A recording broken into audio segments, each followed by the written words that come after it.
Well, aloha! What's up, everyone? I'm JayDreamerZ, and I'm doing a series called the Plasma Apocalypse 101.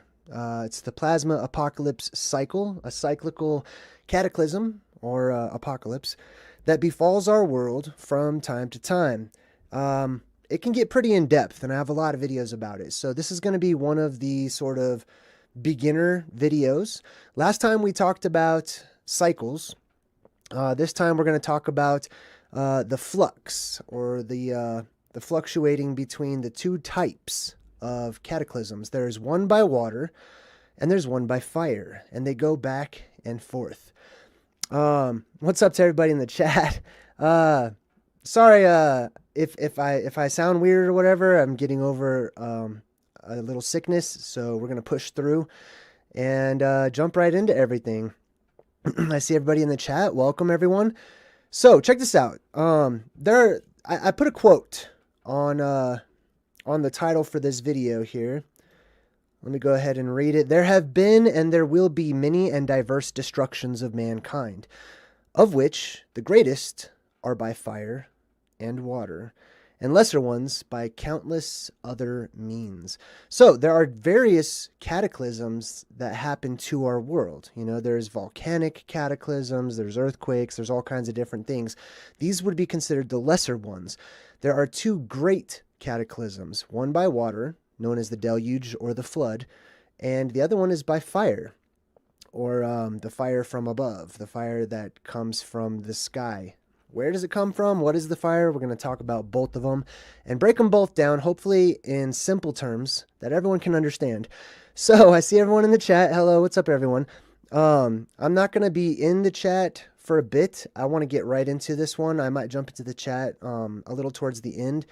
I'm going to hit a whole bunch of different topics all at once. And at the end, if you stay tuned until the end of the video, I've got a few diagrams so that you can see the mechanics of how this works. It's my own drawings, so hopefully they make sense to you. But yes, let's go ahead and kick things off. Let's see here. I'm going to go ahead and start my screen sharing. Booyah. Okay, cool. So this first one, I'm just at some random website called thetorah.com. This is antediluvian knowledge. Okay, antediluvian means before the flood. Okay, before the Great Flood. Now, if you didn't know, our world has been flooded. Now, believe it or not, that's news to many people. That's quite news to people. And they're like, well, do you have any proof of that?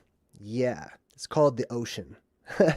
There's not lots of different oceans either. I did a video about this too, called The World Was Flooded, ? The world is flooded. We are a flooded world right now, right? Where'd all this water come from?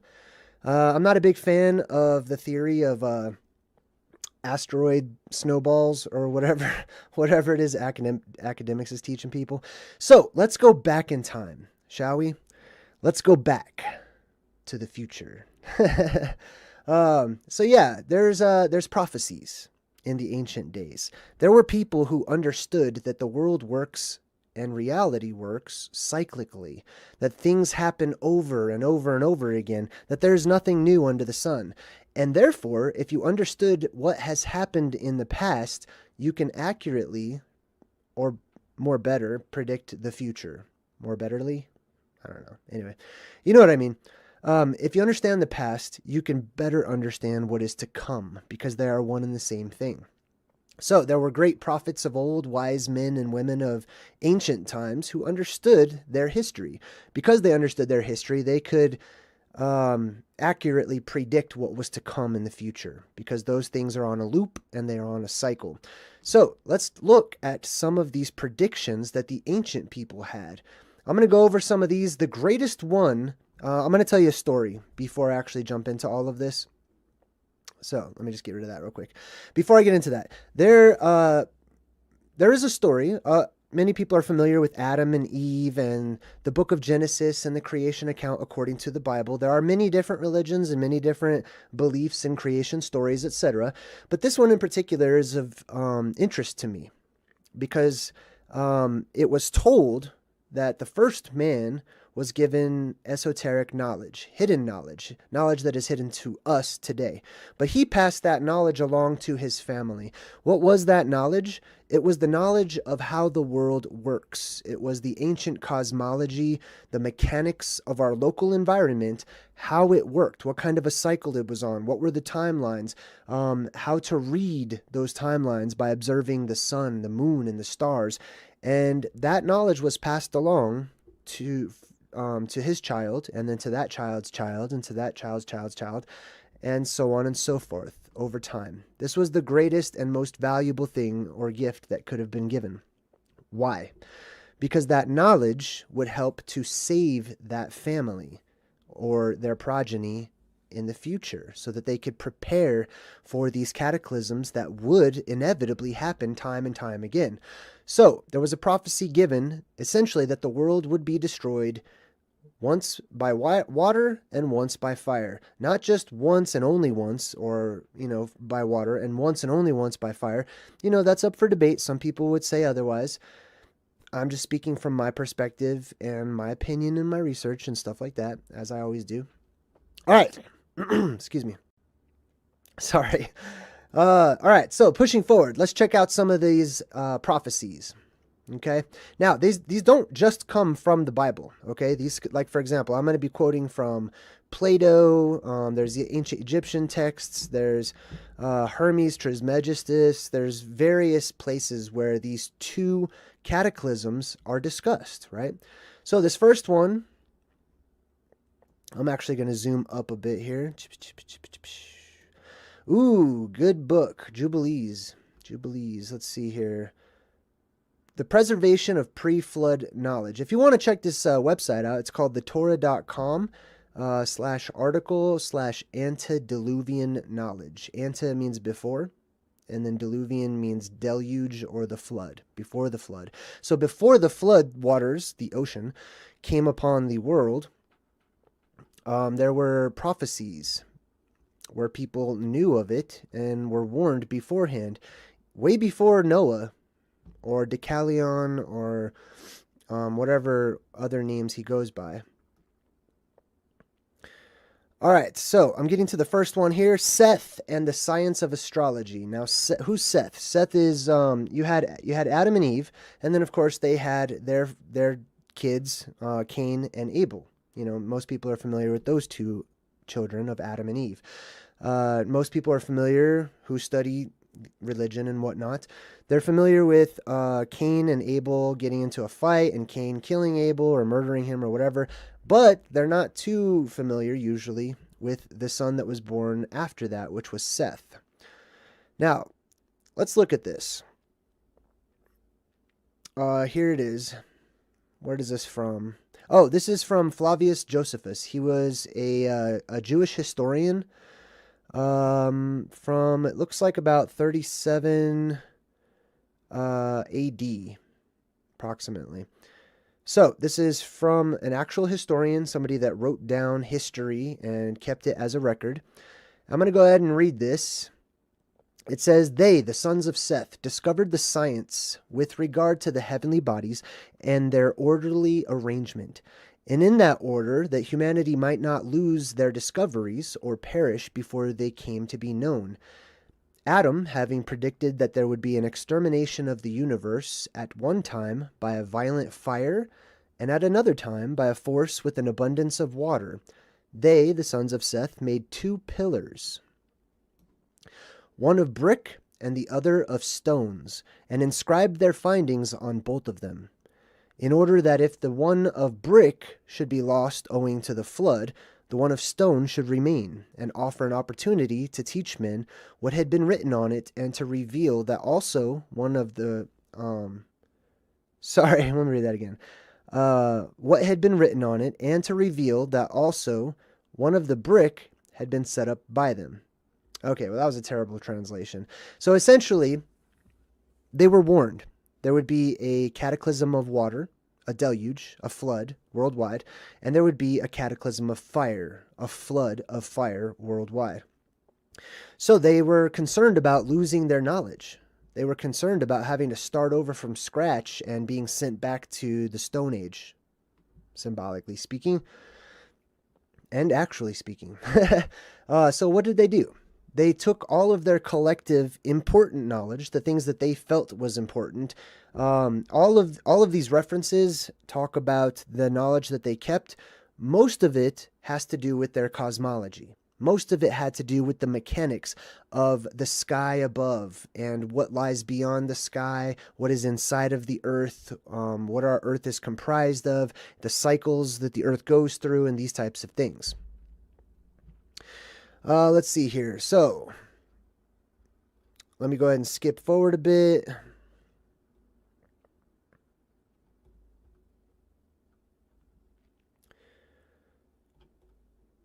Sorry, one moment. There's a bunch of them. I don't want to read all of them because it would take forever. Okay, this one is very good. This is from the pseudepigrapha.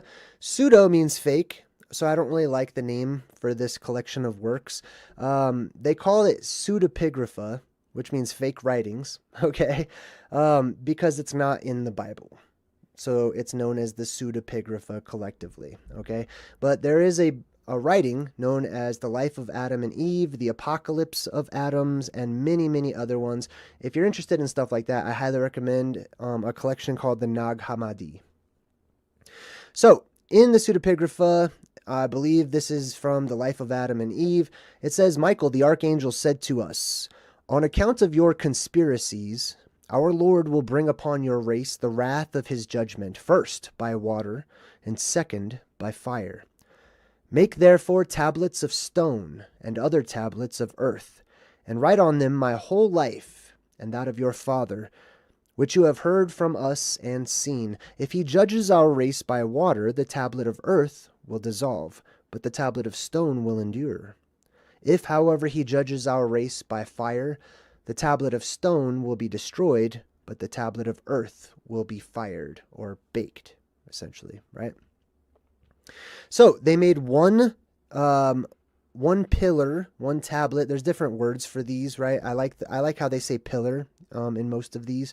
So they made this pillar, which is a library that contains all of their most important esoteric information. It's esoteric to us, okay? It was not esoteric to them at the time. It was common knowledge that was taught and passed from family to family, right? At least to those who were approved and showed that they were worthy to, trustworthy to keep and collect and hold the information and adhere to it and practice it, right? So on one of them, they made a pillar or a library made out of stone, right? That way, if the waters came, it would endure. The stone would endure the water, right? The water would not damage the stone. If the fire came, then the one that was made out of brick or earth would simply be hardened and baked and solidify, and it would endure as well. So they made two different ones so that whatever apocalypse befell the earth, the information would continue. Let's see here. There are many of these. I'm just kind of skipping through here. Here's another one. It looks like this one is from the book of Enoch. It says, Then I looked and turned to another face of the earth, and I saw there a valley, deep and burning with fire. Then Michael, Raphael, Gabriel, and Phanuel themselves shall seize them on the great day of judgment and cast them into the furnace of fire. That is burning that day. And I'm going to skip that one, actually. Let's see. Man, I had it highlighted earlier.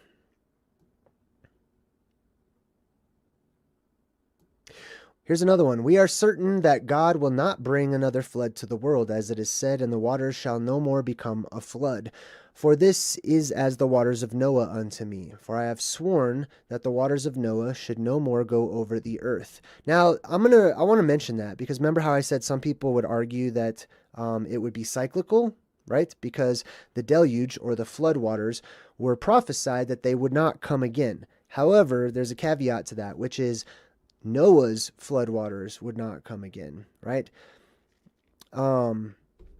According to the plasma apocalypse, all of the floodwaters, the entire ocean, will one day disappear. I believe it will be sucked up into the sky during a zero gravitational point, during the neutral point of a polarity shift. As the sky opens up and depressurizes, causing a worldwide tempest, all of the water gets sucked up into the sky and most of it leaves our world or becomes a part of the sky itself, the dome above. These are things we'll cover in future episodes or Plasma Apocalypse 101. So that would be Noah's flood water, and I believe that there are other flood waters that return. Then it talks about how the Lord caused fire to rain down upon Sodom and Gomorrah, etc. Oh man, where are the good ones?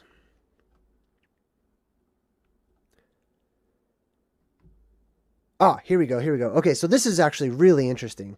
So in Plato's dialogue, Timaeus, from the 4th century BC, it gives an account of the formation of the universe. One of the participants in the dialogue tells a story about the visit which the great Athenian lawgiver Solon made to the Egyptian city of Sais, and the conversation that he had with priests there.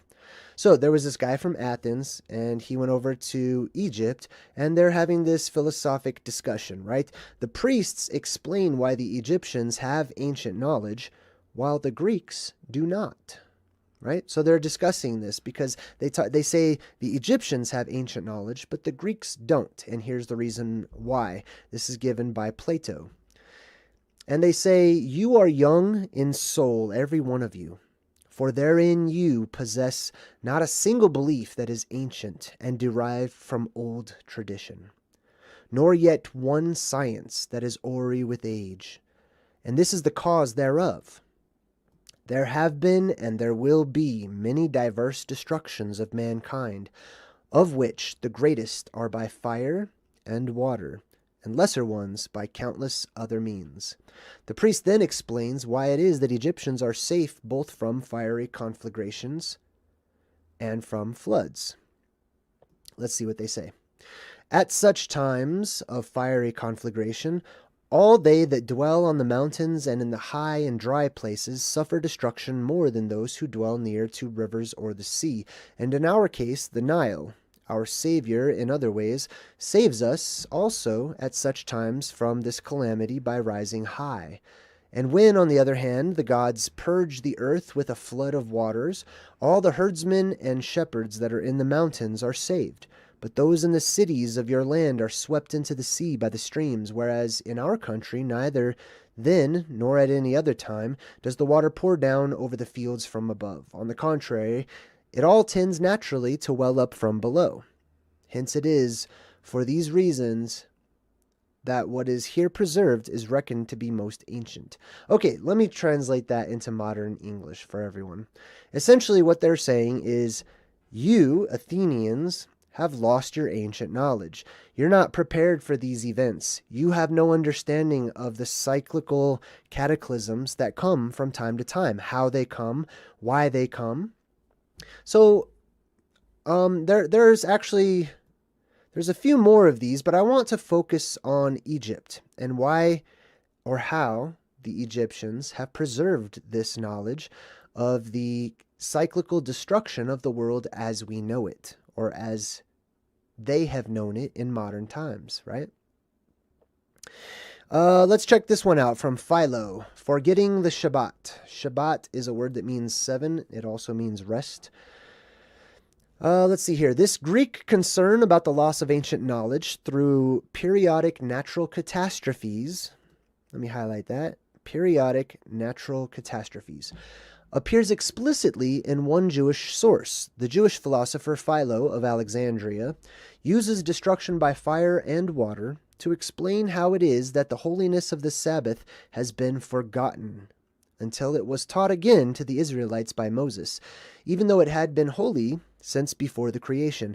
He writes in the life of Moses, "Yet men knew it not, perhaps because by reason of the constant and repeated destructions by water and fire, the later generations did not receive from the former the memory of the order and the sequence of the events in the series of years." What does that mean? That means that not only is it cyclical that these cataclysms happen, water, then fire, then water, then fire. They go back and forth, and these are the great ones. Remember this. But it also is cyclical, that men forget. Humanity forgets. It happens, and then it's years and years and years until it happens again.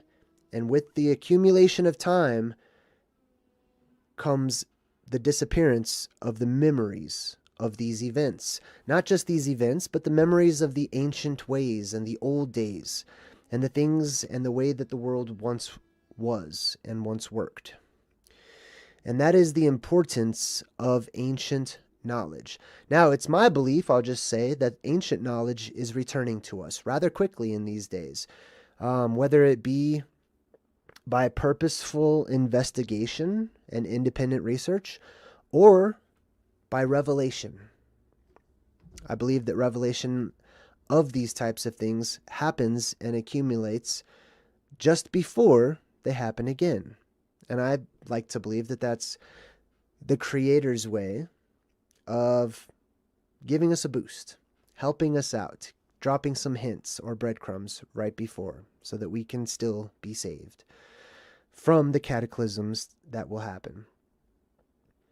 All right, so I think that's enough of this particular website. Now, let me see what we got over here. Oh, there's a really interesting one. So there's an area in Jerusalem, or near Jerusalem, called in Israel, called Qumran, the Qumran Caves. And in the Qumran Caves, there have been found ancient scrolls, so old that they have to be extremely careful when opening them, because they'll just dissolve, right? They're that old. They're basically fragmented, right? They're brittle and they fall apart. So what they have found are these fragments. One of these fragments is from a scroll called the Book of Giants. In the Book of Giants, it depicts a dream in which a giant sees the destruction of a certain garden by water and fire. Most scholars take this symbolic dream to signify the upcoming destruction of the world by fire and by water. These are the ancient manuscripts and the ancient stories. These are the ones I'm most interested in learning. Let's see what else we've got here. We're going to read some various quotes. This one comes from the Antiquities of the Jews by Flavius Josephus, who we mentioned earlier. Let's see. I'll go ahead and read this, even though we've read it already. They, the children of Seth, also were the inventors of that peculiar sort of wisdom which is concerned with the heavenly bodies and their order, their mechanics, their workings, their cycles, and that their inventions might not be lost before they were sufficiently known upon Adam's prediction that the world was to be destroyed at one time by fire, or by the force of fire, and at another time by the violence and quantity of water. They made two pillars, two towers,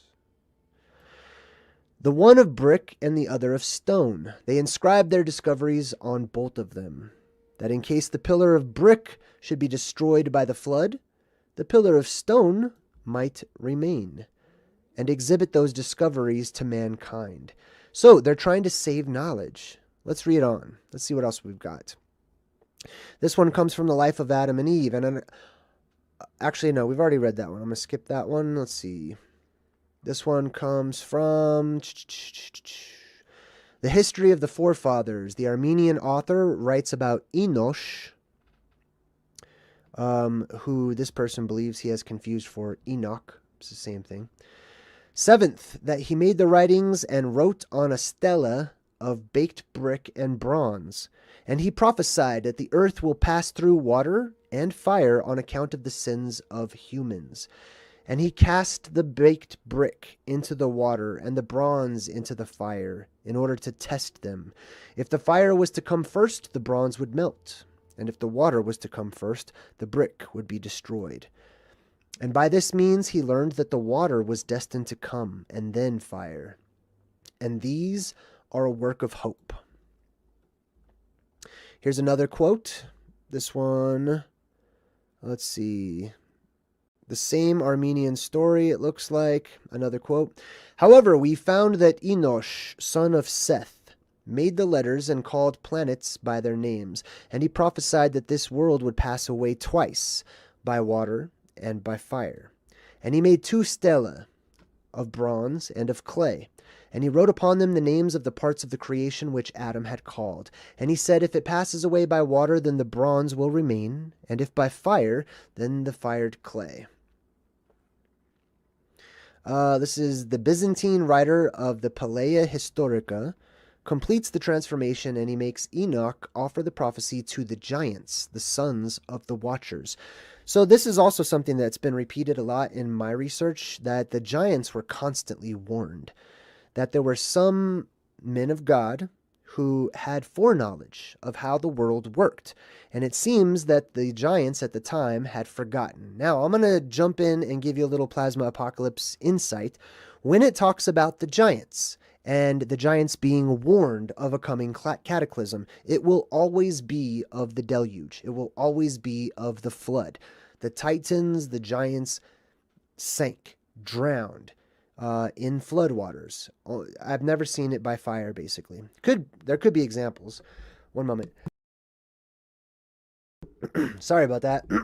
There could be examples, but why is that? That's because the giants exist during the red sky. When the sky turns red, and we'll talk about that in future videos as well. Right now we live under a blue sky. When the blue sky comes, that's when the world is flooded. That's when you have the ocean, right? Not many different oceans or seas or whatever. There's one. There's one ocean. It's called the flood. When the giants heard that the righteous Noah was building an ark for the flood, they laughed at him.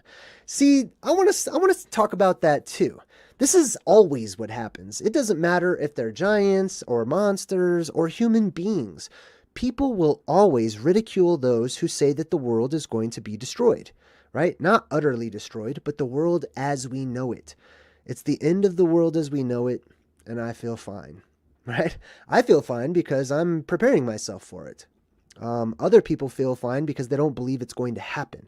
And those are the ones who are caught off guard. Those are the ones who perish. Those are the ones who have calamity strike them in the middle of the night, not knowing what's going on, fainting and having heart attacks from sheer fear of the situation because they never even thought it possible.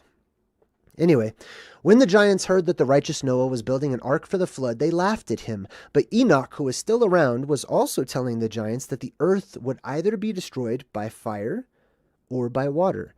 And the righteous Enoch was doing nothing else but sitting and writing on marble tablets and on bricks the mighty works of God in which had happened from the beginning.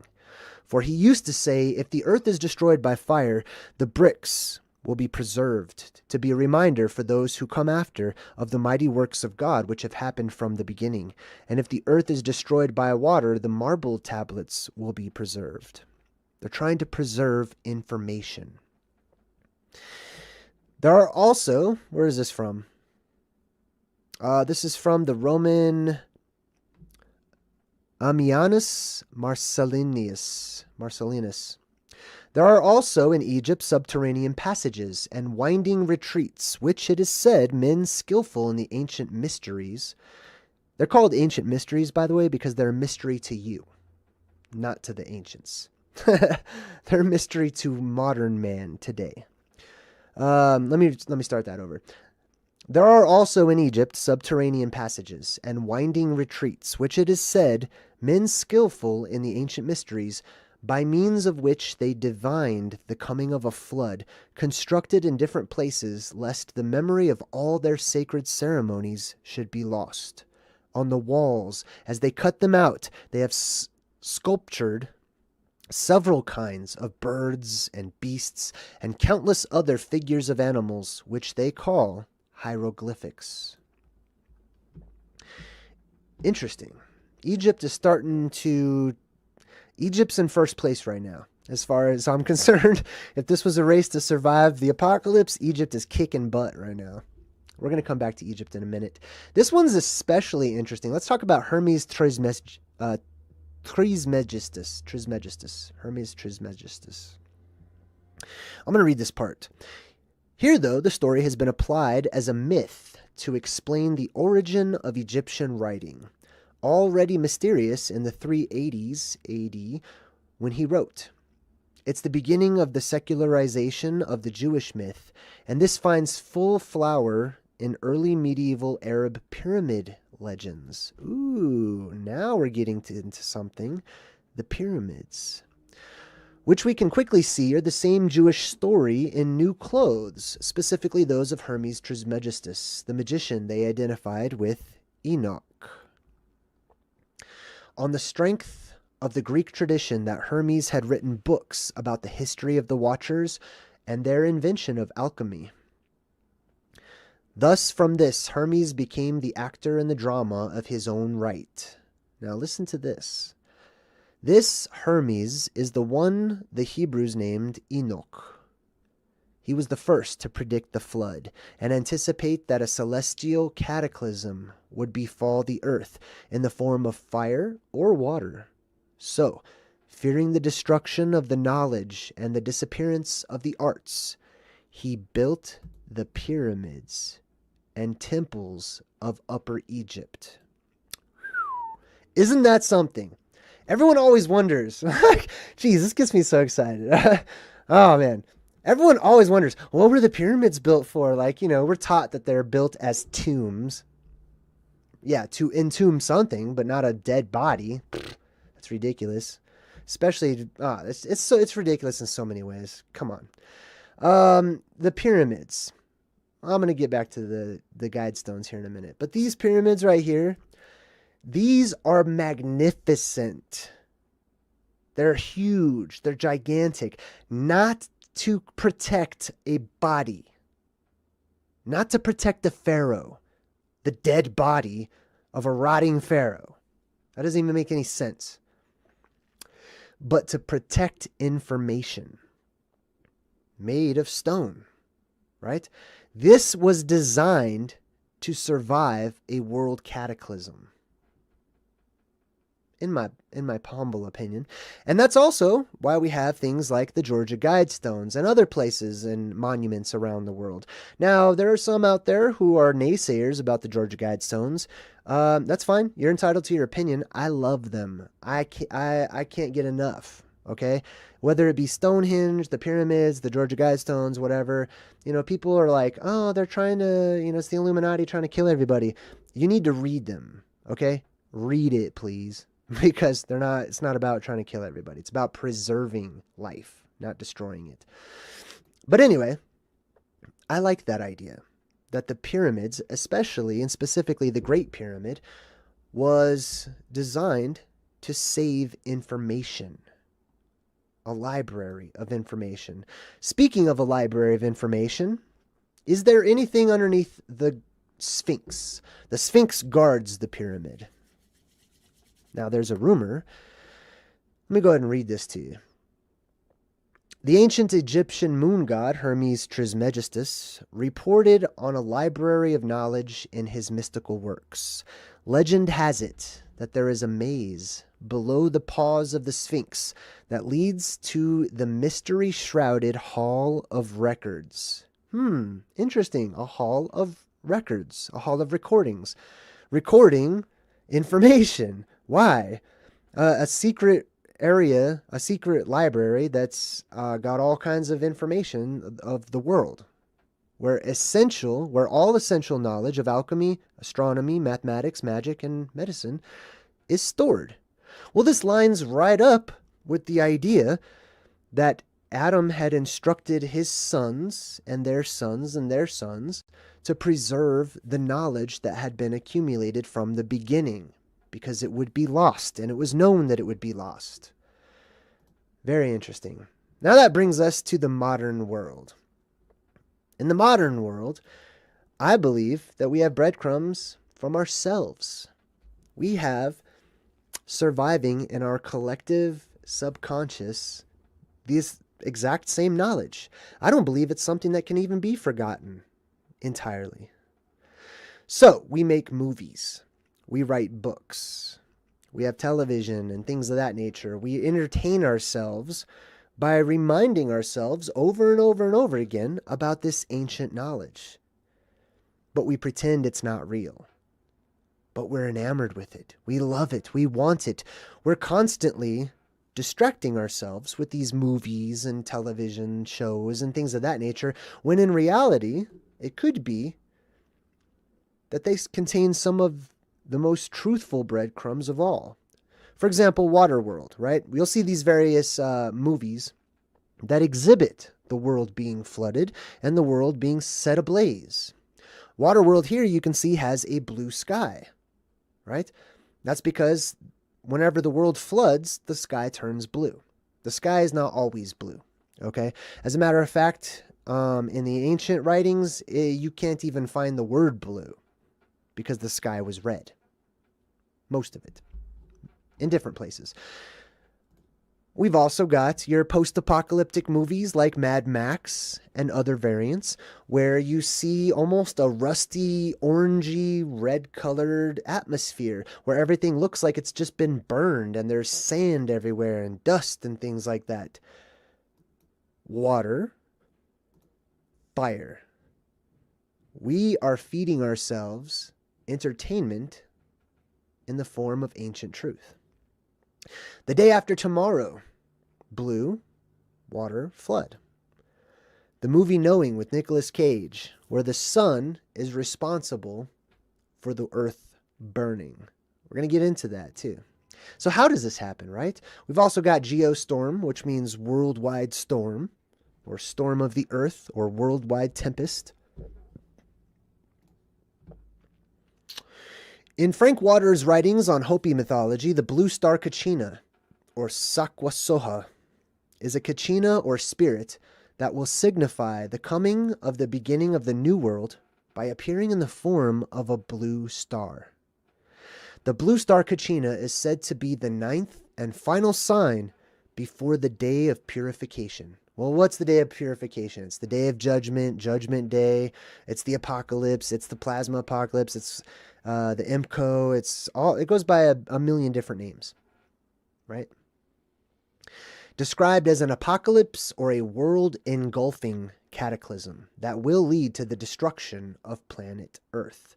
I would like to just say the destruction of planet Earth as we know it, okay? Because if these things have happened in the past, obviously the Earth is still here. Obviously life goes on. It's the destruction of the world as we know it. The blue star Kachina. Now let's Google blue stars, right? Let's ask the question, what's the hottest color of a star? White stars are hotter than red and yellow. Blue stars are the hottest stars of all. Well, wait a minute, isn't our sun called a star? It used to be yellow, if my memory serves me correct, and many, many thousands upon thousands of other people remember a yellow sun. Superman gets his power from our yellow sun. But that yellow color is starting to go. It's starting to fade. It's starting to shift. It's in flux. It's changing. It's turning white. And after it turns white, it might turn blue. So here's what's happening. Let's get into the mechanics of it. These are the types of things, the knowledge that have been buried and preserved so that we can pass it along to future generations. I'm burying it with you. Okay? I'm not going to write it down and put it in the dirt or anything or build a pyramid. I'm just going to bury it in your mind to do with as you wish. Now, here's an example of the blue star Kachina. It's very simple. This is just a flashlight. This person is changing the flashlight from a floodlight, which is the big circle, to a spotlight, which is the little circle. This is a great example of our world and what happens when our sunlight starts to turn towards the blue spectrum. The sun itself will become more focused. The light will become more focused. If this light in this circle right here represents daytime or the day or the daylight, that means that the day itself will be shortened as it goes from something large like the floodlight to something small like the spotlight. It also means that because when you have the spotlight, those rays are more direct, they're more hot. When the rays are spread out, they're more cooler, right? So that means the daytime itself will be burning hot. Let's go to the opposite end of the spectrum. I'm going to come back to the blue star Kachina, and I'm going to come back to the mechanics of it in just a bit, but I want to talk about the great winter, Fimbulwinter. For you, those of you who are fans of Game of Thrones, they're constantly saying winter is coming, right? And it's a specific winter. It's a great winter. It's known in Norse mythology as Fimbulvinter or Fimbulvetter, right? There's different ways of pronouncing it, but it's the great winter. Fimbulvinter is the harsh winter that precedes the end of the world, as we know it, and puts an end to all life on Earth. Fimbulvinter is 3 successive winters. That's 3 years in a row of nothing but winter, when snow comes in from all directions without any intervening summer. Innumerable wars follow. Now, the reason that the wars follow is because this is towards the end of the age. During the end of the age, the energy in our world ramps up. Okay? As the energy ramps up before it pops, we respond in turn. Humanity, animals, insects, everything responds as the energy gets excited, I'll say. And a lot of times that reflects physically in the form of swarming, getting together. People become agitated, irritable. Animals, insects, they swarm. And we would call that war when humans do it. Let's see. The event is described primarily in the Poetic Edda. In the poem, Odin poses the question to Vafthrûdnir as to who of mankind will survive the Fimbulvinter. Vafthrûdnir responds that Leif and Leifbrasir will survive, this man and this woman, and that they will live in the forest of Hodmimi's Holt. Now, where is Hodmimi's Holt? This is a magical forest. I'll tell you exactly where it is. It's at the North Pole and around the North Pole. The North Pole is, according to my research, always a safe haven. It's always the eye of the storm. It's a peaceful, quiet place when the whole rest of the world is being torn apart. The mythology might be related to the extreme weather events of 535 and 536, which resulted in a notable drop in temperature across Northern Europe. So now what they're trying to do is explain this away in ways that make sense to them, right? Now, there was something that happened in 535 and 536. Like I said, there were volcanic eruptions and whatnot. They actually don't know what happened in 535. They're guessing it was a volcanic eruption. What else do we got? Let me move on. There was something called a year without summer. The year without summer in 1816. The year 1816 is known as the year without summer because of a severe climate abnormality that caused average global temperatures to drop drastically. What happened? Well, there was a volcano, Mount Tambora. Now, many of you have probably heard of Krakatoa, Mount Vesuvius, but have you ever heard of Mount Tambora? I never had until earlier. This was the greatest volcanic eruption on record. Why is it that this is my first time hearing about it? I don't know. Maybe it's just passed me by. But it caused a volcanic winter for an entire year. Crops were lost everywhere. They said that there was a almost like I think they called it a dry fog because of the volcanic explosion. And this was, Mount Tambora is located in Indonesia on the Sunda Islands, which, by the way, today there's about over 1.5 million people living there. This blows my mind. All of you people, what are you doing? All of you people who live near these volcanoes, why are you living there? Are you really think you're going to be, are you just hoping? Are you just hoping you're going to be okay? It blows my mind. I don't know how you people can live near volcanoes that have almost destroyed the world, or any volcano at all. I don't know. That's just me. Good luck to you. But anyways, in 538, Roman statesman Cassiodorus described the following in one of his subordinate letters.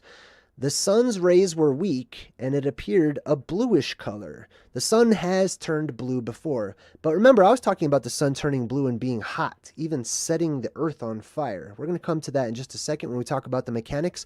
But I want to talk about what other ways the sun itself, our sun, the point of focus up there in the sky, turns blue. Well, if there's an abundance of ash or dust in the air, it scatters the particles and makes the sun look like it's blue. Now, there's a difference between the sun looking like it's blue because of all of the debris in the sky, and the sun turning blue.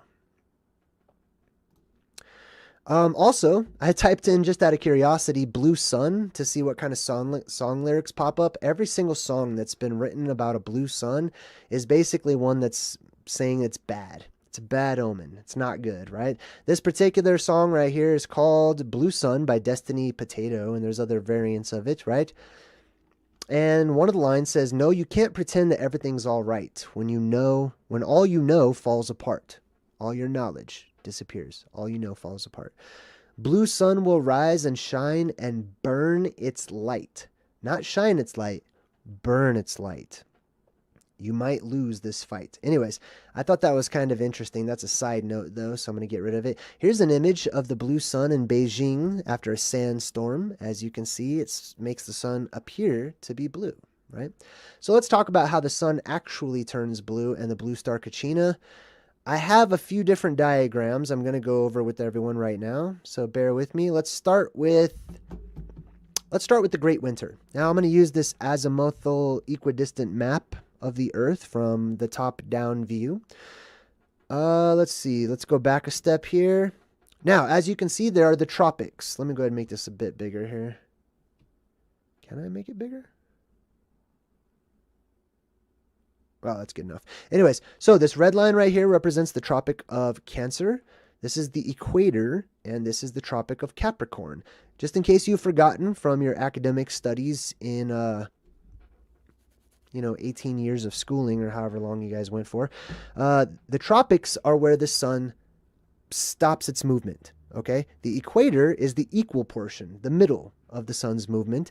And then you've got the Tropic of Cancer essentially is the maximum summertime. So when the sun gets up here in this ring, that's whenever it's summertime in the northern hemisphere and the sun is directly above. It will not transgress this marker, typically. And then it starts to move back down. It gets to the equator, the equal portion, the middle part. And then it passes the equator and it goes to the other extreme, which is the Tropic of Capricorn, where it will stop and then start making its way back, right? However, let me go ahead and make this diagram again. This is what happens during the Great Winter, okay? There's about a 3-year period. Like I said, 3 years of winter, 3.5, 3 years, whatever you want to call it. This is the path of the sun, okay? It's spiraling. It's not just circling, it's spiraling. Now, you have to imagine, this is from my own perspective, so I'm not going with the mainstream academic version. I'm just going with my own ancient cosmological views from my own studies with the ancient knowledge. Now, the sun is spiraling, right? What happens during Fimbulvinter is that the sun basically stops going up towards the Tropic of Cancer, which is the summertime version, and it starts spiraling further and further away each year. It spirals so far that it leaves. Okay, I'm going to show you a better example of that here in just a minute. Now let's take a look at the opposite version. This is the blue star Kachina. This is when the world is set on fire by the sun, right?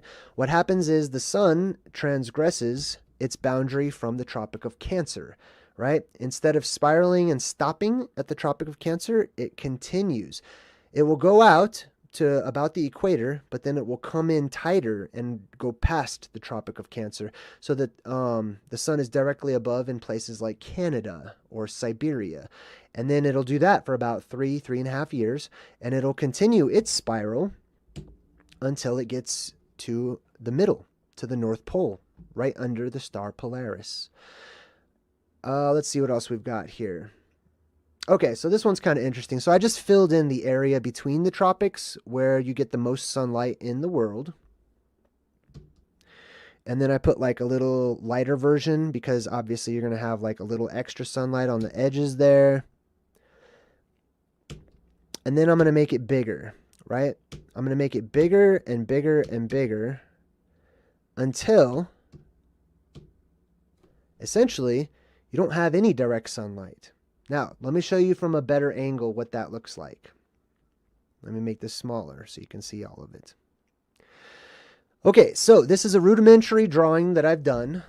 Okay, imagine our world from the side. Imagine it looks somewhat like a snow globe. Okay, this flat portion right here would be the Earth's surface, as you can see there. You can't really see because this tardigrade's in the way. But these arrows are pointing to what we would call daytime or daylight, all right?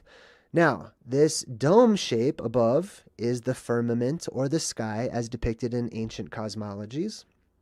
What happens, and the reason that we get sunlight or daytime, is because we have a plasma sphere around our world, or a plasma, whatever you want to call it, dome, sphere, hemisphere, whatever you want to call it. There's plasma encompassing our world, which is light, right? Now, plasma is physical, so it hits a physical boundary, which is the firmament, the firm sky, the solid portion, the boundary. You could also call it the Van Allen belts if you're more of a modern academic type of person. The plasma hits that, and the plasma wraps around it, but the light from the plasma precedes. The light from the plasma continues on. What happens when that light directly hits this curved shape of the sky is it's refracted or it's redirected at an angle, and it's mathematical. I'm not much of a mathematical person, but I'll just show you here. This middle one, you see these two in the middle? This is the light coming down. The light comes down, hits the sky, the dome of the sky, and it comes in at an angle, okay? Now, from here to here would be like a plasma tube, I'll call it, okay? That's also what academics is starting to call it as well, just so you know. So this yellow one to this yellow one is where it normally is. So you could actually fill all of this in with spiraling plasma, okay? All of it. And what that plasma does is it fluctuates. It's just like your blood vessels. They get wider and then they shrink up, and they get wider and they shrink up above our world, okay? Now, what happens is the light comes down, it refracts at an angle, and where all of these angles or rays hit, where they meet, is what's known as a point of focus. That point of focus is above us, called the sun or sunlight, right? Actually, below that point of focus is what we call sunlight or daytime, right? Now, this one right here, I've labeled normal. This is what it normally is. This yellow spot right here would be our sun, right? Now, whenever remember I said it fluctuates, right? It gets bigger and it gets smaller. It gets bigger and it gets smaller. This is what gives us seasons, okay? When it's really big, it gives us winter. When it's really small, it gives us summer, okay? Whenever our world goes through an electromagnetic polarity flip or polarity reversal, it will do one of two things. It will either go so large that it goes out into flux, or it will go so small that it will fluctuate once it gets to its smallest point. So let's say that this is Fimbulvinter, okay? So let's say that plasma tube around or above our world gets so big as it's about to go into flux, right? During the electromagnetic polarity reversal, that it goes so wide that the point of focus lies below the ground. What does that mean for us? That means that there is no longer a sun. There cannot be a point of focus because these rays of light cannot touch in an area above the ground. Therefore, there is no sun. The sun itself would disappear. How would we see this? We would see this as the sun. You've probably seen like the sun, like time-lapse photography of the sun getting lower and lower and lower and lower on the horizon.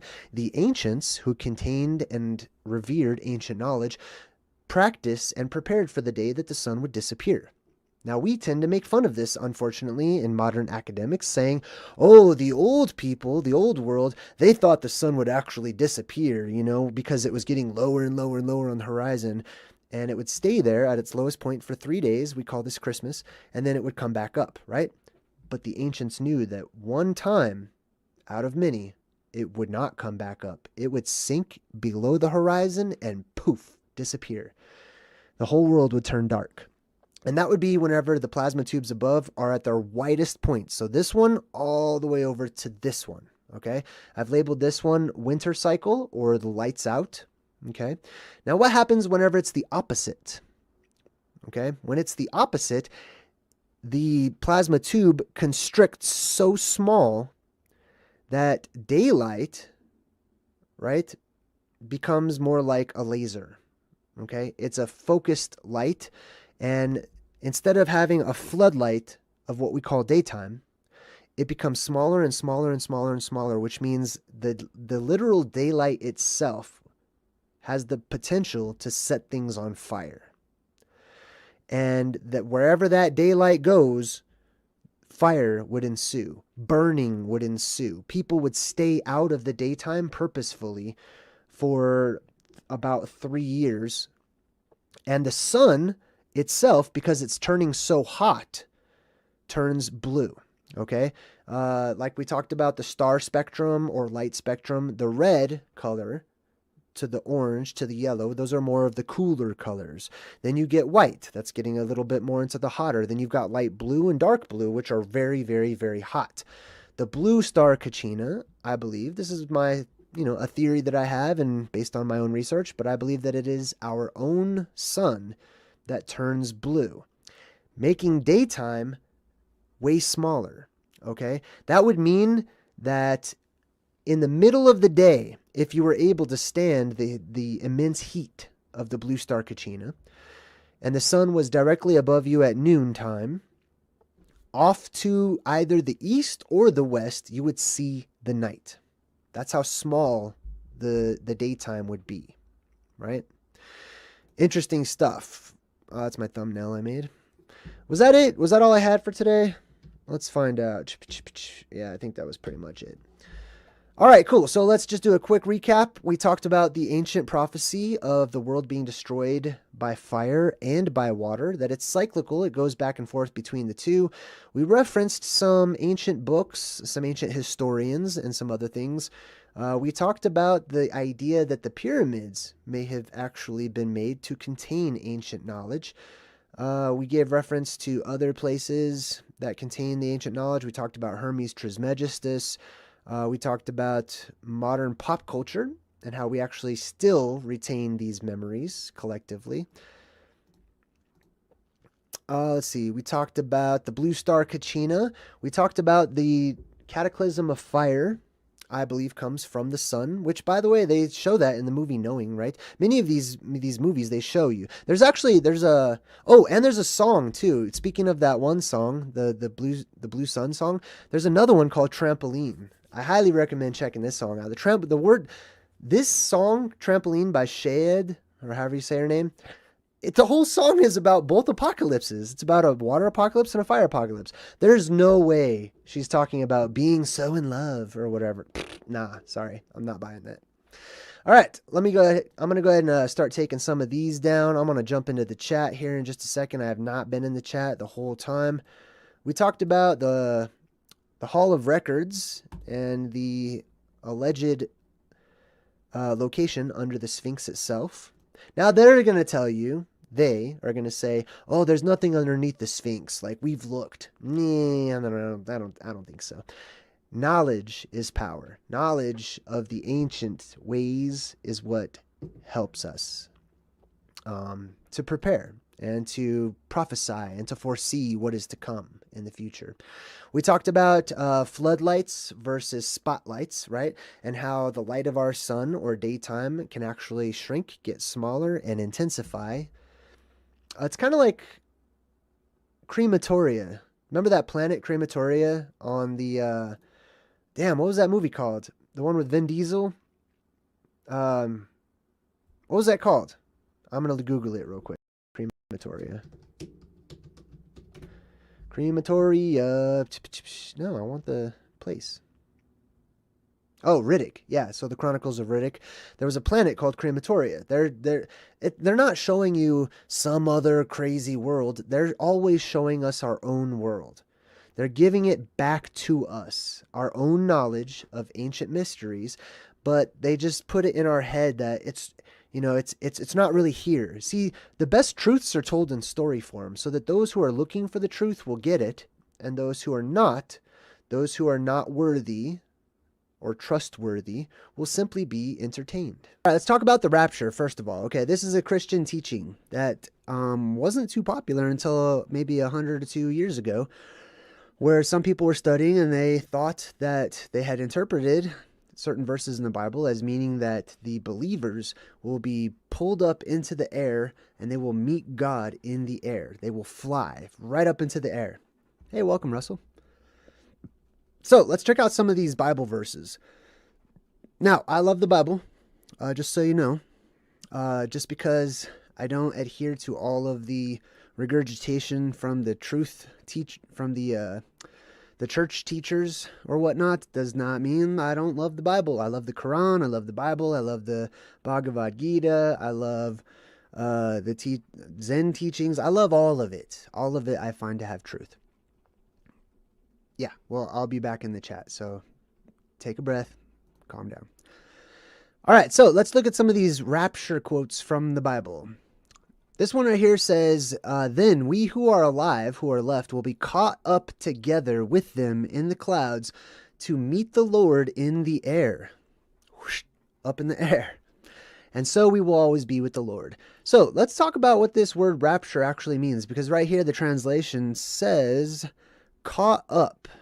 And I know a lot of Christians like to use certain terminology because it's more favorable.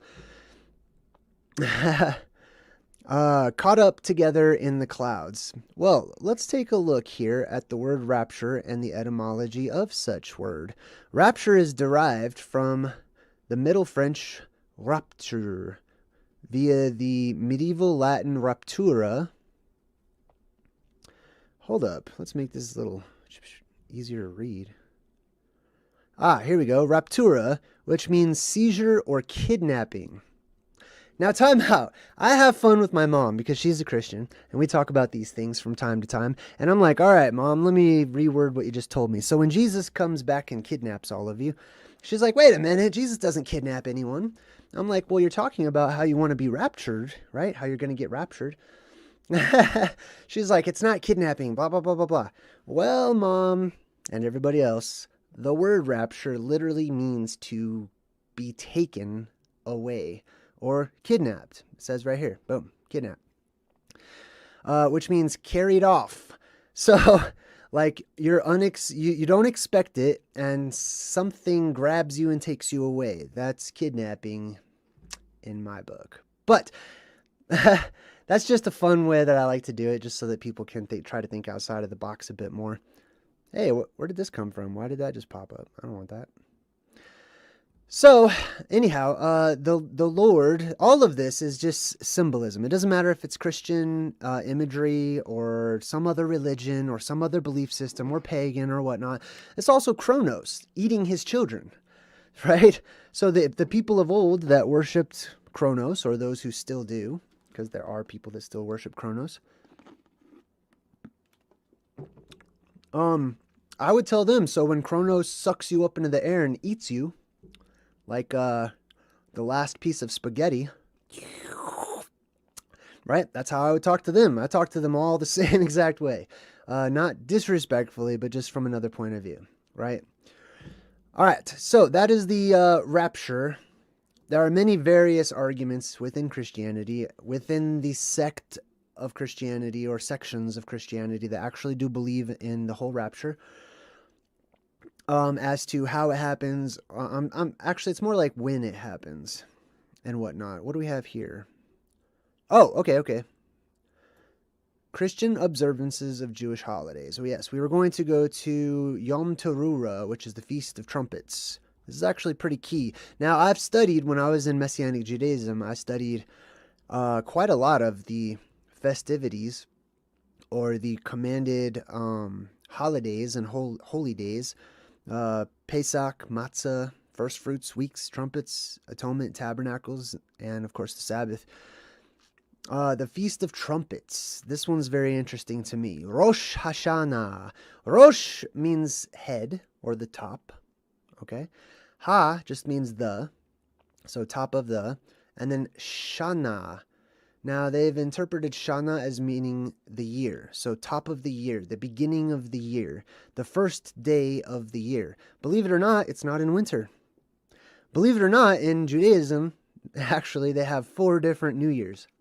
Isn't that something? 4 different New Years. There's 4 different times when the year is supposed to start over that's celebrated for various reasons. Now, I'm going to explain that to you from my own perspective, which is that this event, this apocalypse that happens, changes our times. It changes our seasons. We might go from summer, and then a week later, it's no longer summertime. It's now the beginning of winter, or vice versa. This could happen during the summertime. It could happen during the winter time, in which case the inverse of all of our other holidays, they would all flip around. So that's kind of why the holidays reciprocate one another on odd times of the year. So for example, we've got like Easter, right? That Easter and Halloween are basically opposites of one another, and they're the exact same holiday in my book. Hey, what's up, everyone?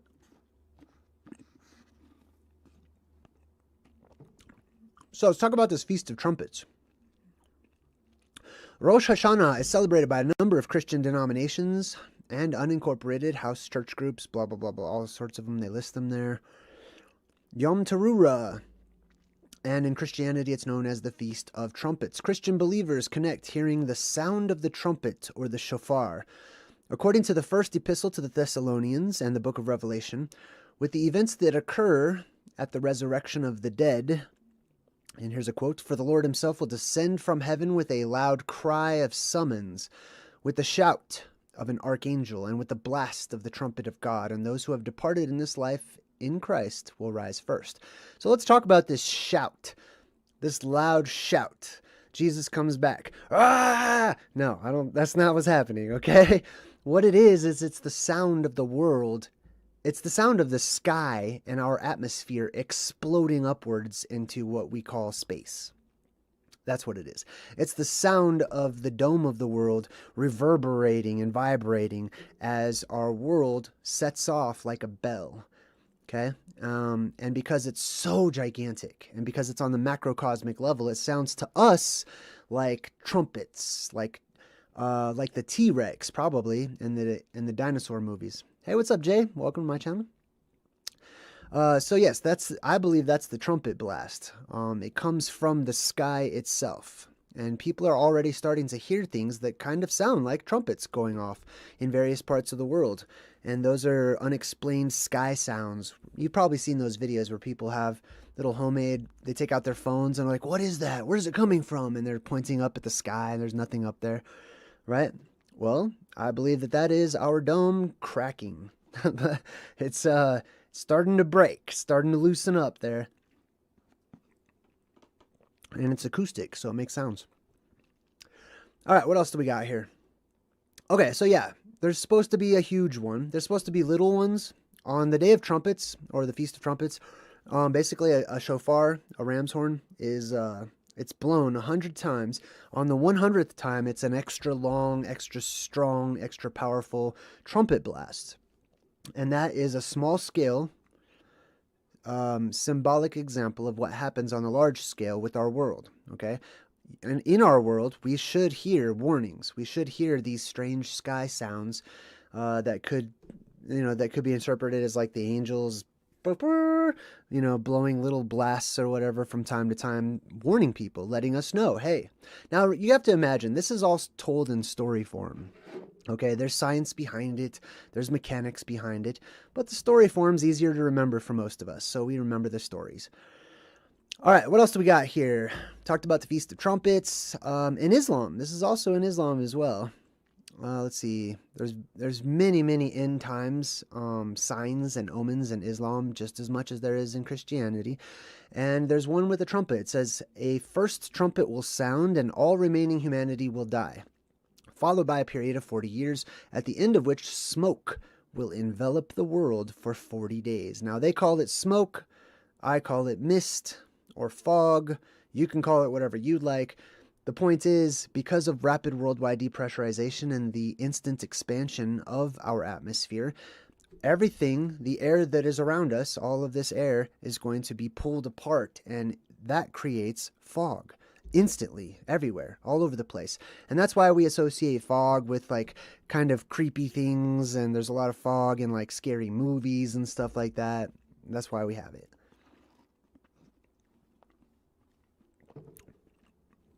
All right, what else we got? Oh, the wind, the whirlwind. All right, so if you try to look up like people getting sucked up into the sky, you're not going to get a whole lot of information. The best information I find comes from like the story of Kronos, like I talked about. Kronos is the god above, the god of the sky, the god of the heavens or whatnot, with the one eye, all of that stuff. The horned god, the reason he's the horned god is because one horn of plasma is seen going up, the other one is seen going down. That's why you always see that symbolism of some sort of evil creature that has a horn going up and a horn going down like that. That would be Kronos. Kronos eats his children, which are those of us who live on the face of the world, right? People get sucked right up into the sky, into the mouth of the god above, and Kronos spits a bunch of them back out. Why? Because this doesn't last forever. It just lasts for a very short time. So not everything makes it out of our sky. Not everything is sucked completely out into space or the heavens, the Elysian fields, whatever you'd like to call it, whatever's out there. Some things fall back down, or I should say some things float back down. I believe many of these things float. And Kronos is known for spewing back down, like regurgitating rocks, essentially, the story goes. And that's because of the high electromagnetics, or the electricity that's up there in those plasma strands, especially in the bigger plasma trunks. They petrify things way up there in the sky. And you have to keep in mind, there's a lot of debris that will be kicked up into the air. It's going to create a worldwide storm. Winds, I believe, that come from the east and go to the west, right?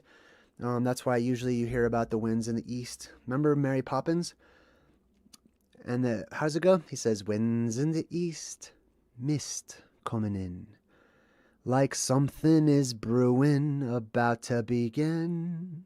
Can't put me finger on what lies in store. But I feel what's to happen. All happened before. So let's talk about the wind, the whirlwind especially.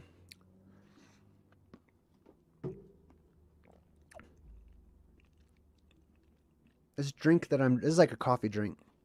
It's very chunky. So excuse me if I'm making chewing sounds. All right, in Isaiah 29, chapter 9, 29, verse 6, it says, "From the Lord of hosts you will be punished with thunder and earthquake and loud noises, with whirlwind and tempest, and the flame of a consuming fire." Now, we're not talking about a tornado. We're not talking about a hurricane. We're talking about a worldwide hurricane, a worldwide storm known as a tempest, a world storm. This is the storm of all storms. Now, it always saddens me when I'm doing my research and I hear people talking about like trying to explain away all of these apocalyptic events, saying, no, they were just local. And the people back then were so stupid that they just thought that anything that happened locally was happening to the whole rest of the world. I disagree. Sorry. I'm just super going to disagree on that one. There's many different ones where, in the Bible at least, they talk about how God creates these strong winds and uses these strong winds. Literally, there was a worldwide wind or tempest that God used to help to get rid of the flooding, right? It says that there was a wind cast across the face of the whole earth. All right. I'm not going to read all of these, though. You can do that yourself. Hey, let's check out my website. So I want to read something to you. This is really super interesting. So if you go to my website, I'm going to share quite a bit of it since it's Christmas. Why not, right? So this is the section in the Plasma Apocalypse. You just go here, boom. Go to this one right here called Lights Out. Well, yeah, let's go to Lights Out first because I want to read this particular portion of it. Scroll all the way down, and we're going to read this. This is really super interesting to me. So this is from Mormonism, right? Like I said, I love all of the religions. I respect them, meaning I look at them again. That's what respect means, to reconsider them. Hey, Mac Attack, thanks a lot. I appreciate it. Merry Christmas to you, too.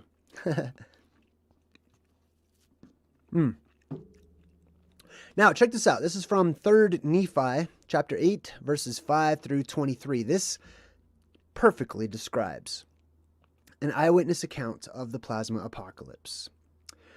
And it came to pass... Can I make this bigger so you guys can read along? Let's find out. I can do anything. Oh, it's too big. Here we go. Boom. There we go. And it came to pass in the 30 and 4th year, in the first month, on the 4th day of the month, there arose a great storm. Booyah. A great storm. Not a storm. Not a local storm. Not a really big local storm. A great storm. The storm. The storm of storms. If this was a movie, it would be the 50-year storm that hits Bell's Beach. Bell, meaning the bell of our world. And then, just to give emphasis on that this is not a local event, there arose a great storm, such a one as never had been known in all of the land. All of it, okay? The greatest storm ever. And there was also a great and terrible tempest. And there was a terrible thunder. That would be the trumpets. That would be the shout of the Lord, the thunder, the terrible thunder. Insomuch that it did shake the whole earth as if it was about to divide asunder. So this sound is so loud that it literally vibrates everything. Okay? That's how huge this is going to be. And there were exceedingly sharp lightnings, such as had never been known in all the land. You see how they're just not allowing the reader to just assume that they're just saying, oh, it's just really strong regular lightning. No, it's not. Such as had never been known in all of the land. That would be the plasma that's shooting down from the sky. It's a huge electrical storm, okay?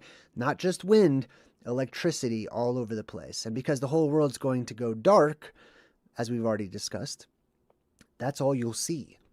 You'll only be able to see under certain conditions. Like, for example, I have glow sticks. Hundreds of them. Yay! I highly recommend glow sticks. I should sell glow sticks. Anyway. But yes, you'll see things only by all of the various flashes that are everywhere, all over the place, because of the electricity in the air. All right, let's continue on.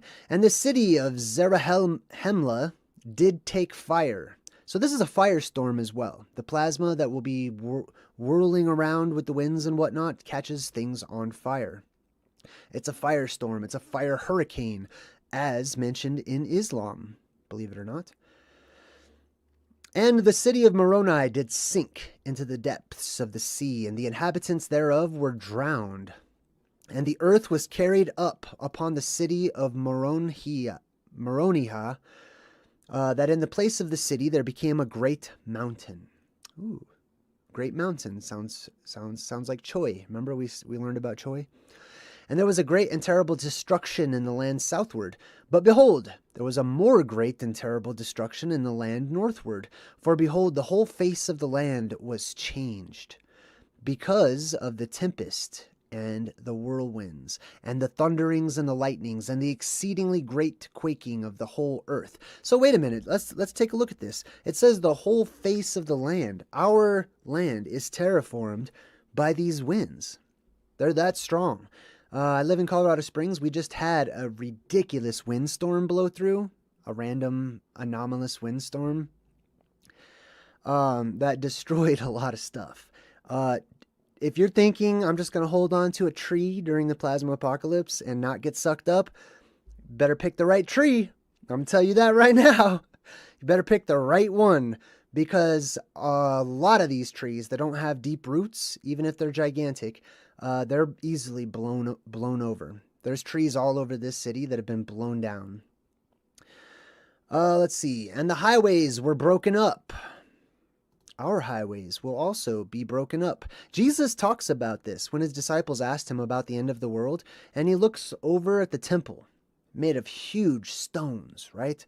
You think that this is just going to last forever. That's how huge these stones are of this temple. Then he says, I promise not one of these stones will be left upon another. And they're like, really? Tell us more. And the level roads were spoiled, and many smooth places became rough.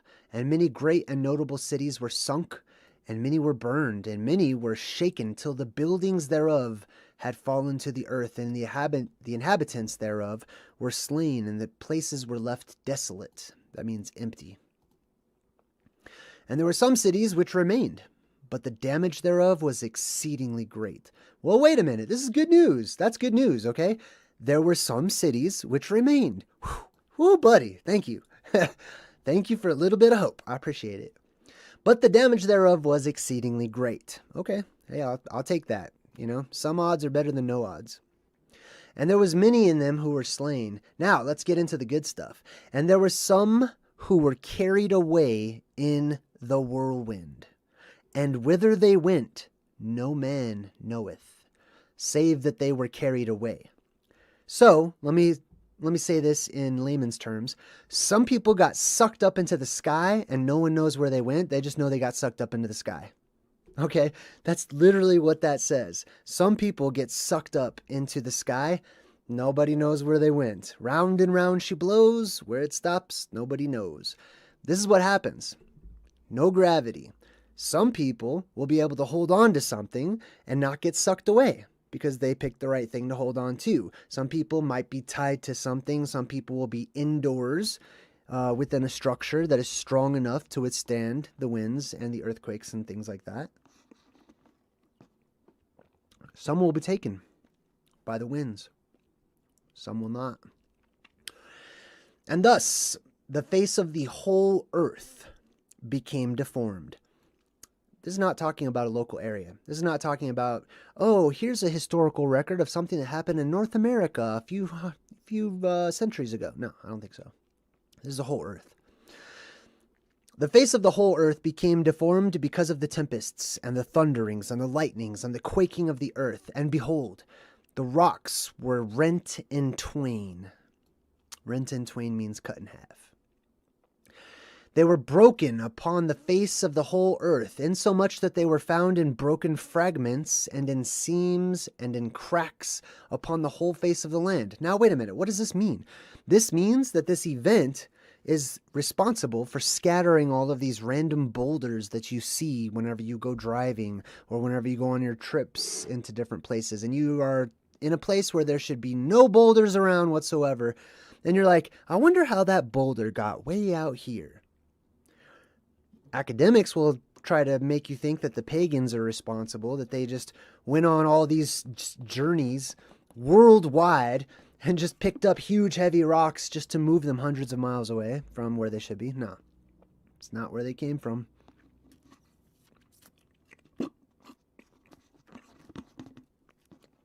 Oh, something stuck in my straw. And it came to pass that when the thunderings and the lightnings and the storm, Hinkershill, hey, welcome to my channel, and the tempest and the quakings of the earth did cease, for behold, they did last for the space of about 3 hours. Ooh, hey, more good news. This is not going to last forever. Please remember that. Remember that. It will bring you comfort when this is happening, okay? Just say to yourself, this is the beginning. It will have a middle. It will have an end. It's not going to last for that long, okay? Now, the actual apocalyptic time frame, I believe, is going to be about a week, maybe 10 days, somewhere in there, where everything will happen. But as for the actual depressurization and zero gravitational force or floating, probably last between 30 minutes and 3 hours. That's my guess. Could be wrong, though. All right, let's see here. Where was I? Nevertheless, all these great and terrible things were done in the space of about 3 hours, and then, behold, there was darkness upon the face of the land. Why can't I highlight that? That's odd. There was darkness upon the face of the land, and it came to pass that there was thick darkness upon all the face of the land. It was so thick that the inhabitants thereof, who had not fallen, could feel the vapor of darkness. There will be vapor because it will be misty and cloudy and foggy and smoky, whatever you want to call it. There will be actual smoke too, because things will be on fire, remember. And there could be no light because of the darkness, neither candles, neither torches, neither could there be fire kindled with their fine and exceedingly dry wood, so that there could not be any light at all. and there was not any light seen, neither fire nor glimmer, neither the sun nor the moon nor the stars, for so great was the mists of darkness, which were upon the face of the land. And it came to pass that it did last for the space of 3 days, and there was no light seen. So, 3 days of darkness, right? According to this account in Mormonism, we've got 3 hours of the tempest, the people getting sucked up into the air, etc. It's essentially zero gravity. Then we've got 3 days of darkness, no light. I believe there's a worldwide EMP that comes along with this. So electronics, out the door. Can't turn on your flashlight on your cell phone or anything like that. And it came to pass that it did last for the space of 3 days, and there was no light seen, and there was a great mourning and howling and weeping among all the people continually. Yes, great were the groanings of the people because of the darkness and the great destruction which had come upon them. Isn't that interesting? Let's check out some more of my website here. I want to show off a bit. Let's see. Oh, this one's interesting too. All right, so I can't remember where I put it, but there's some Native American prophecies. There's one that talks about how there was no light for a while, and when the natives came out, they couldn't find their local lakes and rivers and stuff. The waters had changed places, which is super interesting because the water is pulled up by the winds, right? The waters get sucked right up into the sky. So the oceans are going bye-bye. So go visit the beach while you can, go surfing, have all that kind of fun, because there will not be oceans after this happens. You'll have to wait to the next apocalypse for that one.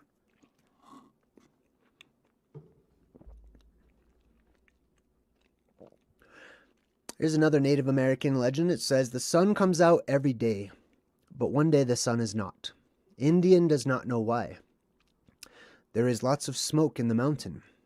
The earth trembles much. The wind blows. The water is boiled. Maybe 2-3 days later, the sun comes out. Indian does not eat, not sleeping, just cries and cries, very scared. Well, they don't sleep and they don't eat because they probably don't need to. That's my take on that. We're so full of energy. Oh, hey, Kim. Kim says, JayDreamerZ, I'm in Oz and finally get to see you live. It's going to be a sweet day. Your brain is amazing. Well, thank you. Tell everyone else in Oz I said hello. I love Oz. I watched this really cool show called Lost in Oz with my son. Man, it's good. It's a cartoon, but it's really good. Here's another one. The Indians relate another thing much more notable or noteworthy than all the things else that they say, for they declare they were a long time without seeing the sun, and that suffering much evil from its absence. Great prayers and vows were offered up to their gods, imploring for the light that they needed. Things being in this state, the sun shining very brightly came forth, at which everyone rejoiced. Presently afterwards, they say that there came a white man of great stature. That means a giant. Who by his aspect and presence called forth great veneration and obedience.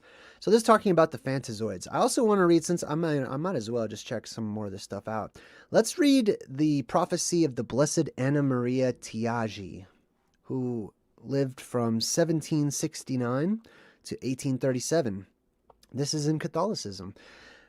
So check this out. It blows my mind. So much. I love all the esoteric stuff within religion, because religion itself will shun any kind of weird stuff, right? Like, oh, that's weird. No, we shun that.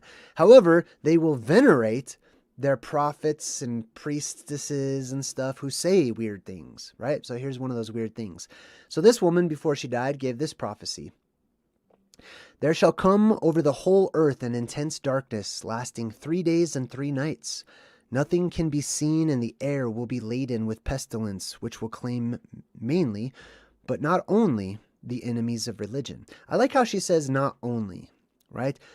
A lot of people just basically, it seems to me that a lot of people in history, whenever something good happens, they just attribute it to that person being good. And if something bad happens, they basically say, well, you must have deserved it. I don't by that. That's not my thought process, but whatever. But sometimes it is, actually. Sometimes that's the case because energy is a real thing, right?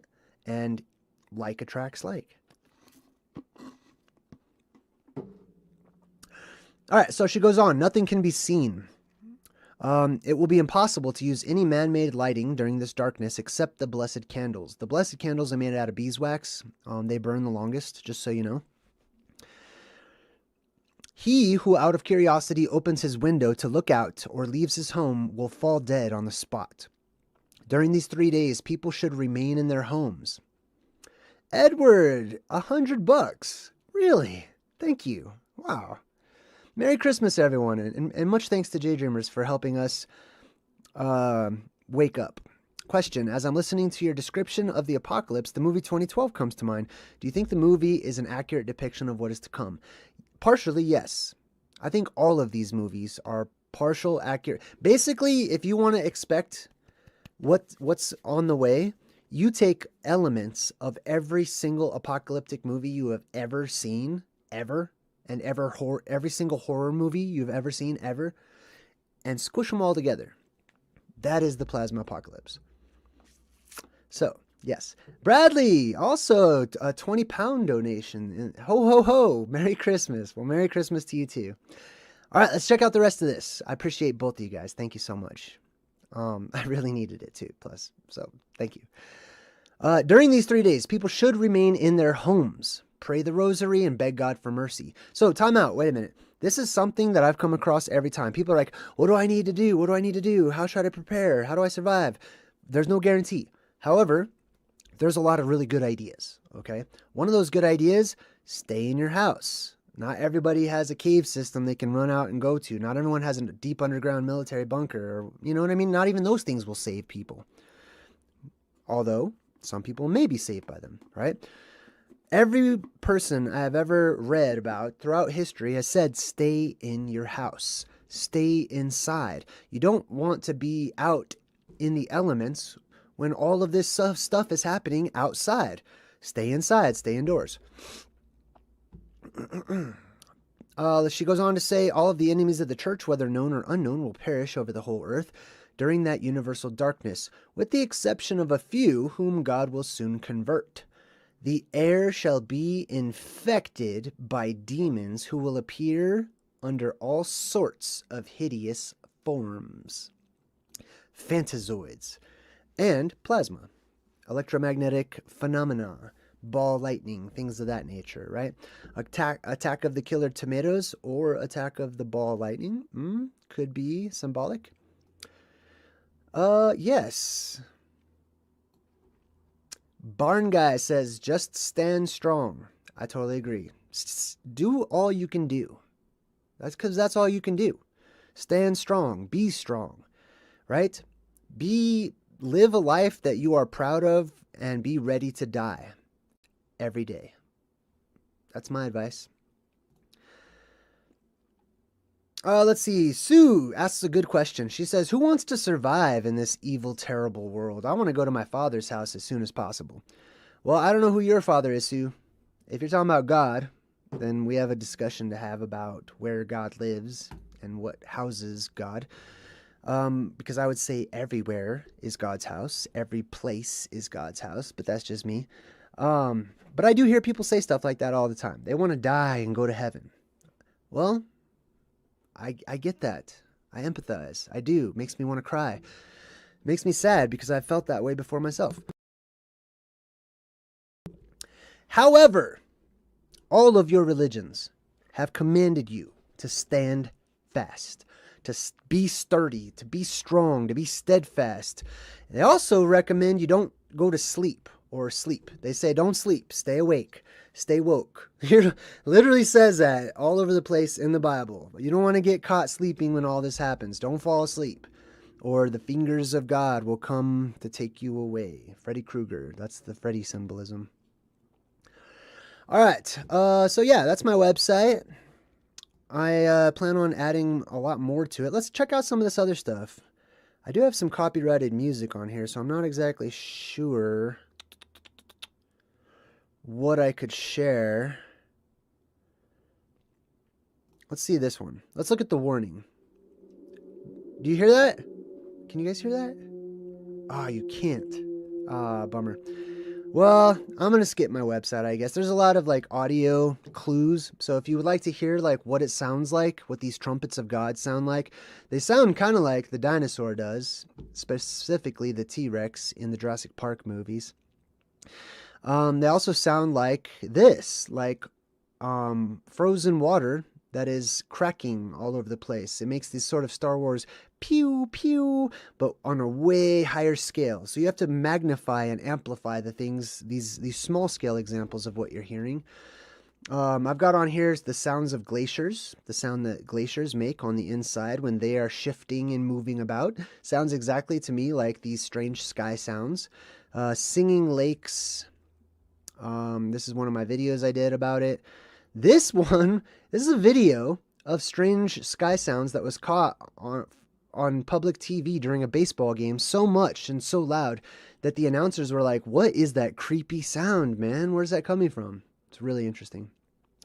I've got a few different examples of this sky noise. I've given them nicknames based on their locations. We've got the Ukraine train, the Oklahoma jug, the Japanese dragon breath, and the Indonesian trumpet. I would play these, but I don't know. Let me see. Is this? No. Let me see if. No. Let me see if I can get it to work. Let's see. Audio. How do I capture that? Let's see if we can do it. I bet I could.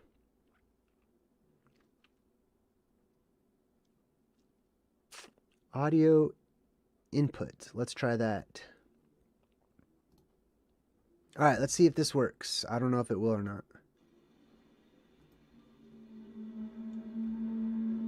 Nah. Dang, you guys can't hear that one. Oh, wait.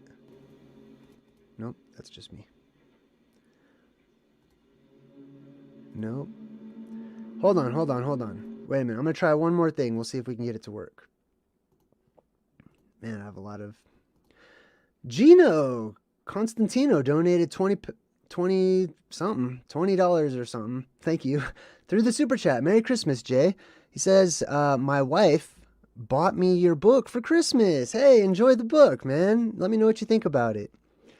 And Edward donated $100 and says, sounds like you need the money more than me. I hope this helps. Oh, man, thank you.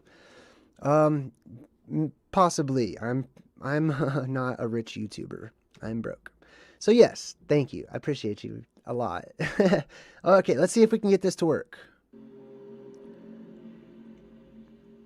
Man, it's totally not working. I'm sorry, guys. I don't want to waste everyone's time right now. So you'll have to check it out. Some of these are for members only on my website, just because, I need to have a job and make money and stuff. But you can definitely check out this section with the warning and play all of these. This is JayDreamerZ.com. I will be shifting focus and adding a lot more to the website as time goes on. I've got the world hum map up here too.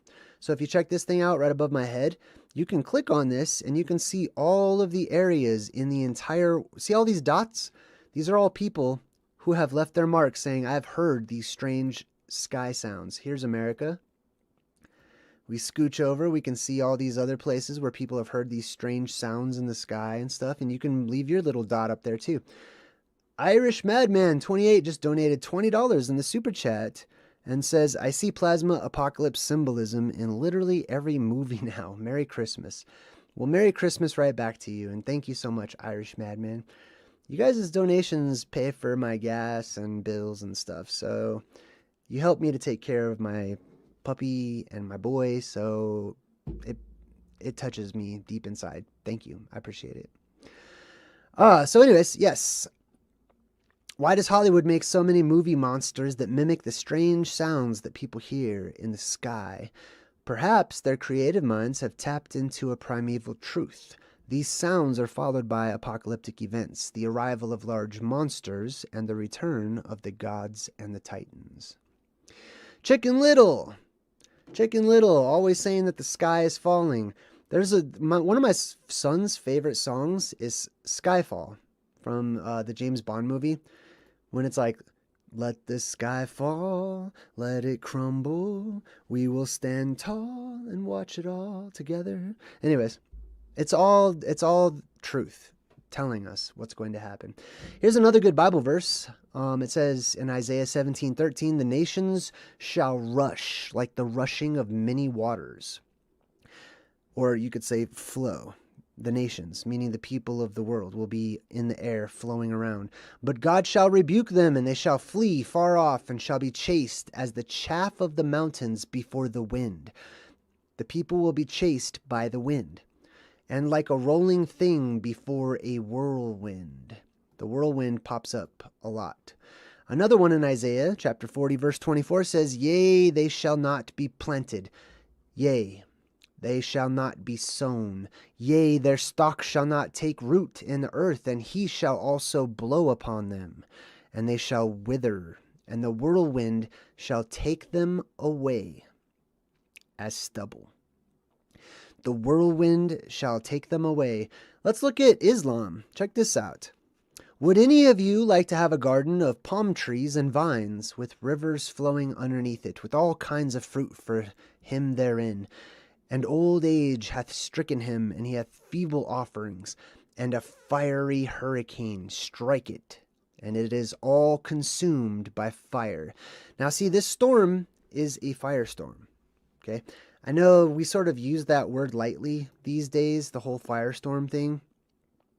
1 second, let me get rid of all this stuff I just added so we can hear the sound, because that didn't work. Boom. Booyah. Fopow. There it is. Another one. Boom.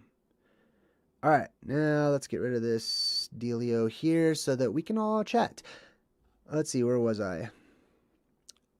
James. Oh, hey. Oh, Susan says that she could hear the audio. That's cool. That's probably coming through my microphone.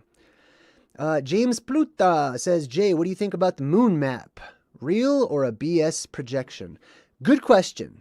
Good question. So, the answer to that question, I believe, lies in studying the Japanese and Chinese magic. Is it the magic mirror? Let me see. Let's double check.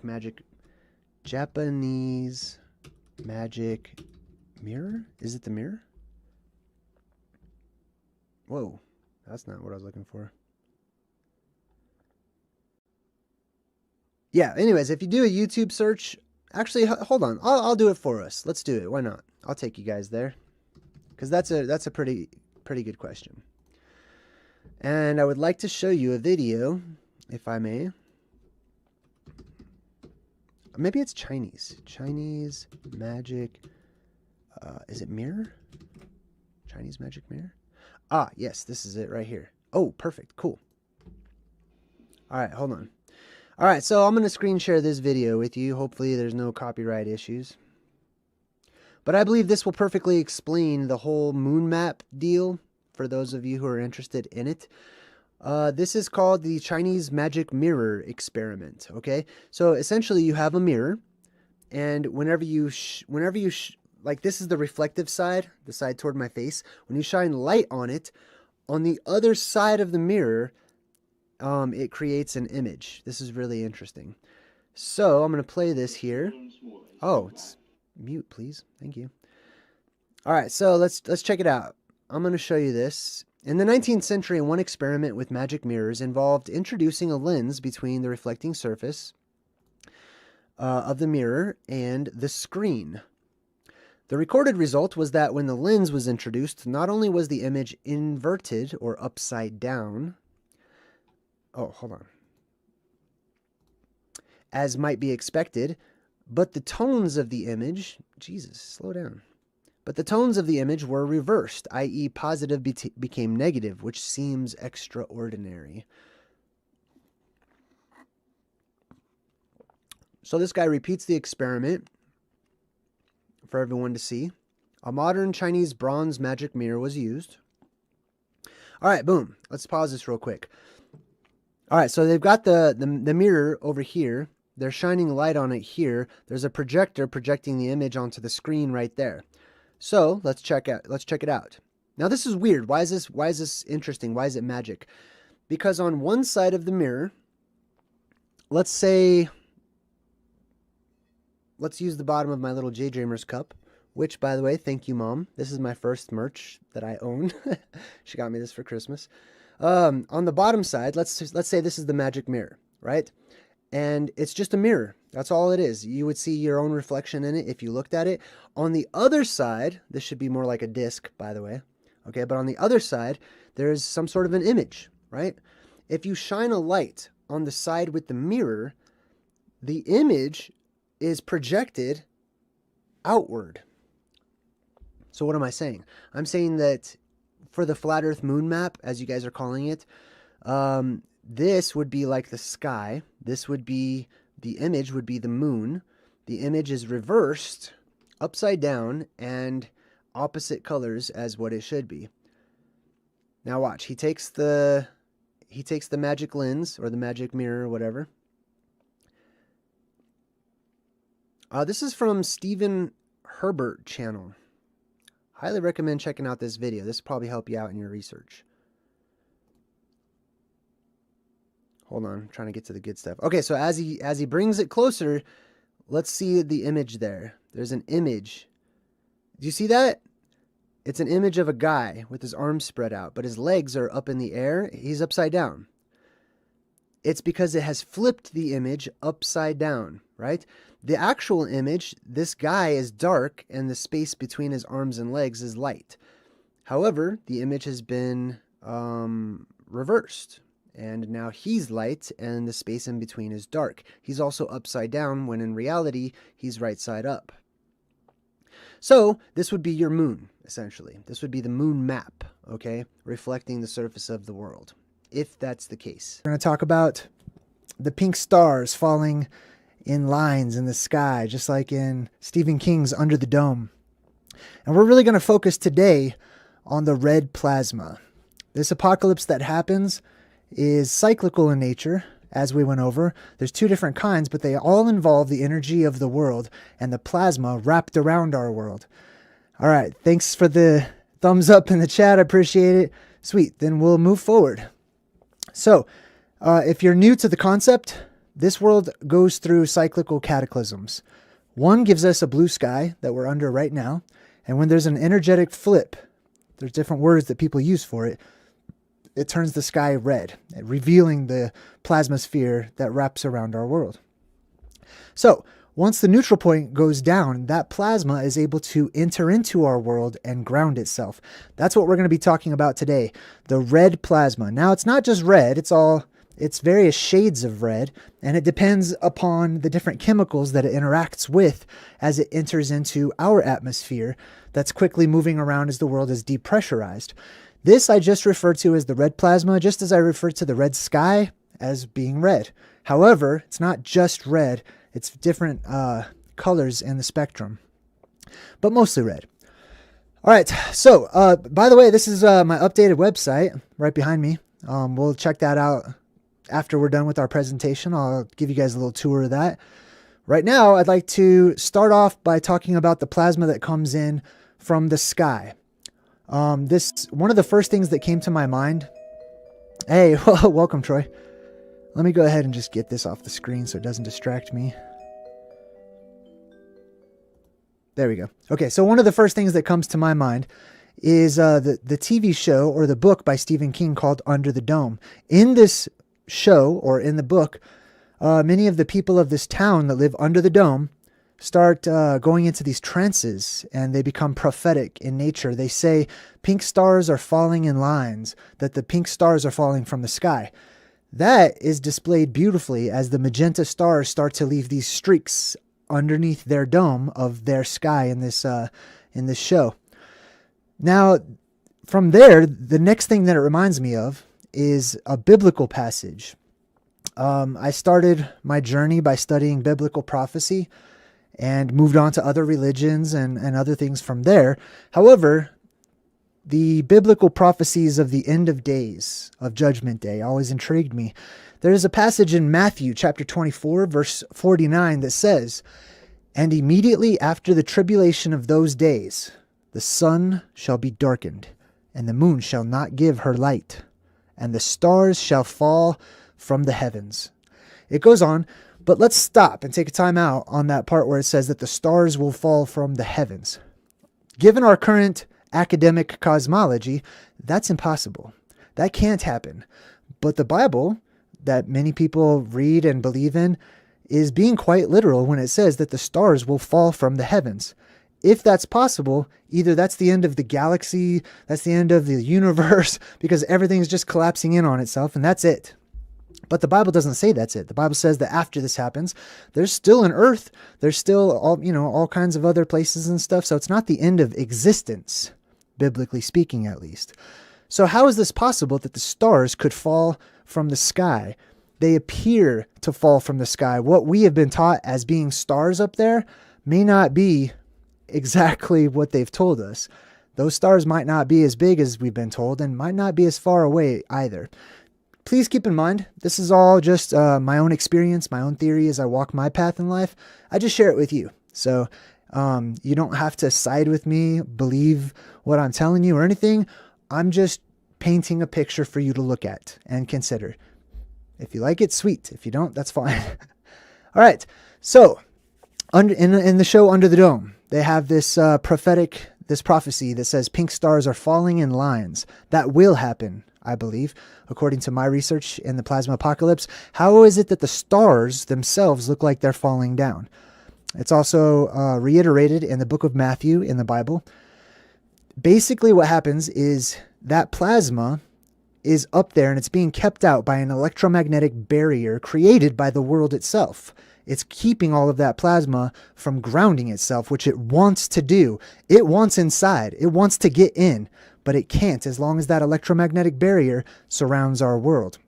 So what happens is whenever our world builds up enough energy and it gets more pressurized, eventually it's going to pop. It depressurizes, and this appears to us as a hole forming up in our sky, in the atmosphere above. When that happens, many other things happen as well, like we talked about, the sun going dark, the moon getting darker, turning more of a blood red color, and the stars falling from the sky. Now, if there is a covering over our world under that electromagnetic barrier, or even above it, then that covering may be responsible for what we call the stars in the sky. Now, I'll give you my theory. In short, my theory is that there are craters up there on the covering of the firmament. Those craters, because the light from the plasma refracts, it creates its own mini focal point, just like the large focal point from the entire structure that we call the sun, right? The entire structure bends the light inward, creates a focal point above us, and that redistributes on the land, giving us daytime or sunlight. I believe so far that the stars are the same thing, that they're very similar. They're just created by smaller focal points, by all of the different craters that are up there on what our sister world would look up and call their moon, essentially. Now, if that's true, let's go off of that. If that's true, it stands to reason that those craters are the weak points in the firmament above. Whenever the electromagnetic barrier is released, then that plasma hits that barrier, the physical one, creating new craters and even puncturing and pushing through the old ones. And basically those become doorways or portals or windows in the sky, holes in the sky, where instead of light passing through, now the physical plasma itself can pass through. So it strings in and it waves around and it comes on in, spiraling down to the ground. So to onlookers here on the ground, keep in mind, the larger things are, the more slowly they look like they're moving, especially if they're far away and they're very big. I call that the macrocosm. Up there in the sky of the heavens and the firmament and whatnot, that is the macrocosm. When that plasma enters in, it will look like it's slowly undulating down, right? Even though it's moving very quickly, and these become the substance of many of our myths and our legends, our religions, our folk stories, our folk tales, our tall tales, and many other things. So what does it do? What does this plasma do? whenever it comes in? Well, first, let's talk about the color. Let me go back to some screen sharing. I'll tell you why I believe that it is a magenta color. It's in the red spectrum. All right, so if we look up, I typed into Google, what color is ionized hydrogen? I believe that there is hydrogen in mass out there outside of our world. Now, that's not just my belief. If we look it up, there is an area. Whoa, that's super bright. Man, dark screen. All right, so if we look it up, there is a region of space, or there are many regions of quote-unquote space. This is in academics, right? Called the H2 regions. The H2, if we go up to the top here, it says the H2 region. This is just their artist's impression of hydrogen up there above us. It says an H2 region is a region of interstellar atomic hydrogen that is ionized. Interesting. So there is hydrogen in bulk out there just beyond our sky, what we consider to be our sky. So what color is hydrogen when it's ionized? We get the answer, a red color, right? It's a red color when it becomes ionized. Ionized is just a fancy word for electrified, right? Hey, welcome, David. Oh, hey, I just got a donation. Thank you. I appreciate it. So the hydrogen is ionized. It becomes electrified, essentially, and it becomes a plasma. And that red plasma is responsible for various effects that we see down here on the ground. Here's an example. Here's a good example of somebody who has a vacuum chamber and they have ionized hydrogen inside of this tube. And that's the color that it typically is. Now, it can change colors based on other chemicals and other gases that it interacts with, but this is the main color that hydrogen would be when it becomes ionized. You see this color a lot. It's the color out of space, right? With that Nick Cage movie. This is oftentimes what's portrayed as being some sort of spirit or ghost or something in movies like the Ghostbusters and whatnot. So what does this hydrogen, ionized hydrogen do? What does this plasma do when it enters into our world? Well, there's many references to this. I believe this is one of the great secrets of the world. I don't understand how it was such a big secret to me for so long when it's literally everywhere. Our cultures, our society is permeated with this symbolism of this cosmic gods that come down and are sleeping for a while, and they wake up and they reappear, and the ones that appear and then disappear and go down into the underworld, etc. I believe these stories hearken to a reality that we experience. They're just cartoonified versions because many people don't know what to make of it. So let's talk about what happens when this plasma enters into our world. Essentially, I'm not going to take sides, but it's a destructive force. It is here to clean house. It's here to clean up the mess that we have left. And I say we, just meaning everything, okay? The world has become a dirty place. I'm not saying bad or anything. I'm just saying that it needs to be cleaned up. There's a cycle to everything. It needs to restart. The pressure needs to be relieved, and the red plasma comes in to do the cleaning. So what does it do? It terraforms the earth, the mountains, the canyons, the hills. Not every part of geography, not everything geologically we would attribute to the plasma, but many things. Many things. Let me give you an example of how the plasma itself reaches down in these branches. It branches down. There are different sizes and different strengths to the plasma as it enters into our world. There's different strengths to those plasma streams that are entering in from the craters of the stars. There's the plasma enters in through the opening that where the sky depressurized. Obviously, the plasma that comes in through the opening in the sky is going to be more powerful and larger than the streams that come in from the areas where the stars are. But let's check out a video. I want to share this with you. This is from a YouTube channel, one that I refer to quite often. I'd like to refer it to you. It's called Mr. Too Tough 2. And he performs electromagnetic experiments and various experiments of all kinds. Here, he's got a sort of plate over the earth, or over some earth, some dirt and stuff that he's put there. And the plate has a high electromagnetic charge, an electric charge, and it's just hovering over the dirt. Now, we would pretend like this is the electromagnetics that come in the form of electricity from the sky or the plasma. What it does is it doesn't even need to make contact with the earth. That mud that happens because the world will go through many earthquakes and whatnot, but the earth itself is attracted to the electromagnetics that enter in from above. So it pulls the earth up. Now, if the earth itself is muddy and liquefied from liquefaction due to the worldwide earthquakes that are happening, it's easy for mountains to be created, pulled right up into the sky in a matter of seconds, which, by the way, is corroborated by many ancient legends and stories of various cultures throughout the world in their creation mythos. As you can see here, he's doing it again. He's electrifying this mud that he's got. He's put some mud in there, shoots an electric arc onto it, and it pulls the mud up, creating what on a miniature scale is a mountain or a mesa or many other things that are similar to that. All right, cool. So I just wanted to share that. Big shout out to Mr. 2Tough2's channel. Highly recommend it if you're into the plasma apocalypse and the physics and mechanics that are involved. Also, I want to give a shout out to the Thunderbolts Project and the Electric Universe. Those of you who participate and add to our collective research. So big shout out to all of you out there. Let me just check the chat, make sure. Sometimes my microphone turns off or something. I'll just keep talking.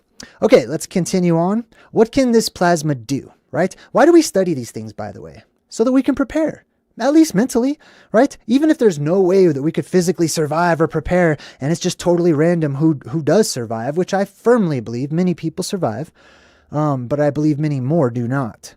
So let's focus on the good news, right?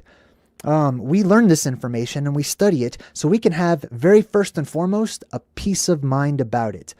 If you try to talk about the subject of a cataclysm or the world as we know it ending, most people get turned off real quick. They don't want to talk about it. Oh, it's doom and gloom. It's terrible. I don't want to hear. Why do you want to focus on that?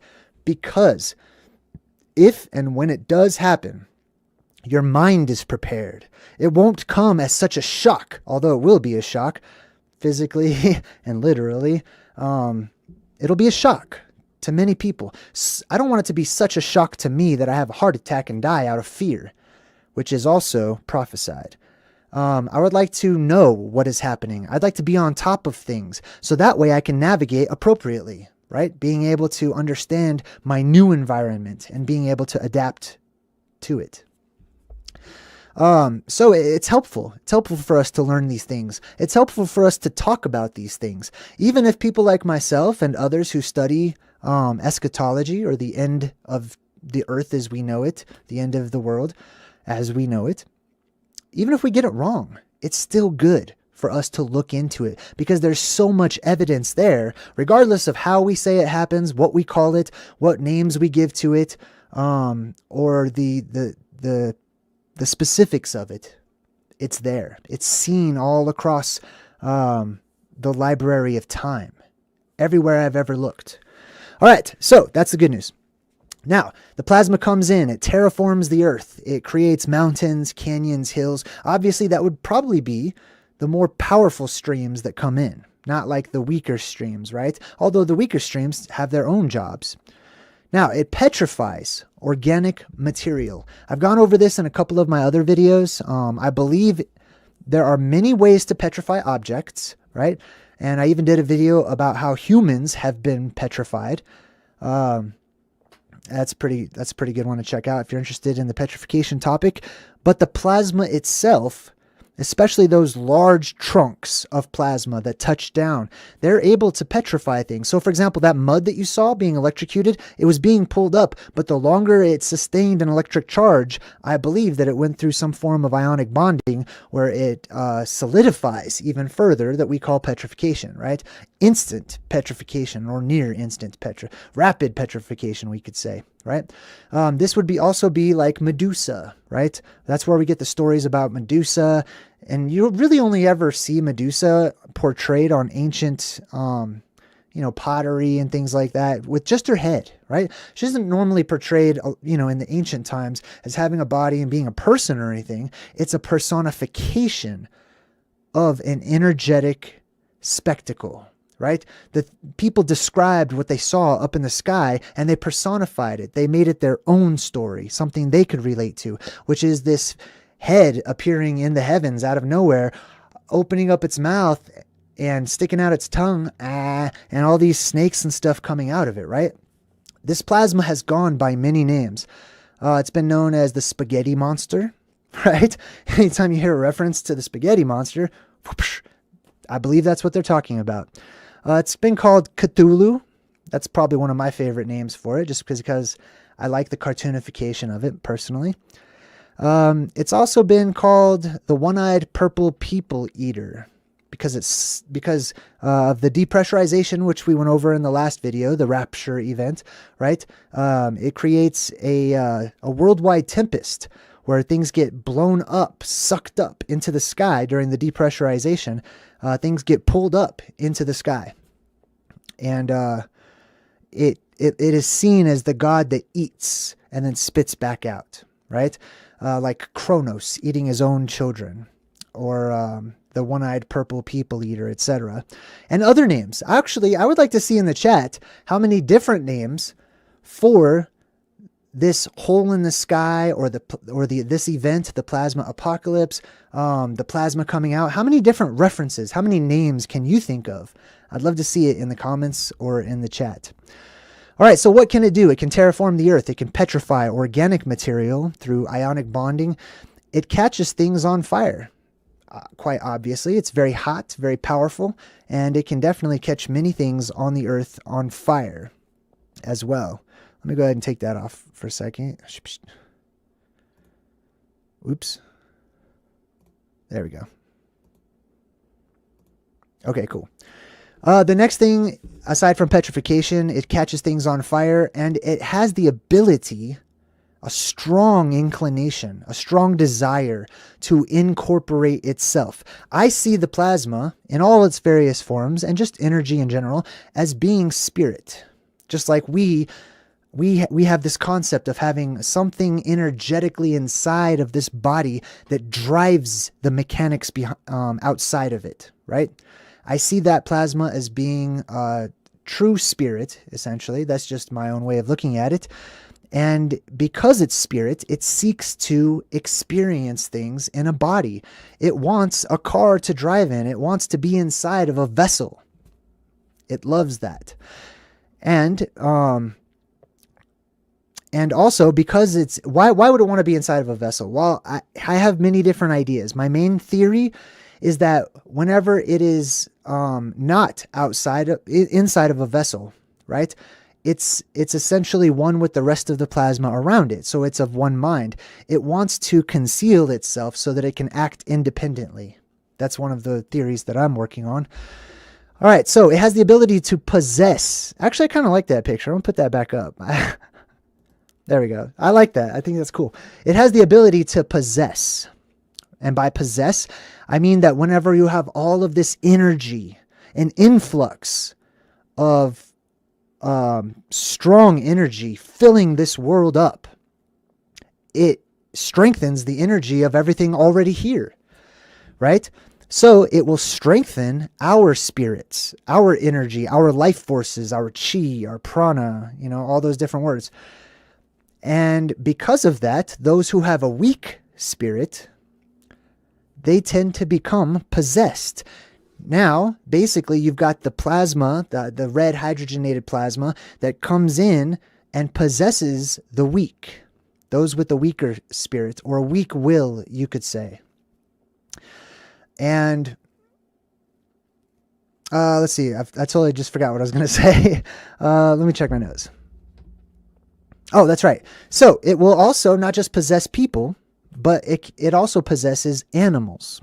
This is where you get ideas for things like another Stephen King book, Pet Sematary, right? Where you have zombified animals or ravenous animals, animals that just flip all of a sudden. It could be your family dog, and it gets plasma possessed and boom, turns on you just like that. Why? Remember, as long as that plasma is free to come and go from quote unquote space, from the sky, right? Until it's cut off. That plasma will be cut off. Once it's cut off by the electromagnetic dome going back up and reinstituting itself, that plasma is connected to the purpose of whatever it's connected to, right? Once it is severed, then the plasma outside of the world is stuck outside. It cannot enter back in until the next event. The plasma inside of the world is stuck inside. It's trapped inside of here. And therefore it's cut off from whatever its commands, whatever its programming, whatever its purpose was. It now has free will. It can now do whatever it would like to. But until the time that it is cut off and can make the choice, it has no choice. It has to follow its directive, which is to clean house, which means to kill, to destroy, to reform, to reshape, all of those things. So it stands to reason that the animals and people and possibly plants that get possessed by this plasma, for the time that it is in here, for approximately 7 days of the apocalypse, those who are possessed by it will become killers. They become murderers. They become vicious and want to destroy things just like their father, just like their creator, you know, their original purpose that they had. So be careful. Be careful during the apocalypse. It's my best advice. Be careful. It's pretty simple. Plasma can possess things, right? Now, not just plants, not just animals, not just people, but those vessels that we have created that we like to call robots or machines. This is where the concept of Skynet comes into play from the Terminator movies, right? Things coming to life. If you ever see it in the television shows or movies or whatever, where inanimate objects all of a sudden just have a life of their own, they start coming to life or whatever. Now, that's all very much cartoonified, so keep that in mind, but everything seems to have a life of its own. Not only that, but remember, plasma's physical. So while it is in here in the world, it can manipulate objects just like a ghost would, and it can move objects so that they appear to be indwelt with spirit, when in reality, they're just being moved around externally. However, the plasma wants to be internal. So if it can go inside of a vessel, it will possess it and bring it to life. All right, so we talked about how the magenta plasma terraforms the earth, creating mountains, etc. It petrifies organic material, not just organic material, but any material pretty much. It catches things on fire. This is like whenever you hear the song Trampoline. The girl says, I've been having dreams, jumping on a trampoline, flipping in the air. I never land, just float there. As I'm looking up, suddenly the sky erupts. Flames alight the trees, spread to falling leaves, and now they're up upon me. All right. Now, keep in mind, this is not the end-all be-all of everything plasma, or the plasma that enters into our world. There are many things left undiscovered that I don't know about, that I'm yet to discover, that others are yet to find. So keep your eyes peeled for the others who are there to continue trudging their own paths that we can learn from. The plasma can cause blindness. Okay, this is light. This is bright light, and just how we are taught, don't stare at the sun or don't look at the sun. Regardless, I don't want to talk about if you're a sun gazer or not. If you are, I respect that. All the more power to you. Excellent. But I don't recommend staring up into the deadlights. Okay. This is the concept of the deadlights. Don't stare into them. I believe it's very much possible that it makes it even easier for you to become plasma possessed. That you can become a thrall to the purpose of this soul force that is entering into our world. It can cause your eyes to go blind, especially if you get possessed and you can't help but you can't even turn away from it. You know, it's so beautiful, it's so amazing, it's so whatever, you're enamored with it until you get sucked up into the sky, eaten by a phantazoid, or you just turn into a thrall, a slave to the plasma. You get plasma possessed. So it can make you blind. I don't recommend staring into it, no matter how beautiful or majestic looking it is. Don't stare into it. This is also where we get the whole, like, don't look into the eye. There's some sort of eye in various movies and you're not supposed to stare into it or look into it. It's the same concept. One of the other things, the last one that I'll really mention, is that plasma possibly can rearrange DNA and create what we would call mutants and people with superpowers. Now, these mutants, these mutations that the plasma creates may be beneficial, may not be so beneficial. Obviously, the beneficial mutations would continue on and thrive, while the not beneficial mutations would slowly die off or quickly die off. This is also corroborated in some ancient writings that talk about various creation stories, where there were these beings that came down and they manipulated the DNA of mankind, or of humankind, I should say, and that they had various failures to begin with. They created these mutated, human-like creatures that didn't really work out. So I see that as being very similar. Let's see, what else? Did I have anything else I wanted to share with that? No, we talked about that. All right, cool. Now, because of all of these reasons, because it's seen as being a destroyer that changes the shape of the world and therefore destroys the home as we have set it up and decorated it or gotten used to it, right?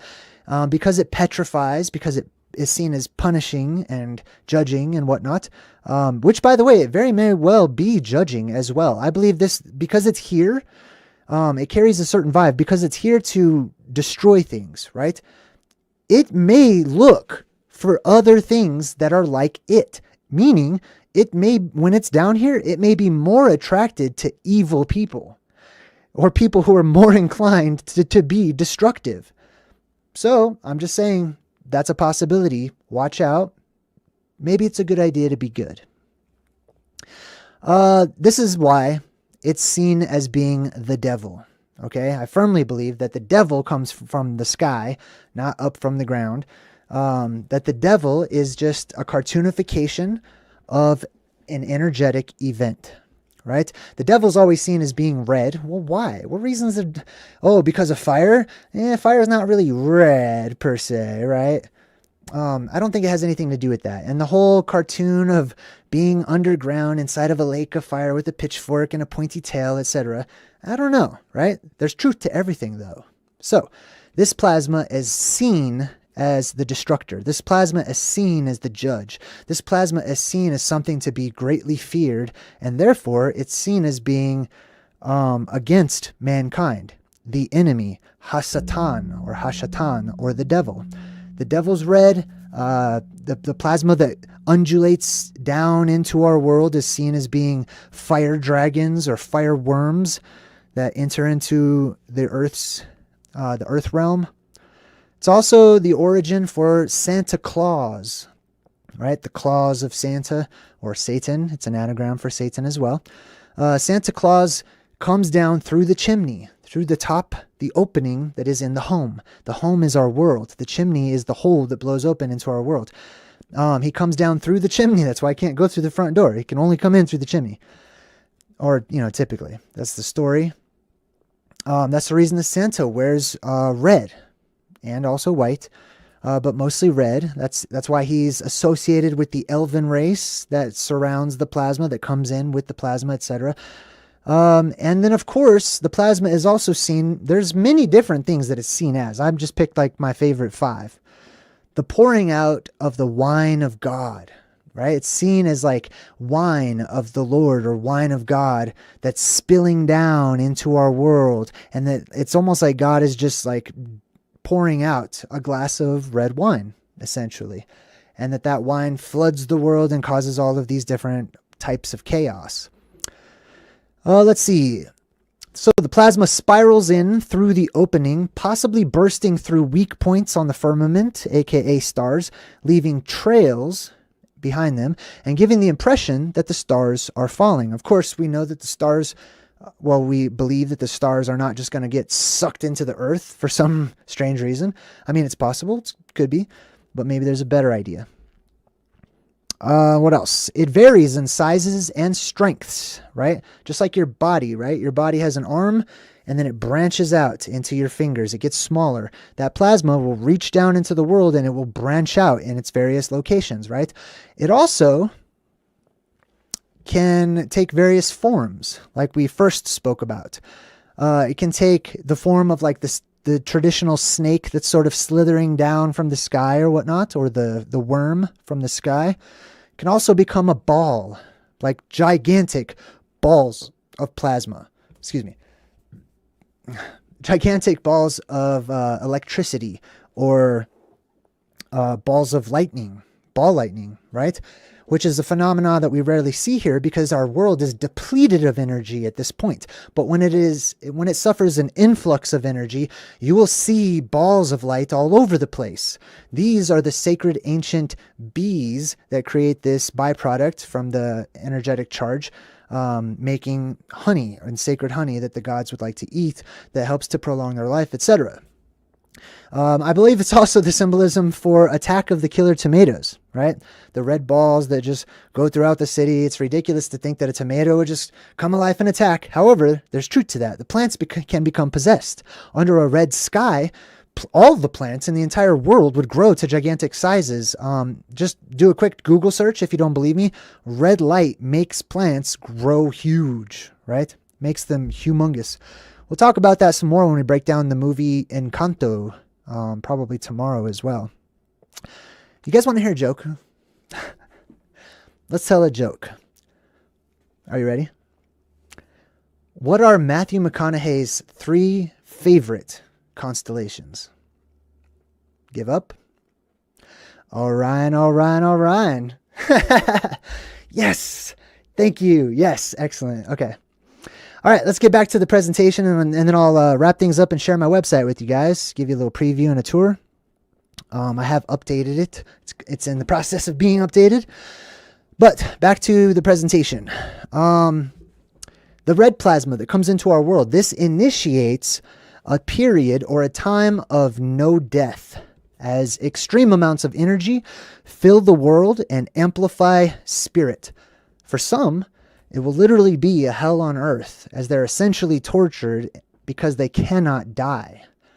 For others, it'll be a sublime experience, lengthening their lifespans, giving them vitality and strength. They'll feel amazing and euphoric. It will create massive chemical reactions when interacting with the gases and elements that are already present in the atmosphere on the Earth. Right? So it makes sense that you'll have this sort of cosmic chemical romance as the hydrogen shoots down into a new realm, and you've got the rest of our elements in our world that are getting sucked up and out as the world depressurizes, and they slam into one another and they mix. You've got the nitrogen that's already in the atmosphere, most of what we call the air that we breathe, mixing and becoming ionized itself with hydrogen. Which is going to create all types of other chemical reactions and create new gases for us that will promote life, some of which may be dangerous, which is why I also recommend a gas mask. But what else? For example, nitrous oxide clouds. I talk about that one. That's an easy one. Clouds of huge nitrous oxide, acid rains of various types, right? If it does rain, I would be very careful. Maybe don't go in the rain or drink the rainwater, especially because you're going to have all that crap in the air that's getting sucked up and out as the world depressurizes. Also, this magenta plasma from above, right? It will dominate the world until it's cut off. Now, that's interesting terminology. The Bible talks about the devil being in charge for a time and then being cut off. That's how the Bible literally describes that. So it's very interesting that they use those words. It's cut off by the reinstitution of the electromagnetic confinement dome, repelling plasma outside of it and trapping the plasma that is therein, that's found therein. All right, so that's basically the short of it, okay? This Apocalypse 101 series, which is what I'm going to call it from now on, this is just designed to give you a short little presentation, get right to the point, not a lot of extra talking or anything. So that way the new people can really glean. They don't have to sit through like 2-hour-long video and sift through all of my words. Now, with that being said, I want to give a huge shout out to the Thunderbolts project. Like we talked about, Mr. Too Tough 2. Highly recommend checking out his experiments that he does with electricity. And last but not least, myself. Let's check out my website.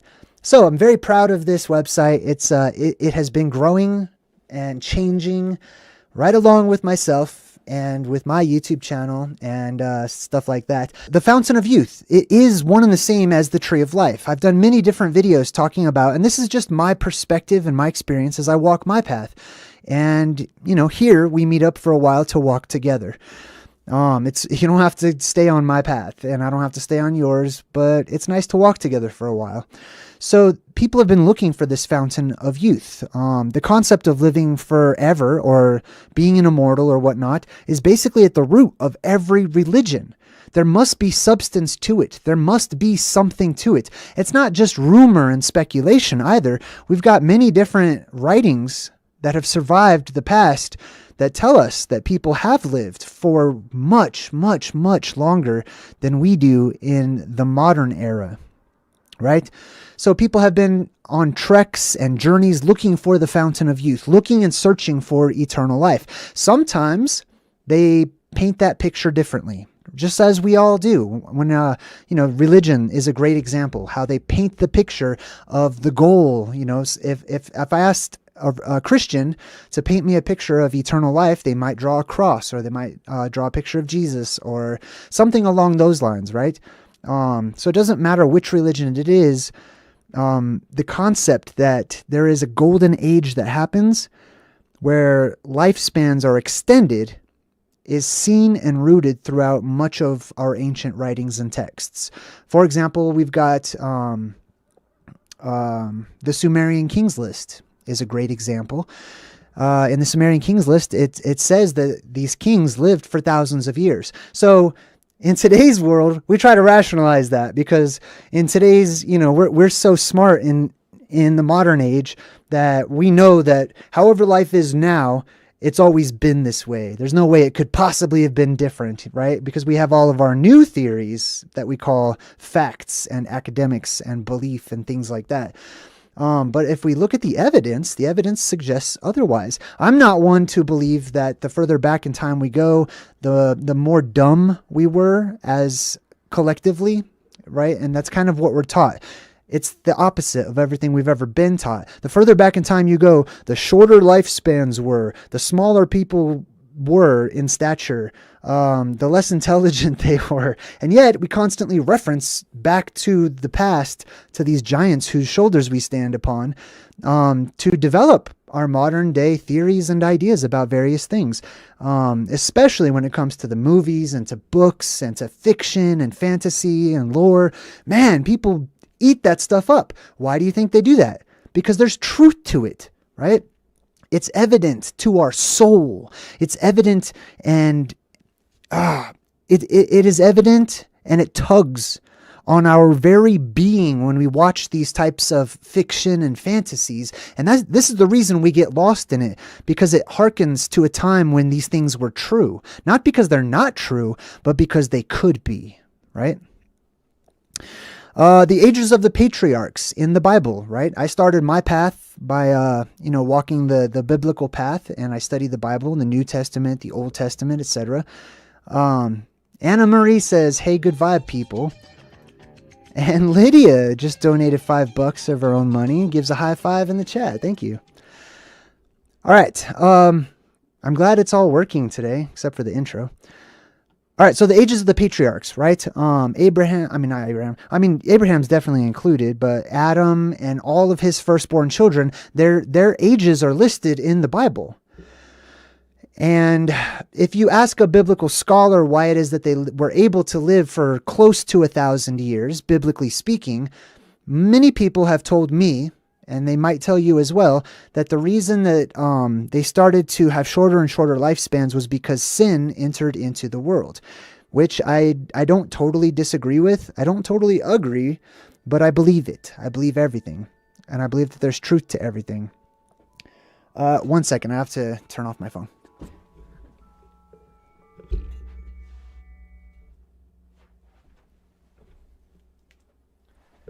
Oh. Thanks. Sorry about that.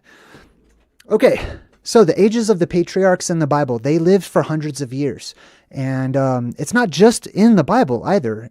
It's every religion and every culture has these writings where they talk about these men of renown, these men and women who lived way past the time that they're supposed to live to. And I'm not talking about today, in today's world. People might be like, oh, well, if you eat celery only forever, then you'll live to be like 200 years old. Yeah, but your body still gets old. Like, it still gets all wrinkly and bony and it's dying. You know what I mean? I don't want to live forever like that. Screw that. I want to live forever young and strong and vigorous and healthy and energetic. I don't want to live to be 300 years old and look like a skeleton. Nah, forget that. So that's the reason why we look for these things, right? Otherwise, the world's elite would be more interested in a better diet or something, and clearly they're not, right? All right, well, here's what we're gonna do. We're gonna take a quick break. I'm gonna shake off the nerves and everything. We're gonna take a quick bathroom break. And then we'll come back, we'll jump right into it. And I'm going to get the chat more involved this time too. If you have something that you want to say to me, type in @JayDreamerZ or just Jay, J-A-Y in the chat. And we'll jump into the chat here for a moment. The next thing we're going to get into is some Bible verses and verses from the Quran, which some people have already put into the chat as well, about what it's going to be like to not be able to die. Then we're going to talk about petrification, flash freezing, and waking the dead. We're talking about the tree of life. We're talking about, I did a really great video for us who seek after the tree of life, for us who follow after the tree of life. Felicia, hey, welcome to my channel. And man, it's called The Lost Tribe of the Tree of Life. And I feel like it's one of my favorite videos I've ever done. One of my most important videos I've ever done. Please feel free to check that out. So let's see. The next thing we were going to talk about, I'm still kind of nervous. Next thing we're going to talk about is, we talked about the patriarchs, right? How those people in the Old Testament of the Bible lived for hundreds and hundreds of years.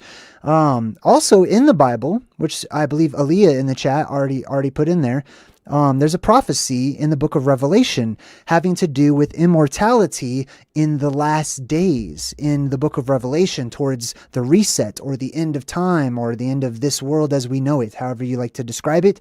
And it says that in those days, men will seek death, but they shall not find it, right? And the reason for that is our world is inundated with energy. They're not able to die. So some people may long to die. Maybe they get hurt, or maybe they don't like the new changes that have happened in the world that we live in, and so they seek to die. Some people may try to kill themselves or leave this world, but they'll find that they cannot. And I believe that this is also shown in various movies through symbolism as well. In the Quran, it corroborates the same quote, right? The Bible says men will seek death, but they won't be able to find it. In the Quran, it says that two men in the future, near the day of judgment, will pass by a grave wishing that they could be inside of it, right? Because they're not able to die. They're envious of the fact that we once had gravestones, that we once had graveyards and cemeteries and stuff. But those things are just resting places, waiting. Hey, Tracy, thank you. I appreciate you. Tracy just left a $20 donation. Super appreciate it. I like the little sticker. All right. So we talked about the Quran and the Bible, the prophecies, etc.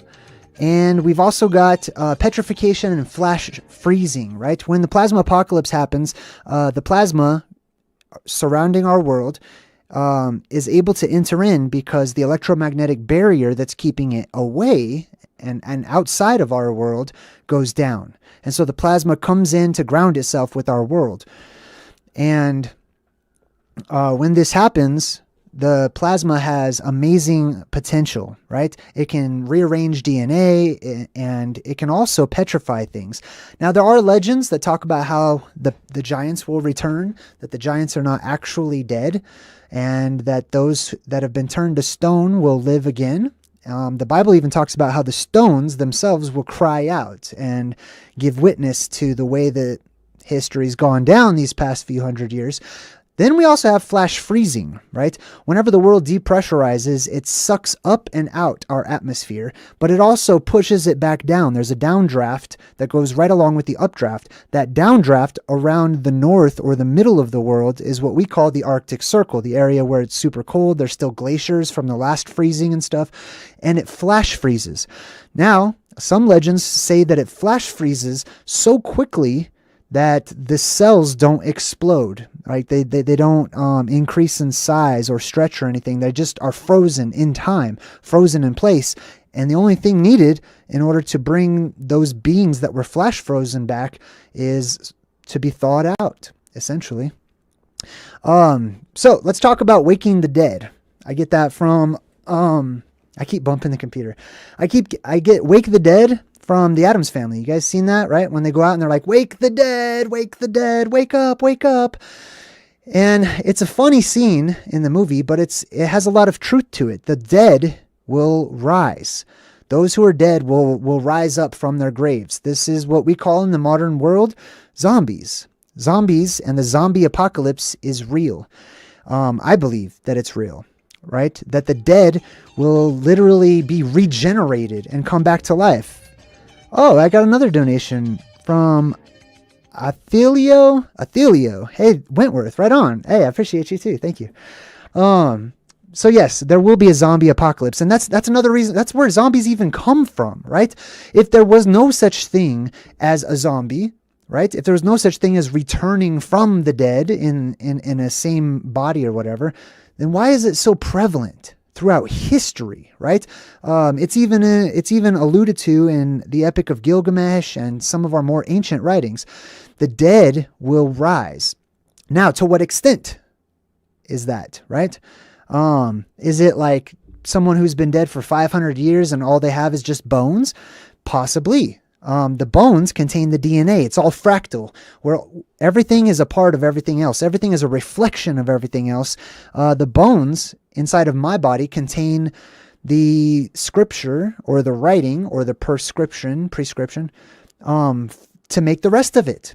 All of the DNA is there. It's just different parts of it are activated to do this or to do that. All it needs to do is to be zapped with something that carries with it the potential to regenerate. And regenerate they do. The Bible talks about this. One prophet was given a vision of a valley of bones, and he was asked, can these bones live again? And then he was shown a vision where the bones started to rattle and started to connect to one another. And then flesh and sinews and muscle and all of it started to grow back on top of these bones. So is that possible? Something to that degree and that extreme? Yeah, I think so. Is it also very likely, especially if that's the case, that recently dead bodies, right? I mean, we got people dying across the world by the thousands. I have no idea what the numbers are, but people die every single day. There's many of them. So the more fresh dead will, in my opinion, have more likely of a chance to be resurrected or whatnot. I also believe that this is why they place their mausoleums and graveyards and catacombs and stuff usually on holy ground, which often is directly underneath some sort of a church that looks like it has, looks like it's designed to draw the attention of the energies in the air and redistribute them down into the ground where they happen to have all of their dead buried and laying around, right? And I believe that that's done purposefully and by design so that those dead are ensured that they will regenerate and come back to life because the plasma will be attracted to the steeple or whatever it may be. It'll run throughout the building, go directly into the ground and reinvigorate the dead, bringing them to life. Now, let's talk about what that looks like. What does that look like whenever the dead come back to life? Oh, thank you. I super appreciate you. Mustard seed. All right. So Wake the Dead, the rise of zombies. Okay. Are they going to be zombies like in Night of the Living Dead or, you know, any of those zombie kind of movies where they're all like brains and they just want to kill and stuff? Possibly. There's also other indications. For example, there's zombies that are talked about in the New Testament in the Bible. in the Bible, it says that at Jesus's resurrection, or I'm sorry, at his crucifixion, that the dead of the righteous were seen walking among the streets. Now, were they still righteous? I have no idea. But regardless, it's interesting to note that the Bible even talks about a historic time when zombies walked about, people who had been dead for quite some time. Obviously, we have also one-off instances, right? Like Lazarus and some other stories of individuals who are living examples, or were, of zombies, of zombification. Now, what's the difference between a zombie and someone who is brought back from the dead who's not a zombie? In my mind, I imagine the zombies as being those who are plasma possessed, okay? So, will every creature that rises back from the dead be that creature that died? Will it have the same soul, same spirit, same life to it? Or is it possessed, right? Is it just that the mechanical portion of it has regenerated and come back to life? Or maybe it's a carbon copy. Who knows? I'm not sure.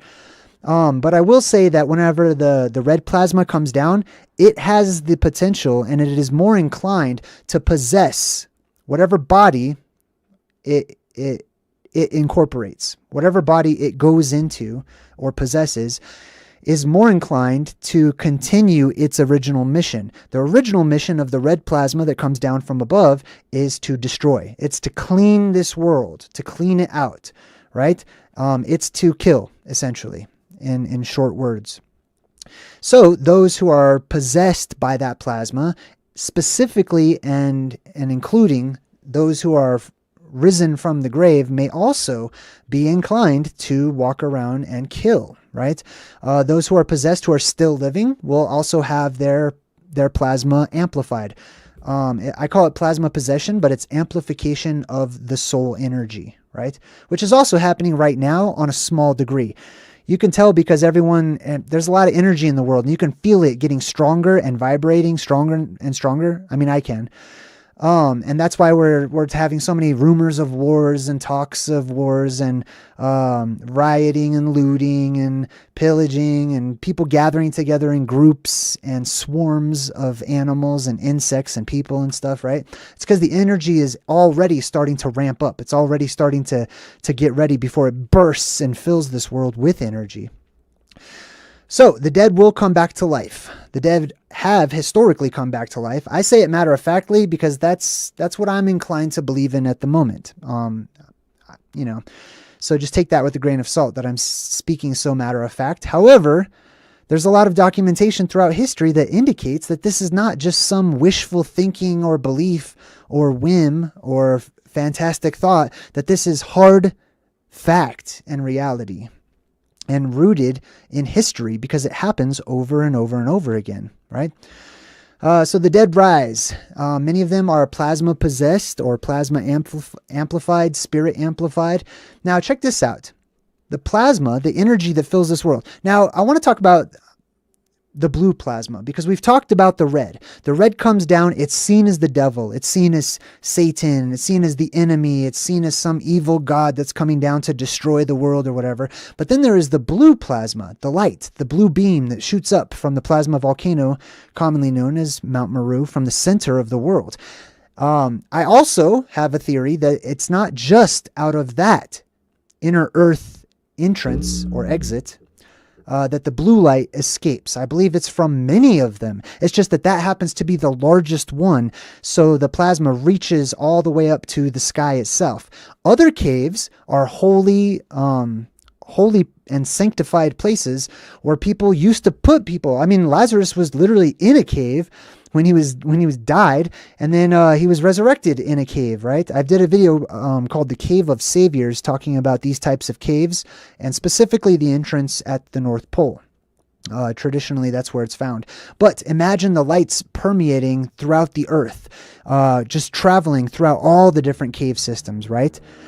These would be places of power, place of intense electromagnetic charge, and people and governments of the world have sent out expeditions forever, basically, to find these places, to see if there are any places of power left. And I believe that they will all be reopened at the grand opening or the grand reopening of our world. So anyhow, the blue beam itself is really what provides the sustaining life force, right? When you have, obviously when you have the red plasma coming in, it's here for a short time and the world is amplified energetically, but that electromagnetic barrier goes back up and it cuts off the red plasma from grounding itself to our world. So we don't get that influx any longer. So during the age that we live in right now, the blue beam is retracted. The blue beam is the missing God. The blue beam is nowhere to be found, and people are longing for it. And I just call it the blue beam. You can call it Jesus. You can call it Allah. You can call it whatever. It doesn't matter, right? This is just my words that I'm using for descriptors. But we long for it. We miss it. We write stories about it. We look forward to its return. It is the eternal flame that we want to keep going. We don't want that flame to go out because it's literally the spirit of the world. It's what provides life and lengthened lifespans. So that blue beam, whenever it goes up and that electromagnetic barrier surrounds our world once again, creating a net in the sky, or a sky net, if you will. When the blue beam is up, and that net goes back up, or that shield or that barrier goes back up, that blue plasma is repelled by that force, keeping all of that spirit energy in our world, filling our world up with life and life abundant. However, whenever that blue beam has retracted and that electromagnetic barrier goes back up, now all we have is whatever we started off with, and it depletes over time, right? Causing life and everything in this world to shrink, to get smaller. As the pressure increases in our world, everything shrinks and gets smaller. We start losing those types of chemicals that add to our growth and our healing, like oxygen. And then we get to where we are today, right? Where we have a form of magic, but not real magic. We create what we call technology, which is a way to do the things we used to do magically, but without external devices, essentially. So when the world is filled with an influx of energy, that energy that I call plasma, that spirit, looks for a body so that it can function in its new environment. In this environment, it is beneficial to have some sort of a body, some sort of a vessel to drive around within the environment that the vessel is in. So it looks for a vessel. Now, when it finds a vessel, it could be a toy robot. It could be your television. It could be your body. It could be your cat. It could be a plant. Any kind of vessel, when it finds it, and it goes into it or incorporates itself into that vessel, now it has to abide by a whole new set of restrictions and laws because it is now restricted to that vessel to a certain extent, right? All right, so that's really plasma possession. The plasma is seeking bodies to possess. This gives rise to the concepts that we've seen in the movies like Skynet, which I just mentioned, the Terminator movies, any movie where our technology comes to life all by itself. I'm not talking about artificial intelligence as we dream about it today. I'm talking about true intelligence that comes from it's only the body that's artificial, okay? I'm talking about Pinocchio, essentially. You have the puppet, which is man-made, right? But when it is filled with spirit by the blue fairy, right, it awakens. That spirit now has a body, and that body is now what we call alive. So that's Skynet. That's the rise of the machines. That's usually why all these things that wake up from the dead, or machines that come to life and they're plasma possessed, that's usually why their eyes glow. And if they're possessed by the red plasma, their eyes tend to glow red. Superman. And if they're possessed by the blue plasma, which is typically the good side, it's the good and the evil, right? I don't see them as good or evil, but that's, just to help you out. Those are the words that we use. They're good. The blue eyes are good. The red eyes are like killer eyes, basically. And the plasma possesses people. So people will come back to life. There will be zombies, right? Some zombies might be runners because maybe they were a runner, right? Maybe somebody died at some marathon or something the day before the plasma apocalypse. They wake up, boom, that plasma now finds itself a nice, fresh, healthy body that has little work to be done, right? And it gets up and they're plasma possessed and they're those running kind of zombies. Other people may have, been missing limbs and stuff that need time to grow back or whatever the case is. I don't know, but there will be various degrees of zombies or living dead among us, right? So I believe that the truth is that the movies are reflecting to us a potential reality, a real situation where there will be zombies that you'll have to defend yourself from, along with monsters and everything else. I know, right? Some people are like, this does not sound fun. Why are you smiling? Because God, to me, it's so much better than the world we live in today. I can't stand the modern age. I don't want to go off on a tangent, but I look forward to it. I would rather go through the apocalypse than to go through the world and the system that we live in today. However, in order to get through the apocalypse, I have to continue on as the world is today, right? So that gives me motivation to keep on. So we talked about Skynet. The animals get plasma possessed as well. So be very careful because the family pet or whatever could turn on you. You know what I mean? All of the animals basically get back at mankind because we are the enemies of the animal kingdom, in my opinion. And we have been for quite some time. There used to be a time when we were at peace with our friends, the animals, with my friends, the animals. We were at peace with them. We didn't cut them into pieces. We shared our peace. We shared love, because the world is so amplified at that time with energy. Our auras are allowed and able to expand, right? It's not just the inner spirit. There are many layers to spirit, right? We know that the aura exists and goes outside of the body. So imagine what a spirit that is amplified can do with its aura, reaching out to other auras and sharing information and smells and thoughts and feelings, etc. Not just people to people, but people to animals as well. And probably people to plants and vice versa and everything in between. We used to live in harmony. And I believe we used to be able to speak to animals, and that this telepathy was our very first and original form of communication, our first language, if you will. It's kind of archaic and caveman, I guess. I don't know if those are the right words for me to formulate little utterances and little guttural utterances. I'm doing it eloquently right now on video with all of you, and we all understand one another because we've been taught language. But how much better would it be if you could do like a Vulcan mind meld on someone and, just share instantly, whether you're nearby. I imagine that whenever the power lessens in our world, who was that? Oh, Shannon. Right on. Nice to meet you, Shannon.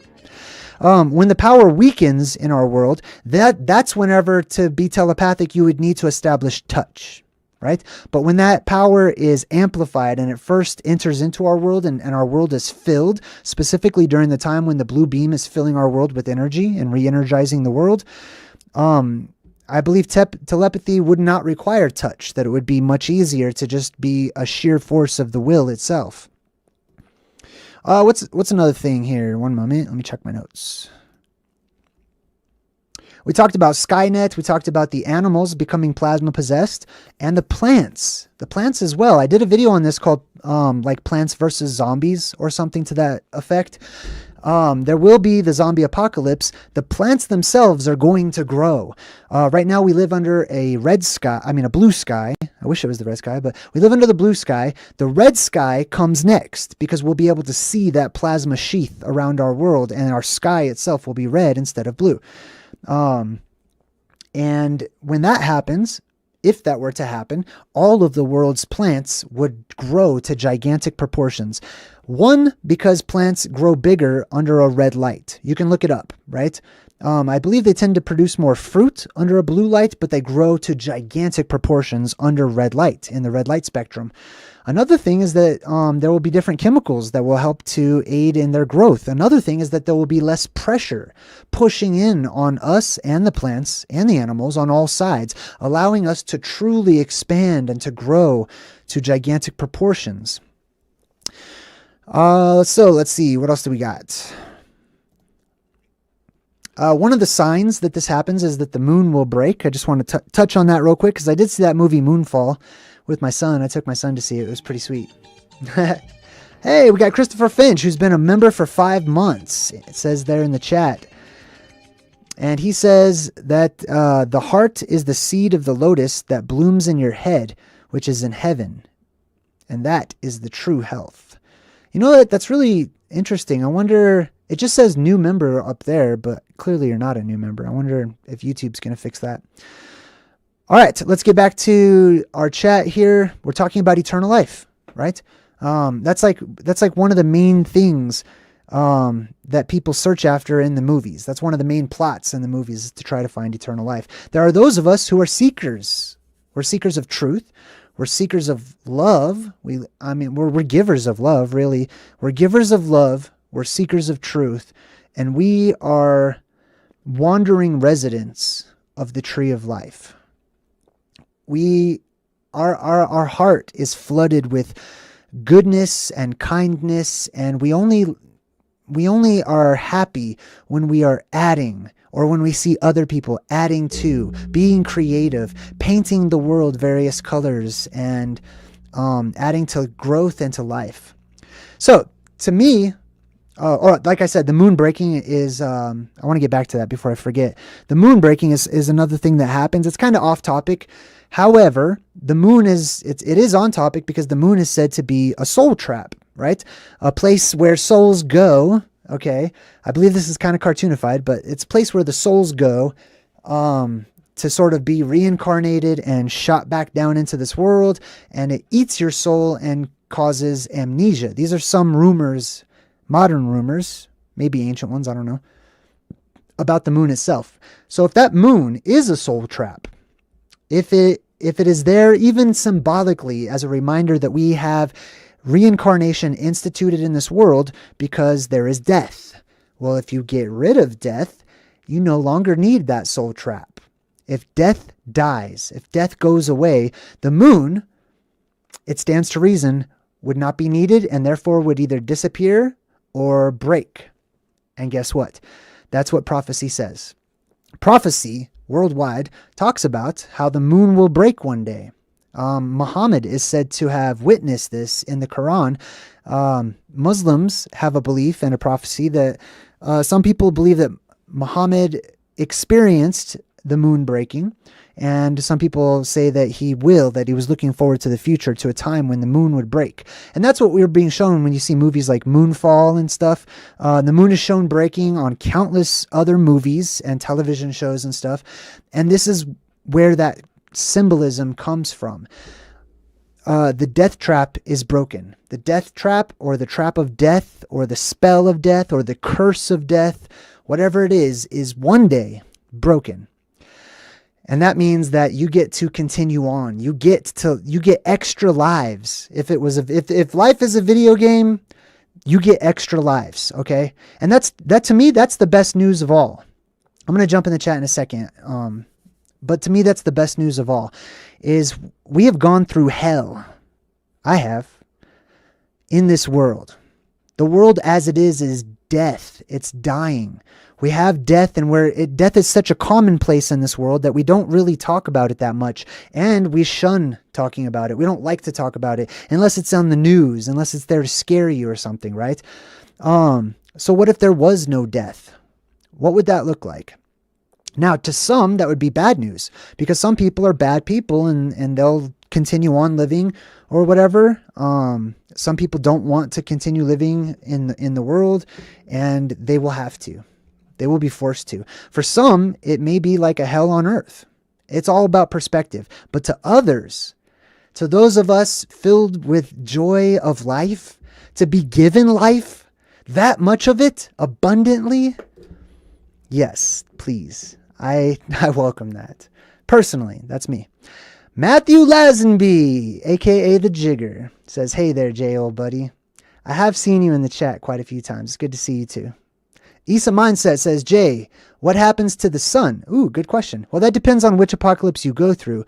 But our next apocalypse, I believe that the sun disappears. I don't think that there will be a sun. I think that the light, because when the light comes down, it creates a focal point, which gives us the sun and daylight, etc. But when the light retracts and it goes back up, along with the blue beam going up, the light around the world goes up as well. There is no focal point. So the light, our world, Mystic, oh my, thank you. I super appreciate it, Mystic. Thank you. When the light goes the other way and it reverses, or the energy of our world reverses, we go through this polarity shift or electromagnetic reversal, the light and the energy travels up and around our world going up. There is no focal point. There is no sun. However, the entire sky will be our sun. The entire sky will give off a sort of amber light all of the time. It'll be like dusk every day, all of the time, right? Now, people might ask things like, well, when will I sleep? When am I going to be able to sleep if there's light all the time, right? You're not going to need to sleep. You're going to be fully charged. Every day, all the days, all of the time, you'll be fully awake.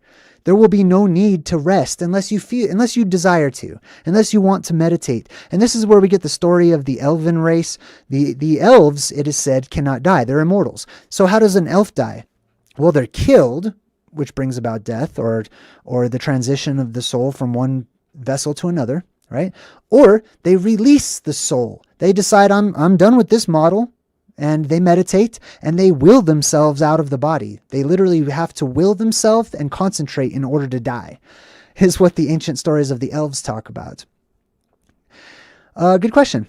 Lene Lacroix is in the chat and says, hey everybody, I missed the Good Vibe Tribe. Nice to see you again. JayDreamerZ, looking good, man. Well, thank you. That's very kind of you. Yes, so Isa, hopefully I answered that question or helped to clear that up. Biblically speaking, in the book of Revelation, it talks about how there will be no sun and no moon. There's no need for them because the light is everywhere. It will shine all over the place. I would be surprised to see a shadow in the world to come. Stephanie McGuire says Jumanji, right? Tiffany Vinci's in the chat and says, will there be 4 seasons? No, I don't think that there will be. That's a good question too, because the seasons are created by the revolutions of the focal point up in the sky. Suso! Hey, I got your email, Suso. I'm sorry I didn't write you back. But I will check out your latest video as soon as I can. 4 seasons are created by the light coming down, not the light going up. So when the light goes up, there will be only 1 season. Or maybe 2. I think that the seasons are introduced and they change over time, which is why we have so many different holidays that are opposite one another. They seem like, for example, Easter is the exact opposite as Halloween, right? But they're basically the exact same celebration, the same thing. It's the giving of the Holy Spirit, and it's the dead, the Day of the Dead, waking back up, etc. So maybe those seasons shift and change over time. Wow, everyone's being very generous today. Thank you. Shannon. Thank you, Shannon. Super appreciate it. Oh, I like your picture, the Green Man. I just wanted to tell you that. I super like that. That's cool. The Green Man says it may be dusk, but you will probably be able to see insanely better and more clearly. Also, you may not need your eyes as much as you may think. You know what? That takes me to the idea of blindness as well. There's usually in an apocalyptic movie either a blind person or a deaf person, or sometimes both. I think the deaf person represents what happens to the ears. The organs in the ears rupture. The eardrum ruptures, or can, in many people, right? It all depends. It depends on your proximity to the implosion or explosion, however you look at it. It depends on your own personal health. It depends on where you are in the earth. But many people's ears will bleed. Their eyes might even bleed, and their noses will most definitely bleed, in my opinion. And this is a precursor to what you are gifted afterwards, which is psychic abilities, which is why in the movies, anytime someone uses their psychic power, it's always like preceded or afterwards, there's like this nosebleed, and they call it the psychic nosebleed because they're concentrating so hard that the nose just starts to bleed or whatever. Well, there's reasons for that. It's symbolic because it symbolizes what physically and actually happens in the world. You are super welcome, my friend. Anytime. All right. What else do we got in the chat? We got Techie Tech, who says JayDreamerZ has to take a look at the Vibes of Cosmos Plasma Moon Map. It mirrors old world maps. Yes, I have seen that. I've seen the Plasma Moon Map many times. I like it, and I believe that there's a lot of truth there. I don't feel like I've heard anything that's like does it for me completely quite yet, but I love that so many people are thinking outside of the box, outside of the container, just like our world is a container or a box. And seeing things that are just there and obvious and always have been, right? The man in the moon, the way that the craters all look up there, the different shadows, and even all those different craters are named after oceans or seas, which is really interesting to me too. Thank you, Shannon. I appreciate you too. All right. So yes, the topic today has been eternal life. I'm just checking my notes to just make sure I got everything. The good news. Let's talk about the good news. I want to talk about the good news. Okay. So this is to me, this is good news. Okay. I'm excited. I feel like, yes, thank you. Thank you for being fair. Jeez. After all I've been through, yes, thank you. You know what I mean? I'm just saying, let's say the plasma apocalypse happens tomorrow. I happen to survive. I happen to live for an extra few hundred or thousand years. Yes, thank you very much. Why? Because life is too short. Literally, actually, physically too short. It should not be this short. It's not supposed to be this short. It's going by too fast. It's not because I feel myself just getting older or whatnot. It's that's not right. All of these ancient texts and scriptures talk about how we, collectively, humanity, not just certain individuals, but everybody, used to live way longer. And as far as diet, I'm not even sure if I would attribute that to a diet, because it may be that when our world is that amped up, you don't need things like sleep to recharge, and you don't need to put things through a hole in your face and then swallow it and then have a vat of acid break it all down so that you can try to recharge your freaking battery. That's not right. I mean, we need that now because our world is depleted of energy. I'm thankful that we have that now. Otherwise, our lifespans would probably be even shorter. But right around the corner, there may be a time that's coming when you don't need to eat at all. And this is where the truth behind all of my viewers who, I've got so many wonderful viewers. Some people are vegetarians, some people are carnivores, some people are like, all you need is water, bro. Like, all you need is water. And then some people take it a step further, like, bro, just stare at the sun every day and you're fine. Some people take it further and they say, all you need is air. Just eat the air, bro. And you know what? I believe that there are stages to that throughout the golden age and then into the silver age and then the bronze age, and then our age that we live in today, right? The metal mixed with the clay, where everything's all mixed and mixed up. And we're mixed up. The world is upside down. So what is the good news? The good news is, hey, if you live to see this day, you have reached the goal. At least one goal, right? I mean, the goal is to experience. In my opinion, that's the goal. The goal is to experience, to contribute, to add to the world. And I'm speaking from a resident of the Tree of Life. That is our goal. Our goal is to help others to achieve theirs. Our goal is to add, to be creative, to paint the world, right? To make everything always constantly better and beautiful. Now, as a part of that, those like myself also believe in balance and being fair. So I believe that it's fair that because we came from an age of purity and piousness and righteousness and long lives and extra lives and superpowers and stuff like that, I believe it's fair that we live in the world that we do today. But I don't like it. And I think it would be extra fair to return to that state, to return the world to a garden-like paradise. Felicia is in the chat and says, JayDreamerZ, what role do narcissists play in the zombie apocalypse? Really? Oh my God. And after the apocalypse, we'll need to repopulate the earth. Okay, that's a funny question. But I love it. It's very relevant. Narcissist. Okay, so we'll wrap up the word narcissist by those with bad vibes. Okay, those who have bad vibes in this world, should they survive and continue on to the next, likely, there are always anomalies and there are always exceptions, but they likely will have their narcissism amplified. They will likely become 10 million times worse than the person you thought you even knew, because they become plasma possessed. Their spirit is energized and charged. So whatever vibration they carry with them, that vibration is the one to be amplified. Now, there are exceptions to that, right? Does that mean the world will just be running amok with killers and stuff like that? Parts of the world may be. But the good news is that those who are plasma possessed and they tend towards the selfish, or they tend towards the negative or the hateful, or however you'd like to describe it. When that red plasma is cut off and the electromagnetic barrier is reintroduced to our world, that means that they are now independent of their original programming. What does that mean for them? It means they have the freedom of choice. They can change.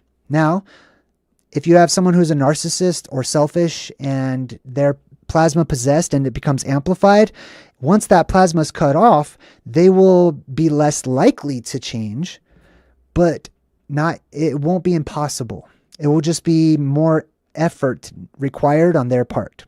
I hope that helps to answer that question. After the apocalypse, will we need to repopulate the earth? No, we don't need to. Not at all. The earth is good. The earth is fine. If the earth needs more people, the earth will make more people. At least this is my perspective. Okay. I happen to side with the Georgia Guidestones when it comes to keep the population low. Okay. I believe that the more the population grows, the closer we get to these cataclysms that happen. I believe that we are a part of it. Everything is connected. And I believe that the more energy from humanity that is introduced into this world, it creates more pressure in and on and around us, and it increases the vibrations. People get angry. People become selfish. The world enters into what is known as a fallen state. So yeah, I'm not a fan of that. I don't think you need to repopulate anything, right? Not only that, but many people have babies to sort of carry on themselves, right? Like my child is a little version of me, and I'm going to die one day, so I want my child to live, and that way I can vicariously live through them. You don't need that in a world where you live forever. You don't need that. You can have that, but it will happen much less often. Not only that, but when the Janine, I love you too. Let me put that little comment up there. That was sweet. When you live in a world that is energetically charged, right? And you don't have death and things of that nature, then it takes a very long time, or a longer time, to get through puberty, to go through the maturing stages of life.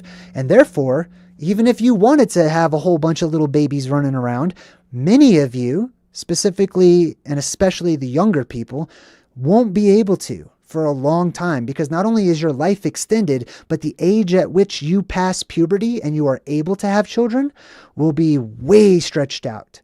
What does that mean? That means that there will be less children after the apocalypse, right?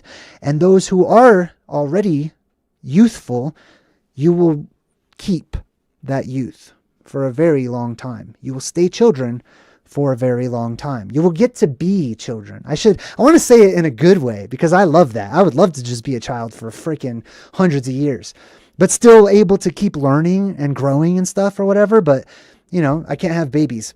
Fine with me. Great. Good.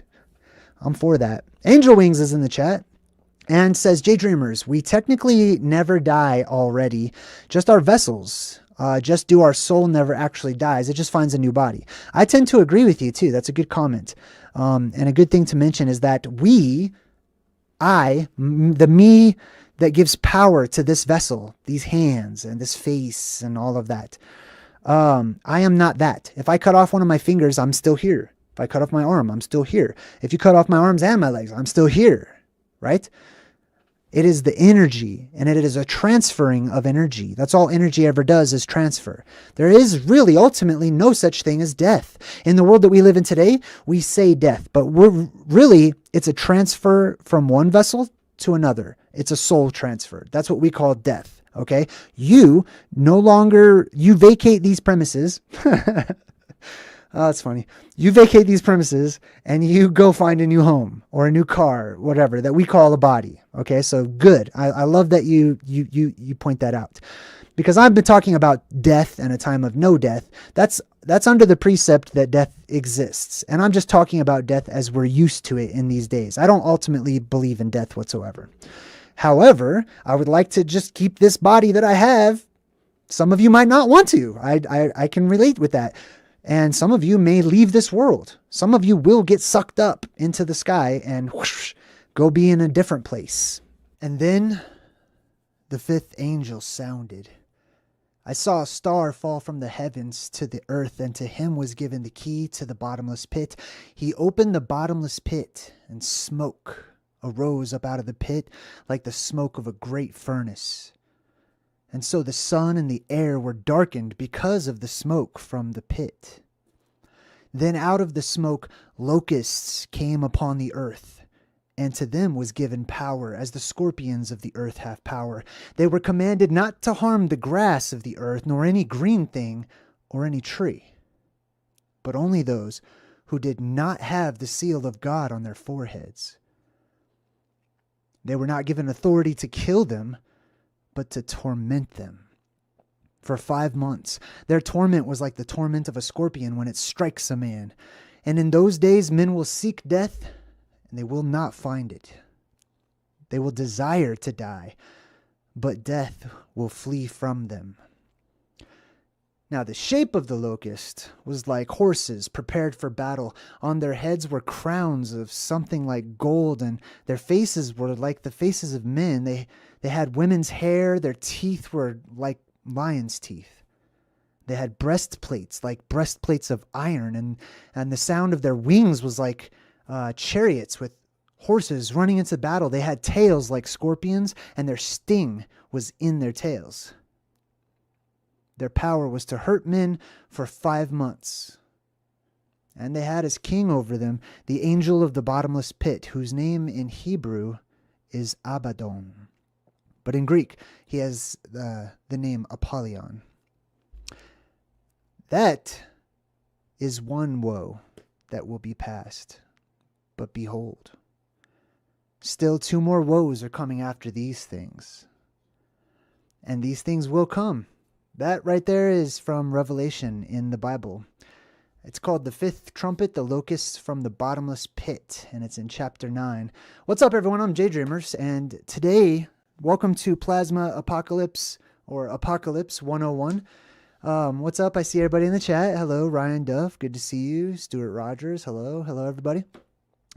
We're talking about phantazoids. We're talking about monsters. We're talking about alien creatures or animals or beings or whatever that fall down or come up into our world during this apocalyptic event. It's not just an event that will trigger zombies worldwide, the dead to rise.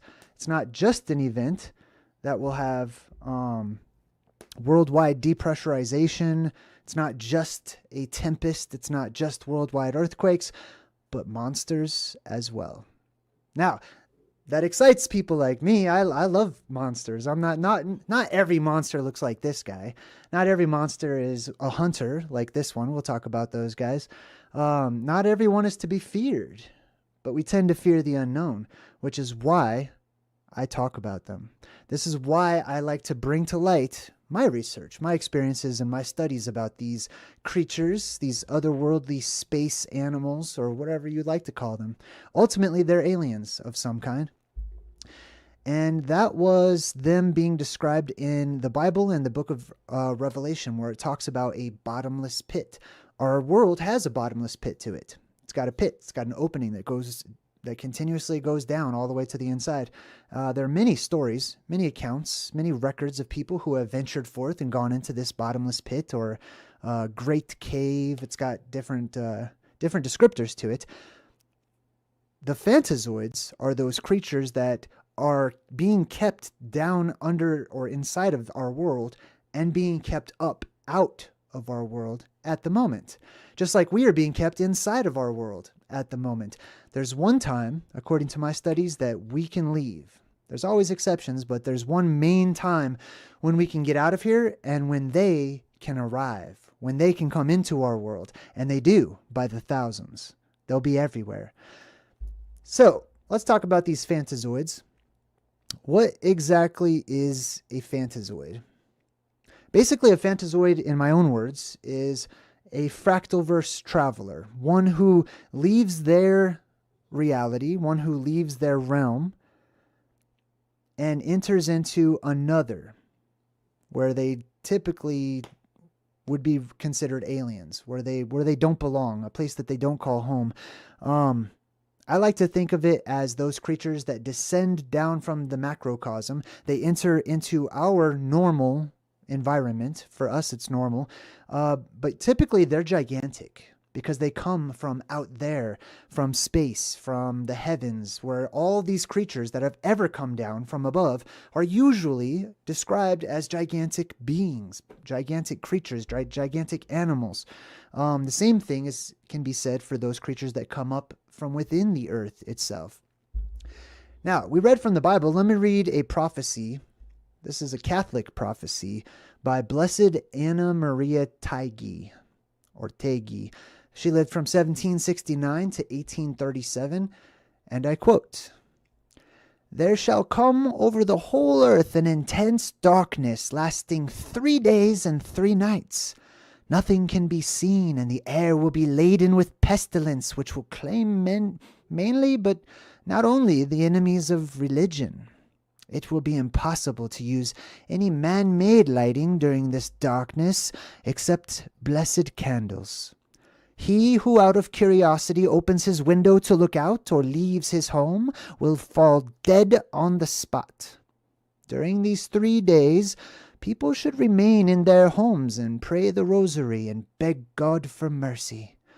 All of the enemies of the church, whether known or unknown, will perish over the whole earth during that universal darkness, with the exception of a few whom God will soon convert. The air shall be infected by demons who will appear under all sorts of hideous forms." Demons who appear under all sorts of hideous forms, scary forms, alien forms, forms that we're not used to as we've adapted to life here in the place that we call Earth, right? These creatures will drop down or come up from underground, and they'll look alien. They'll look creepy to us. Massagia says, "Thank you for showing up and sharing your research." You're super welcome. If you're watching live, I'm late, but that's because we had an internet outage, so I had to wait.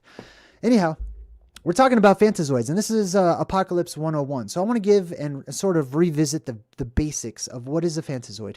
It's a space creature. You know, that's probably the easiest way to describe it. And there's different types of them.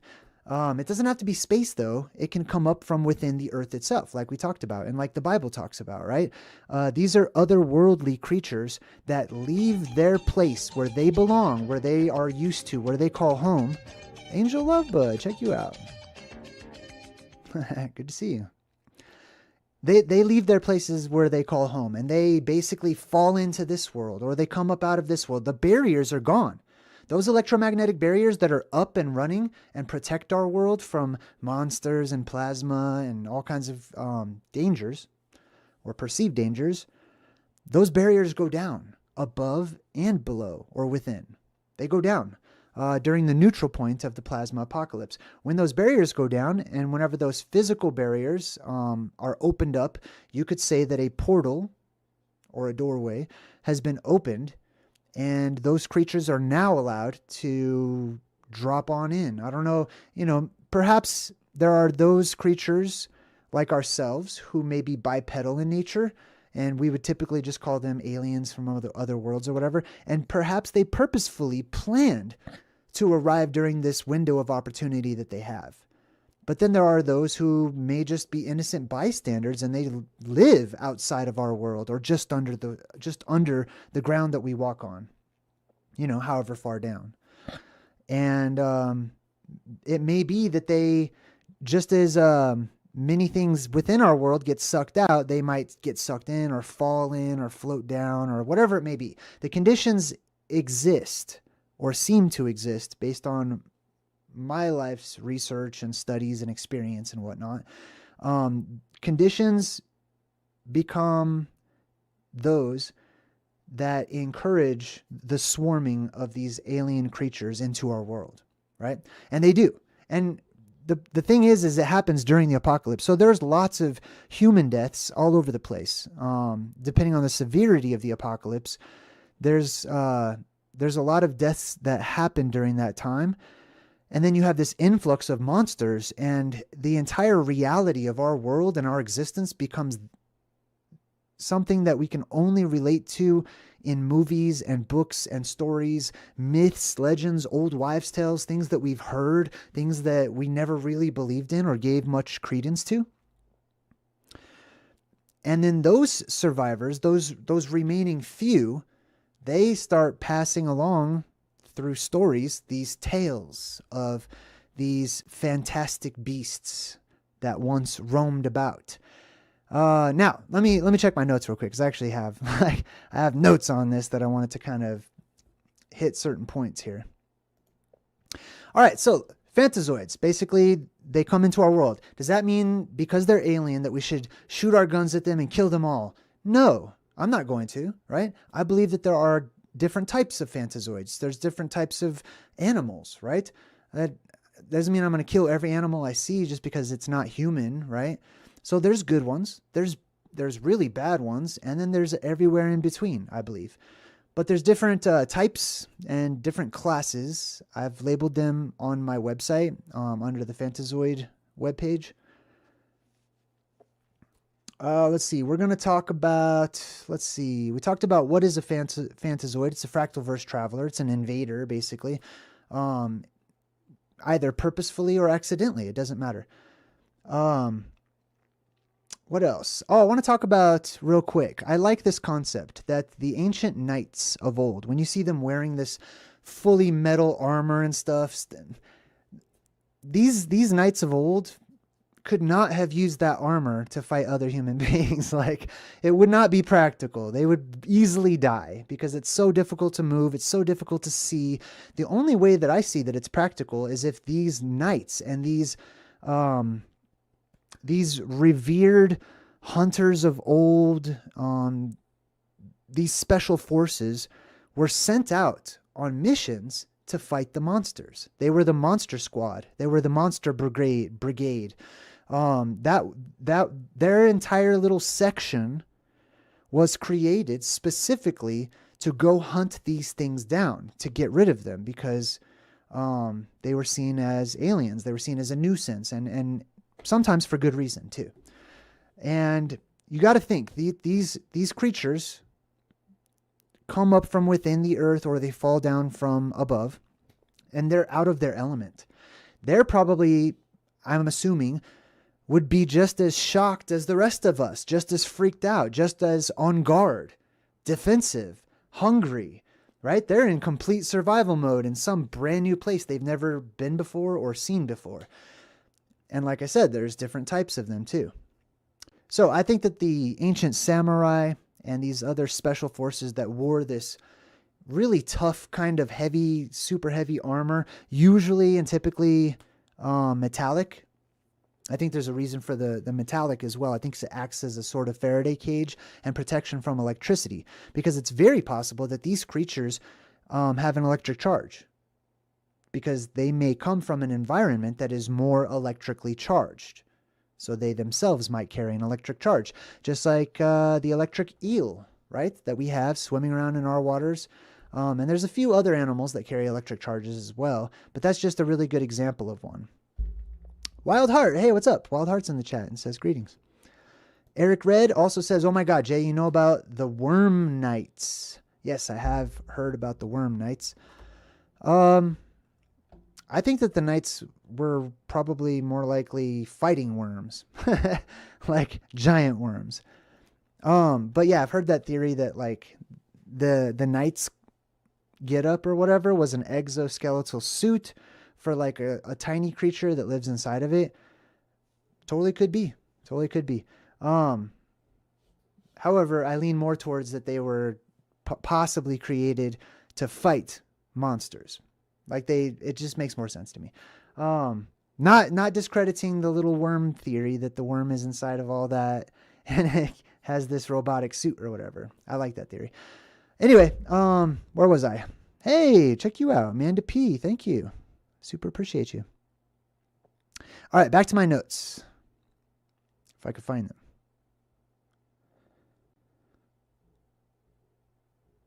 There we go. All right, we talked about what is a phantazoid. Oh, there's also to consider, okay? Let's talk about the different types. There's the kaiju type. Kaiju, right on, thank you.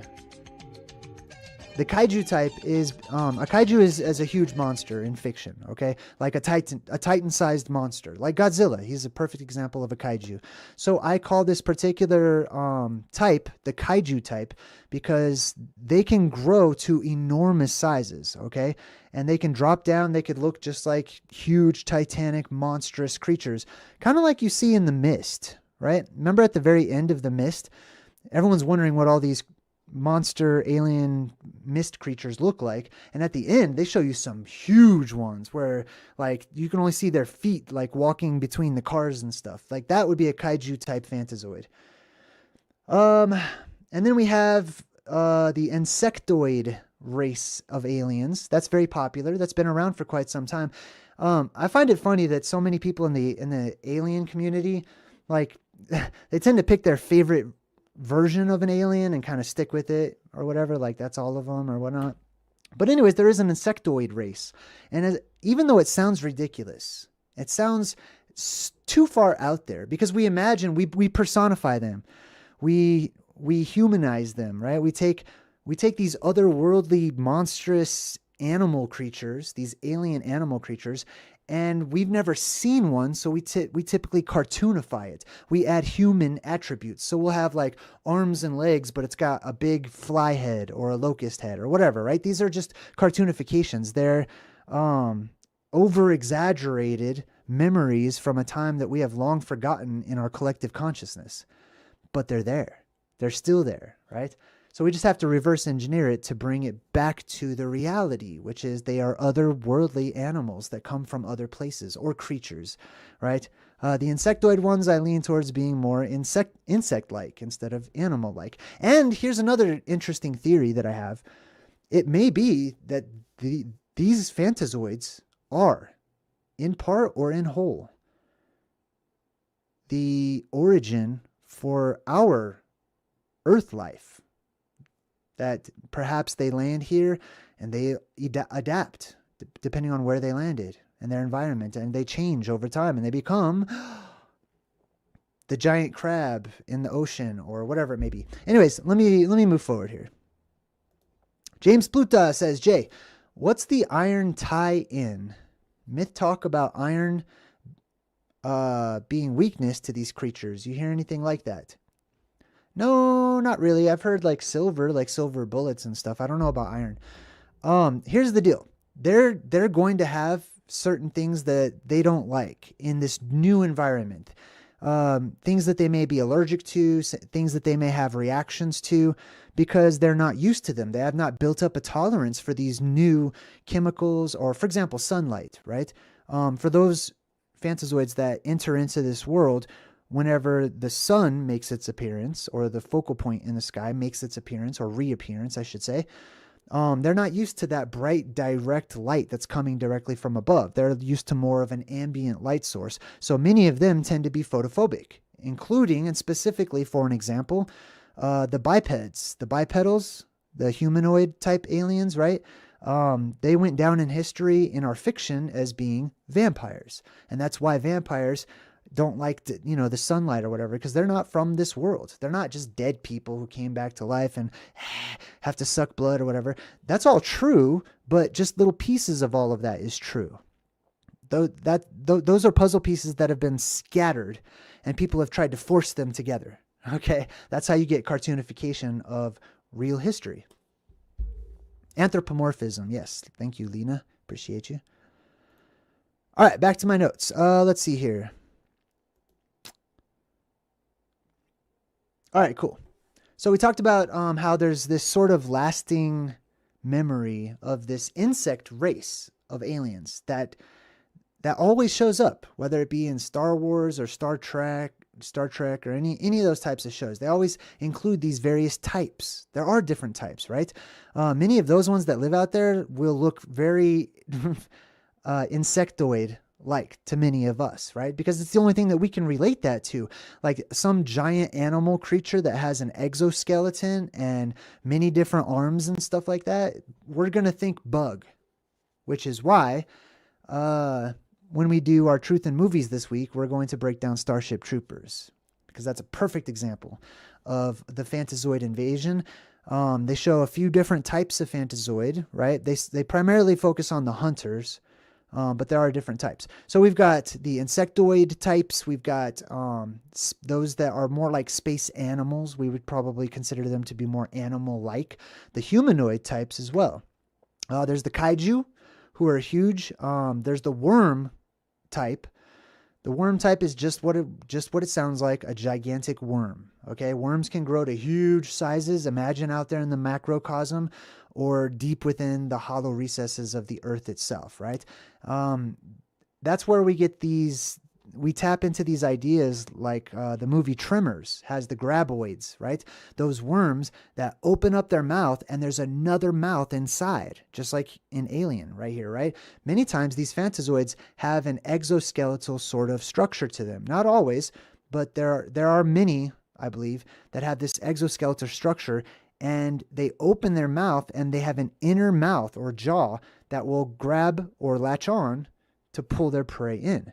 Now, that sounds super alien. That sounds like something that people could only just make up out of pure fiction, but we have those. We already have those creatures here. They're just smaller. That's all. You know, some of them are probably like, 1-2 feet long or whatever in the ocean. They're there. So be careful. Let's see. The worm type, the bipedals or the humanoids, sometimes they're referred to as sort of reptilian, right? I don't know if they have sort of an exoskeletal structure or scalies or whatever's going on with that. But they're also known as the shining ones. All of the Fantazoids are usually described as having this glimmer, this sort of shine to them, right? And that has more to do with the description of what a Fantazoid looks like, generally speaking. And generally speaking, Fantazoids are white, like very opalescent, right? Not pure white, not just chalky white, but a shimmering kind of like the way a bubble shimmers, right? Or an oil spill or something like that. Fantazoid white is what I call it. It's sort of an opalescent, pearlescent, iridescent kind of shimmer to it. They tend to be tough-skinned, right? Whether it be exoskeletal or not, they typically are described as having very tough skin. And then that depends on their type. Some examples, like some famous Fantazoid examples that you might pick up on, are Loch Ness, the Loch Ness Monster, right? So here's an example of where these myths like Loch Ness may come from. The Fantazoids die out, many of them. Either they survive or they hunt and they become predators that are very good at it and masters of being predators, right? They adapt or they die. That's it. They have to hide, right? They adapt, they hide, or they die. The ones that adapt may end up becoming creatures that we're more familiar with, that we have given names to, that we've accepted as a part of our world because they've been here for so long. They made it. They survived. They're no longer alien. We're used to them. They're used to us, right? Those are the ones that adapt. The ones that hide would be more like the Loch Ness. I'm just saying if Loch Ness Monster is real or any creature like that, they tend to be in hiding. They've survived for a very long time because they saw a group of samurais or knights marching their way with torches and pitchforks and all that's crazy stuff. No, they're hiding. And because they became adept at hiding, they were able to live. They were able to have babies and continue on and teach them to hide and stay in the shadows and stay away from humans and stuff, right? Or they die, or they just go extinct immediately. Like there might be hundreds of brand new species of creatures that land here, and within a year or however long it takes, right?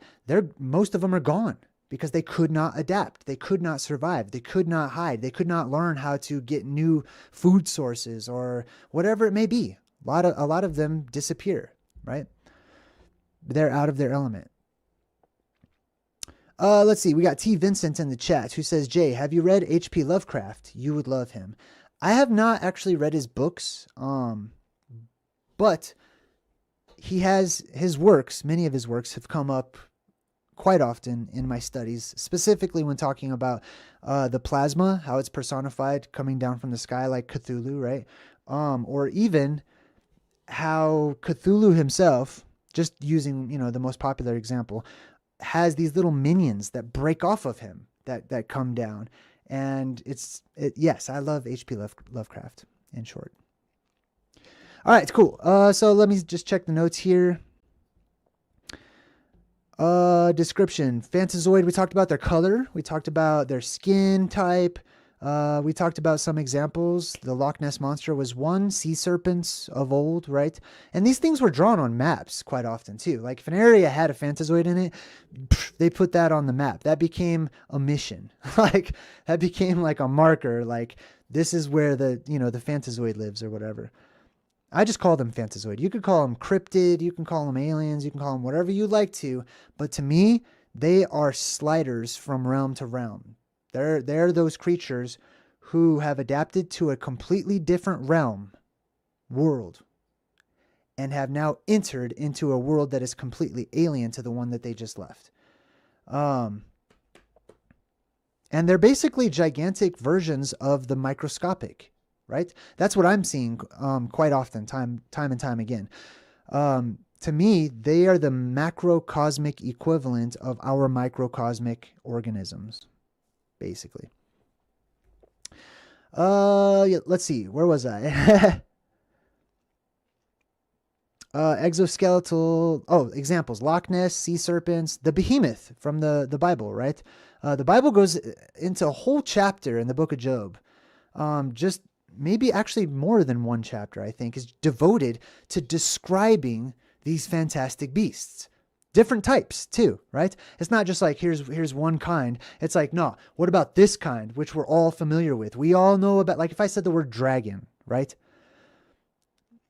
It would be like that. It would be like trying to describe a dragon if it was commonplace to someone who's never heard of a dragon. And you're like, oh, the dragon has scales, it's tough, here's how you defeat it. You know what I mean? All that kind of stuff. So the Bible goes into great detail describing these monsters. And by the way, I use the term monster affectionately. I don't use it as a derogatory term, just indicating that they're all bad or that they're all ugly or that they're all whatever. Monster is almost the same word as whale, right? Monstrous, giants, gigantic creatures, gigantic animals. The behemoth, the leviathan, the Mongolian deathworm, dinosaurs. I mean, let's not leave that out. Like, it's very, very, very possible that the concept or the cartoonification of what we call dinosaurs is really just a whole bunch of dead debris of all these monsters or aliens or phantazoids or whatever that didn't make it, right? And their bones and their bodies sank down during the liquefaction of this worldwide earthquakes that cause the ground to become more liquidy, right? Sort of like quicksand. And many of them don't make it. So we don't find a lot of like their dinosaur bones and stuff just sitting around on top on the surface or whatever, because they scattered. Once they landed, they scattered. Let's talk about how they land, right? Given the current paradigm and given the current modern cosmology of the world, you would imagine that if an alien animal somehow was able to survive the vacuum of space, like the tardigrade, by the way, which I feel like the tardigrade is definitely, like, there's a space tardigrade. Like, I want there to be, and I think that there may be. So I'm wishing that into existence because I think they're awesome. But let's say there's a huge giant tardigrade like the caterpillar in Alice in Wonderland, right? Let's say that that was a tardigrade. And it's able to breathe or survive or whatever, and it falls towards our planet, right? I know in your head you have to imagine that it's falling or it's driving a spaceship or whatever, right? But that might not be the case. It might live outside of our world. It might just be walking around on the roof, you know what I mean? And then a big hole opens up and it's like, oh man, and it falls in. Anyways, in our mind, we would imagine gravity like pulling it and it would smash into the ground and it would just be dead. But what if that's not the case? What if conditions in this world change temporarily that allow objects and creatures to float, right? Or maybe there's some sort of a weakened gravitational force that allows them to simply just float on down and they land, they do a little superhero landing or whatever, and they're fine. They're okay. That's a possibility. Obviously, if they're coming up from within the earth, you know, we could attribute that to them crawling or however they get up or whatever. But yeah. Angel Lovebud says, yep, dinosaurs for sure. All right, where was I? Let's see. Yeah, I think that a lot of the ones that make it, I believe that they adapt, right? I think many of them come in, they're basically colorless or colorful, you know, many different shimmering colors or whatever, but all in all, they're sort of a gray, dull, sort of a white, pasty color. And the ones that survive begin to change. They begin to adapt to their new environment. Maybe they grow fur. Maybe they, you know, their bodies change a little over time and, you know, they have babies that are adapting and stuff to the new environment or whatnot. So they may change colors, right?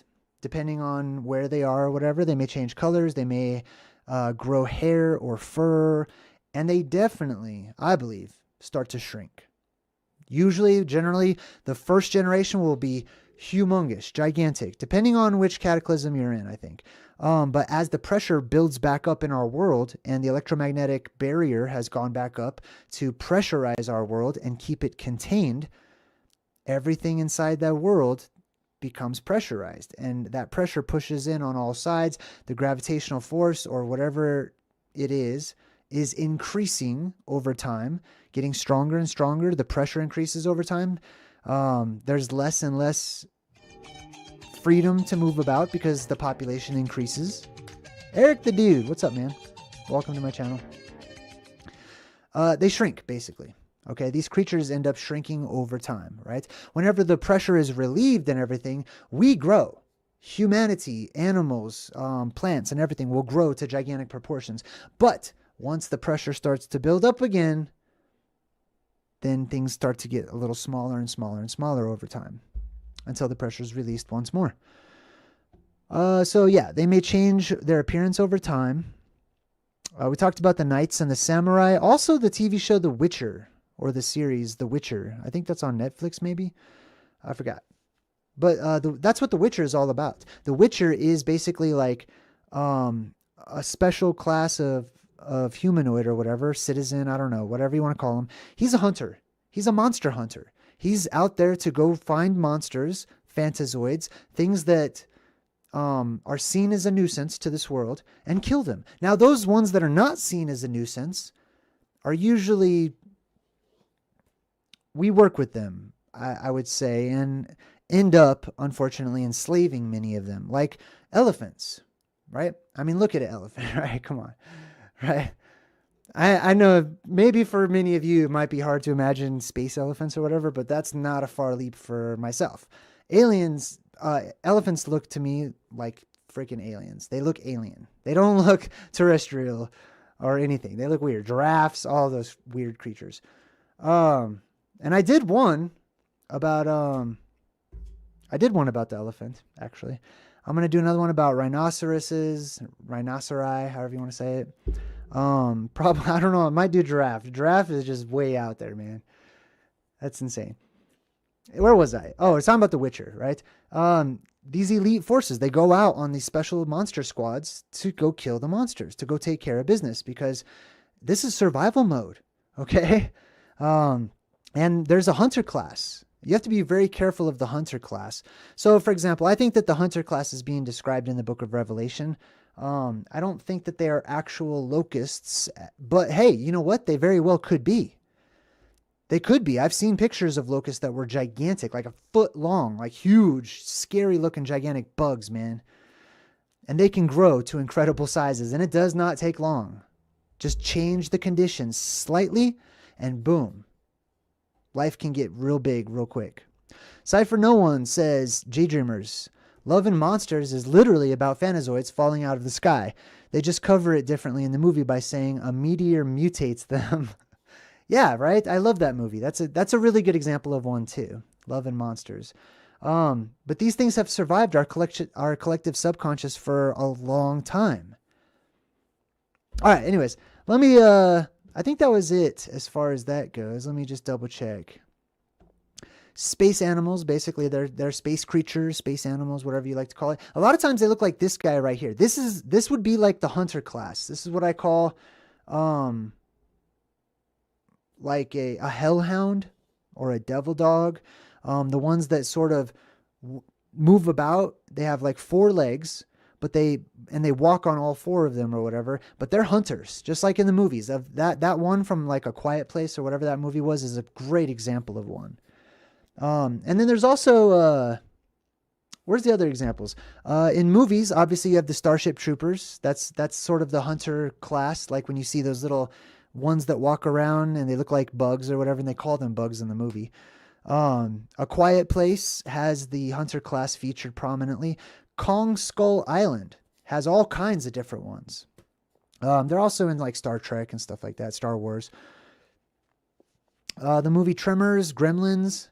Gremlins, I feel, is sort of twofold symbolism. One is all of the electricity and electrical current that charges this world, that brings back to life like electronics and sort of gives electronics and everything electrical a mind of its own. So it's seen as going haywire, and there's, you know, little gremlin creatures that are in it manipulating the mechanics or the electronics or whatever. But then, so on one hand, Gremlins sort of represents the physical Phantazoids, the alien little creatures that come in and they're like seen as little weird alien bad guys. But on the other hand, it represents the energy influx that's just bringing to life and causing all of these machines and computers and stuff to sort of have a life of their own and to not do what they're programmed to do or function to do, because now they have free will. What are some other good examples? The Thing. Ooh, The Thing is a really good example, not just of Phantazoids, but of the T-virus that the Phantazoids, that some of them may carry. Now, I call it a virus, but that might not be what it is. Some of these creatures might reproduce by infecting you with their young and allowing their young to live inside of you. I'm just saying. That's a very strong possibility. So I could see why they sent out the samurais and the knights and stuff, right? And they didn't want to get touched by one, because screw that.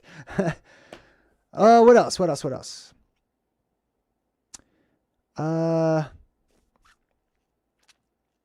So we got the different classes. There's friendlies. Just an example of like a friendly class Phantazoid. And I'm just making this up, but this is what I imagine in my mind. It would be like dolphins or woolly mammoths, things like that. For example, like the woolly mammoths, the elephants, we still have those, right? Let's just say that an elephant is a relative of a Phantazoid, right? It just survived, it adapted. How did it survive? Well, it was beneficial to us. It was helpful to us. It was a friend instead of a foe, and it was useful. So we were able to use this gigantic, massive creature to help us to move heavy objects or whatever it may be. And so we allowed it to live, and it had a place. And then it started to die off and stuff, because it's still unique in the world. And unfortunately, those things that are unique in the world are hunted by the infected of the world, I'll just say. Where was I? So mammoths, dolphins, that would be like two modern day, sort of semi-modern day examples of like a friendly class of Phantazoid. Maybe like a unicorn, I guess. I'm not too sure. I still would not pet one. I still would be very careful if you ever encounter some sort of an alien type animal or creature or whatever. Like, no matter how beautiful it looks, no matter how pretty it is, or maybe you think it's disgusting, and whatever your opinion is, don't pet the phantazoids, right? Give it some time, study them. If it may be very possible that you might be able to actually communicate with them. If telepathy is enhanced in those times, like I believe that it will be, you might be able to actually get a feel for their actual vibe, their vibration, and I might be able to communicate with them if you try. Then we got examples of neutrals, which would be something I imagine like tardigrades and giant snails, right? They're not super like, hey, I'll be your friend and your buddy, but they're not out to kill you either. But if they happen to be hungry and you happen to look like food, they might decide that, or they might accidentally kill you, like a giant snail would just accidentally, you get stuck under it in like a steamroller or something, and you suffocate under the slime of a giant snail. You know what I mean? Like, that's not a hunter, but it's not friendly. It's just kind of benign. Like, it's just kind of like, oh, well, like I'm going about my business, like how you would step on an ant and not know it. Especially if it's like the kaiju class, really giant ones. Chimera. Yeah, I'm glad Lena brought that up. Thank you. So the chimera or the chimera, basically they tend to be creatures that look like a mix of 2 or 3 different animals, right? And I believe that these are responsible for those chimera. Thank you for the reminder too. Thank you. I think that these things are responsible for what we call the chimera or the chimera. I don't know how it's supposed to be pronounced, but it's probably a guttural sound, I'm imagining. And you have to imagine only the survivors were able to experience these creatures or see them or have direct stories about them.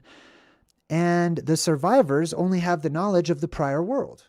So like us, right? We've never seen these creatures before. If all of a sudden we survive the plasma apocalypse and there's all these crazy looking monstrous creatures all over the place, right? We're going to describe it using modern day terminology. We're going to say, what did it look like? Because we don't know a lot about alien anatomy or anything. So we'll say it looked like it had like the backside of a bug, but its face kind of looked like a person's face. And you know what I mean? Just like the authors in the book of Revelation were describing these locusts, right? If you read the description, it doesn't sound like a bug locust as like a grasshopper at all. Not one bit, except for it has an exoskeleton, whatever it is.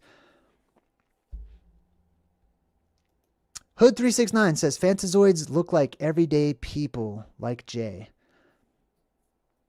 Possibly. Some of them possibly do, right? They might have interesting powers that we're not even aware of too. Now let's talk about the hunters. Some examples of hunters. The hunters are insectoids or hellhounds or the graboids, right? Those worm graboid ones. They're strictly out to hunt. They're meat eaters. They're carnivores, right? So the irony comes back as humanity is no longer at the top of the food chain. And all of a sudden we're like, man, we're on the dinner plate. Phew. Form a brute squad. I'm on the brute squad. All right. Anyway. Phantazoids are pretty simple. They're pretty simple. I love all the different examples of them that we see in the movies all of the time. Thanks, Gato. Check you out. I appreciate you. I might seem a little off tonight. I feel off tonight. And you know why? It's because I thank you again. I super appreciate you, Gato. Gato Negro, $20 out of his own pocket. Just gave it to me. So I can get some coffee or some food or maybe another light. God, I wish you guys could see. It took me like 30 minutes to arrange all the lights in my bedroom. I have like 6 or 7 lamps on right now to try to get the lighting right. It still bothers me because there's a shadow or whatever. Anyways, I'm just rambling. J Street says, JayDreamerZ, good stuff, brother. Right on. Thanks, Jay. Aji3 says, JayDreamerZ, in the animation Hunter x Hunter, that's come up a few times. Some people have recommended that one. The chimeras eat humans as food. They have different genetic pools as the chimera or a chimera ant queen reproduce through phagogenesis. This concept is all over the place. There's no, I mean, I love talking about phantazoids because it's such an out there idea because they're not around for very long, right? Or they adapt and we get used to them and we don't consider them phantazoids any longer. We just call them animals or whatever. But because like this is probably the shortest lived exciting part of the plasma apocalypse, like of all of those things that enter in. The only thing that we're used to is we're used to this concept of these bipedal aliens that come down and, you know, announce their technology or enslave humanity or whatever story people believe in, right? We're used to hearing that side of it, but not the monstrous side of it, not the otherworldly creatures side of it, right? You think that there's only animals here? Where do they come from? Darwin, the whole Darwinism thing, right? Well, they all used to be a fish. And then there was a freaking like, no.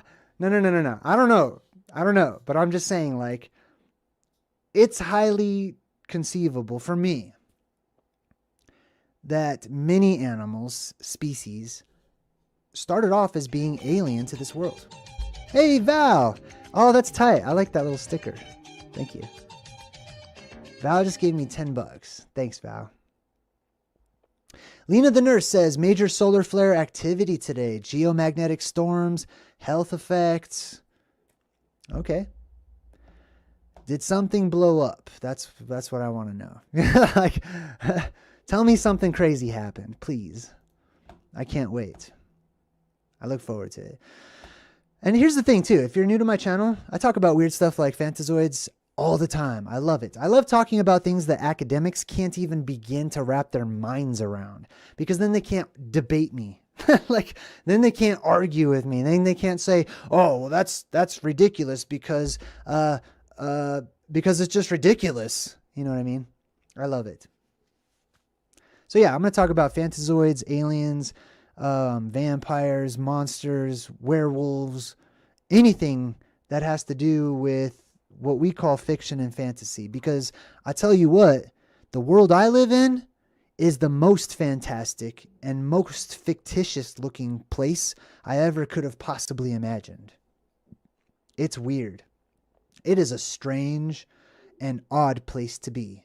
So, since it's so backwards and upside down, why not talk about the strange and the odd as if it were real? Or as if it has substance to it.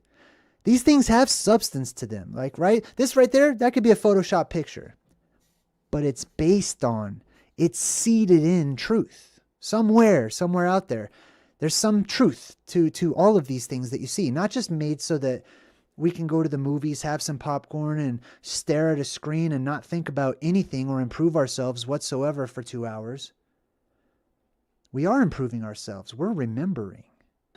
Life as we know it and reality as we perceive it will suddenly, quickly, and drastically change.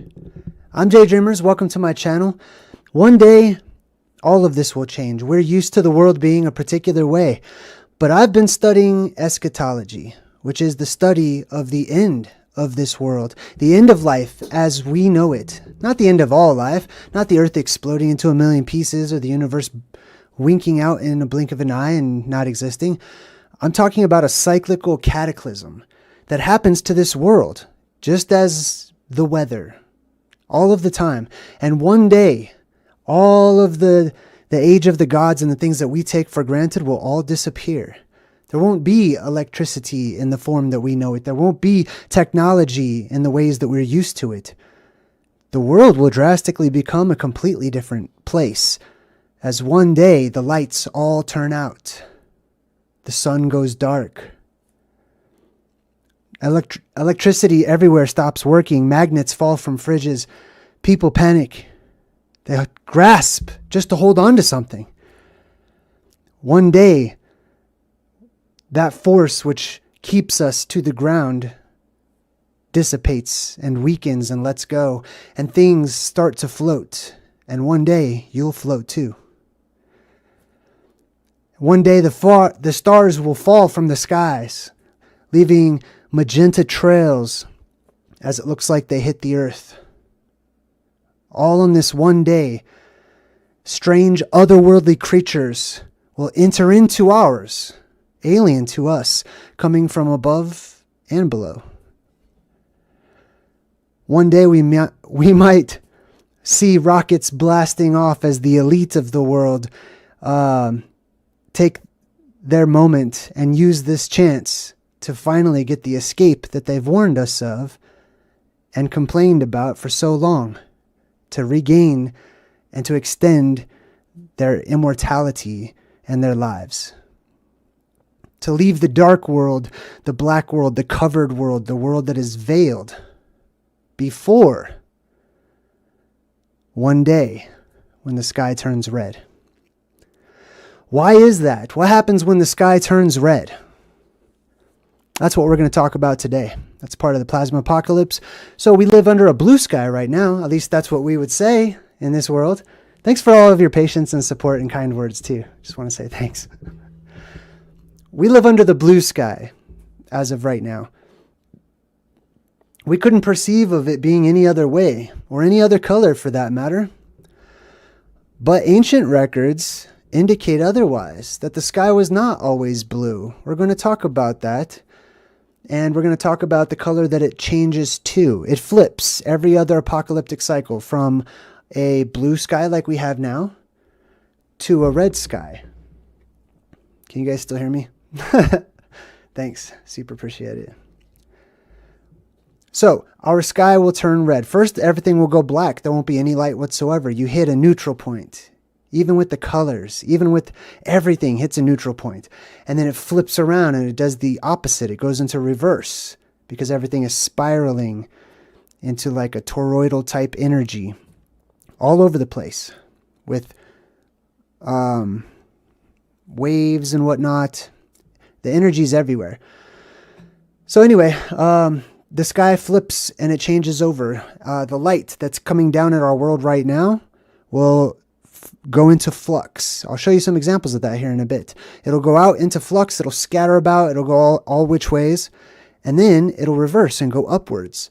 So the light will wrap around our world going up. And we won't have a focal point in the sky coming down and shining down at us, keeping us from seeing what is beyond it. Right? We'll be able to see what is beyond it because the heavens will be lit up. And the heavens immediately above our world are a red color. It is plasma. Even in the modern cosmologies and accepted academia, they say that our world is wrapped in a plasma sheath. Right? So our world is wrapped in that light, in that plasma. So that's what we're going to talk about, the red sky. I am in the chat too. I wanted to get that intro out because I messed it up before. So yeah, hey, what's up everyone in the chat? Oh, I was asking whoever has the snake icon in the chat how they made that half-core shot. All right, anyways, I'm going to come back to you guys. Thank you all for your support and for helping me to just get through it and do what I got to do, right? All right, so let's talk about the red sky. The sky changes red, right? That tells you that the apocalypse is over. When you see the blue beam shoot up from the sky, that's the signal. That's the sign that we're all waiting for. That's a sign that we're all looking for. Oh, thank you. Super appreciate it. Who is that? Jedi. Ooh, hey, what's up, Jedi? Thank you. I like the sticker, and I appreciate you. So, the sky turns red. Let's talk about different elements. What do we know about the color red and what it signifies to us? These colors and what they signify to us come from the truth of their vibrations. Those vibrations do not change. They are constant. They move about. They fluctuate, or you could say they're always changing, but they're also always static. So, the red sky, the color red implies danger. It implies adventure. It's dangerous because this is the time of danger. When you see the lights turn red, that means you better be on guard. You better be ready to live your life and to protect it and to defend it and to bask in it and all of your energy that will be restored to you. It will be a time of extremes, right? So danger, adventure, everything's going to change. You all will instantly be on a brand new adventure as you become explorers of a brave new world. Sex. It definitely carries the vibration of sexual energy. That is because when the skies turn red and the blue beam shoots up, it fills our world with energy, revitalizing everything and everyone, including the dead. Imagine if you're already alive and say you're an elderly man or woman. The fountain of youth springs forth and your energy is reinvigorated. The body starts to heal and cleanse itself. It becomes sanitized of all sin and purged of all evil, you could say. And your youth will be restored to you. Those who are already young will keep their youth. Some children will stay that way for quite some time, and the world will not see children be born for quite some time, as people's lifespans are extended, as will be their coming of age. Red is associated with magic, as well it should be, because when the sky turns red, magic is in the world. The energy is filling up our world from the blue beam and from the red plasma that has been trapped within. And our world suddenly has magical and mystical creatures, people who have powers through telekinesis, telepathy, electricity, as you see in the movies. Superpowers as well, the color red. A lot of superheroes will wear red or mix the red and the blue. Let's see, giant growth. When the sky turns red, all of the light is going to be red. Instead of being bright white light right now, it's going to be closer to the red spectrum, more of amber colors and purples and pinks and reds and oranges and things like that. And we'll talk about those differences in the colors. Oh, Glenn in the chat says, will it knock us back to the Stone Age? Yes. Yeah, this is what makes the Stone Age. This is what makes the stones. Like, it literally makes boulders up in the sky and stuff. But yeah, for many of us, people will seek refuge in caves and stuff, and they'll not know how to make a cell phone whenever everything's destroyed. They will go back to the basics. They will go back to surviving. And they will interestingly enough, they will probably be smarter at that point in time as well. All right, let's see. We got giant growth. The red light increases vegetation and the size of vegetation worldwide. It also helps it to sort of develop a red color itself, which is why we see in movies where they're showing you alien worlds that have strange looking plants or whatever, they're usually in the red color. They're purpley plants, red plants, and stuff like that, that will often look like they belong under a black light or something, or they look best under a black light, I would say. Kind of like Avatar and the Pandora that they lived on, which is a box, which is a world, because a world is a container, and a container is a box. It doesn't have to be a cube. First thing I'm going to talk about is imagine that the sky was orange color or red or something along the lines of purple, anything but blue, more of a red spectrum, okay? Now, think about this. The mainstream has recently discovered that the color blue has not been mentioned in antiquity. All right, this is an article from Business Insider. There's a million that have been copied and pasted. They're all very similar on the internet. You can find it anywhere, where it says that there was no ancient word for the color that we see today as being blue. I will tell you right now, before I read some of this to you, that is because the sky was red. Okay, you have a red sky. Anything that you look at through the red light will appear more purple and dark. It's not going to be blue. All right, so it says, in the Odyssey, Homer famously describes the wine dark sea. But why wine dark and not deep blue or green? Well, I can tell you, if the sky was red, the tops of the water would reflect the red back up, right? But the main body of water itself would appear black. It would look dark. It would really look dark. And then the top of it would have a sort of red glimmer to it. So it would look wine dark. In 1858, a scholar named William Gladstone, who later became the Prime Minister of Great Britain, noticed that this wasn't the only strange color description. Though the poet spends page after page describing the intricate details of clothing, armor, weaponry, facial features, animals, and more, his references to color are strange. Iron and sheep are violet. Honey is green. All right, let's talk about that real quick. If the sky was red, I believe it's very possible that you would see, right? Or let's say the sky was purple. Okay, just skip right to the purple part because we're going to talk about it being purple in a minute. Parts of it will be purple, parts will be red, parts will be orange, along the red color spectrum, right?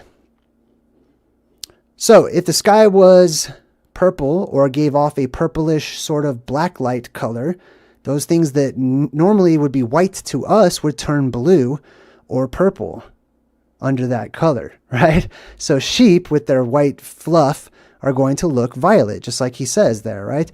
Honey, I don't know. I'd have to look at the pigmentation and properties of honey and stuff, but it's very possible it could look green too. So Gladstone decided to count the color references in the book. And while black is mentioned almost 200 times and white about 100, other colors are rare. Red is mentioned fewer than 15 times, and then yellow, and green fewer than 10. Gladstone started looking at other ancient Greek texts and noticed the same thing, that there was never anything described as being blue. The word didn't even exist. It seems that the Greeks lived in a murky, muddy world, devoid of color, mostly black and white and metallic with occasional flashes of red or yellow. Yes, I absolutely believe this. I tend to side with what this dude's saying, right?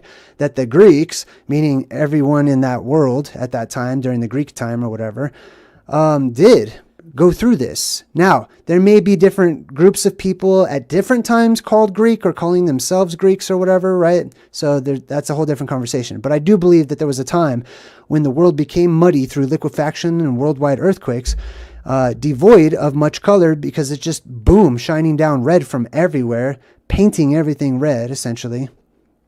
Painting the roses red. All right, let's continue on here. He thought that it was unique to Greeks, but a philologist named Lazarus Geiger followed up on his work and noticed that this was true across all cultures. He studied Icelandic sagas, the Quran, ancient Chinese stories, and ancient Hebrew versions of the Bible. Of Hindu Vedic hymns, he wrote, "These hymns of more than 10,000 lines are brimming with descriptions of the heavens," the sky. Scarcely a subject is evoked more frequently. The sun and reddening dawn's play of color, day and night, cloud and lightning, the air and the ether, all of these are unfolded before us again and again. But there is one thing no one would ever learn from these ancient songs, and that is that the sky is blue. And I postulate that's because the sky was not blue. Let's talk about the blue beam, okay? We're under the blue sky right now. I'm going to pull up some pictures. Oftentimes, I have found this association with the pyramid and a beam or a pillar of light shooting out of the top of a pyramid. It could be in fantastic drawings. It could be in comic books. It could be in the movies. It could be on the History Channel. It could be in Las Vegas. It could be all kinds of different places. But there is this strong association, at least that we feel the need when we're drawing these things to put a beam at the top of this pyramid, right? Or that we see things or catch things like this. So, why do I bring this up? It's because I believe that the inside of the earth is flowing with energy, and that energy is oxygenated, because oxygen, the gas that we breathe, we also breathe nitrogen, right? More nitrogen actually than oxygen. But the oxygen that we breathe is attracted as a gas to a strong magnetic force. That means that the oxygen that's way down here in the homogeneous layer of gas that's all swirling and actually not homogeneous, I don't know what it's called, but in the swirling windy areas down here by the ground where we live, some of those chemicals get mixed up together. But the oxygen is found way down towards the bottom. It's being pulled down towards the earth, or kept lower, closer to the earth, I should say. Density and buoyancy and things like that also play into it. But inside of our world is energy, our ancient stories, myths, and legends corroborate this, that inside of the world there is light. Light inside. The ancient word for light is also the same spelling as the word fire. It's pyr, or pir, like fear, pir. Pyramid means fire inside, or light inside.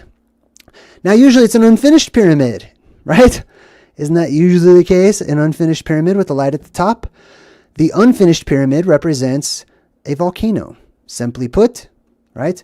This is volcanic descriptions and presentations that have been cartoonified into people building a pyramid and then not putting a top on it purposefully. Now, did people do that? Yes, I believe they did. Why? Because I believe that natural pyramids are made by the earth. That some are natural pyramids. Whenever the world is going through liquefaction and that energy inside, that oxygenated plasma, there's probably other gases and chemicals as well, but oxygenated plasma creates this blue plasma, this vril, this source of energy and life and spirit. And it, when the world's energy reverses, it shoots out and up, because the energy goes up now, right? So it comes up out of the ground everywhere, all over the place. The largest openings will have the largest beams of light shooting out of them and go the furthest and travel the furthest. But the entire world that has any place that has cave entrance that goes into the inner recesses of the earth will likely be some sort of holy, sanctified place in the future where people go to become rejuvenated and healed and whatever the case may be. All right. Anyways, why was that? Oh, the blue beam. So naturally, the oxygen is blue. Okay. Pillars of light. I'll come back to that. Remind me to come back to that. I've got a picture of oxygen. Here we go. So boom. This is what oxygen looks like whenever it's electrified, essentially. Ionized oxygen looks like this. It's sort of a baby bluish white color, right? Very, very, very neon blue, you could say, right? So this blue beam shoots up out of the world in many different places, mainly at the North Pole at Mount Meru, the plasma volcano of the world. The black mountain, the magnetic mountain, right? And that because it's a magnetic mountain, right, it's going to propel that plasma and that energy even harder and force it out of the top. It's going to be a very powerful force, filling up our world with much needed energy. Anyway, that beam is blue. Okay, so the closer you are in proximity to the blue beam, the more the light around you will be blue, right? Of course, naturally. However, remember this, that blue beam is going all the way up and contrasting against a red sky, or a sky that's in the red spectrum. Okay, when I say red sky, I mean the whole spectrum of red. Okay, it's just easier to say red sky. All right. So that blue light, that blue beam shoots up and contrasts against the red sky.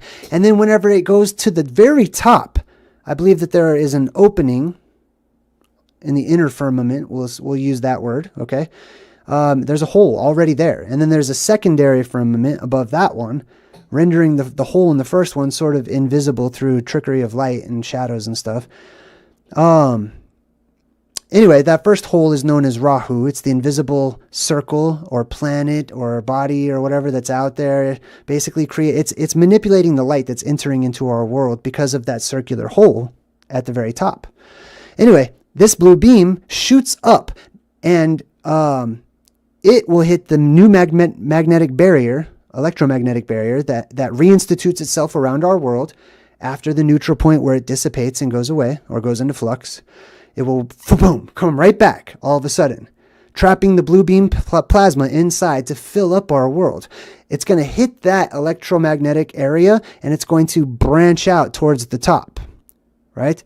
Now, the sky will be red, right? And there's an inner hole and then there's the outer dome, typically. This is my research, right? So you have to imagine where you have that hole or that circle right above the blue beam, it's going to be extra red. It's going to be more purified. It's going to be more like a very bright, pure red color. So it's going to look slightly different than the rest of the red sky. And people will look up there and they'll interpret that as the planet Mars, because we know it's the red planet, right? Anyway, all right. Let's see, where was I? We talked about the blue sky, or the sky not being called blue because Blue wasn't around. Like, as the sky started to change colors, right? After the last apocalypse, as the sun slowly strengthened in its brightness and intensity and vibration, etc., the colors of our world slowly started to change from red to orange to yellow to white, and now it's tipping into the blue, starting to tip into the blue. And that's going to give us the blue star Kachina. Anyways, back to, let's see, where was I? We talked about that. We talked about the blue beam shooting up. Hold on, let me check my blue beam notes here. So we talked about pyramids that have light beams coming out of them, right? I also believe that pyramidal shapes could be made naturally through the vibrations in the earth.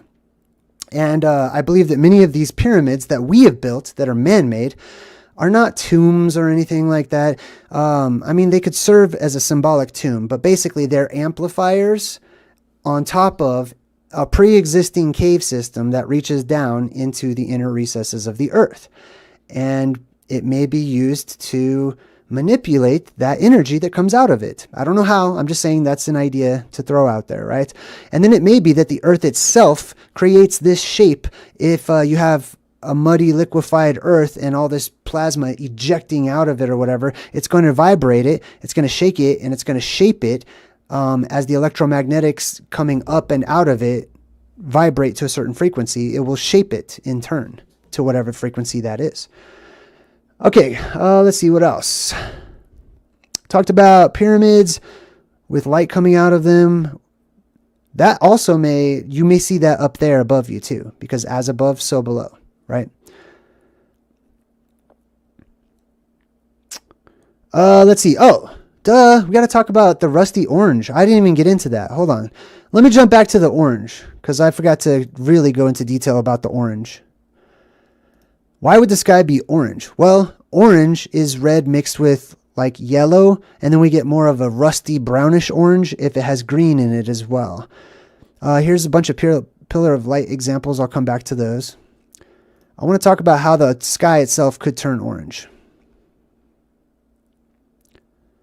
Oh, this is oxygen being paramagnetic. Para means it is drawn to it, essentially, or runs alongside of it.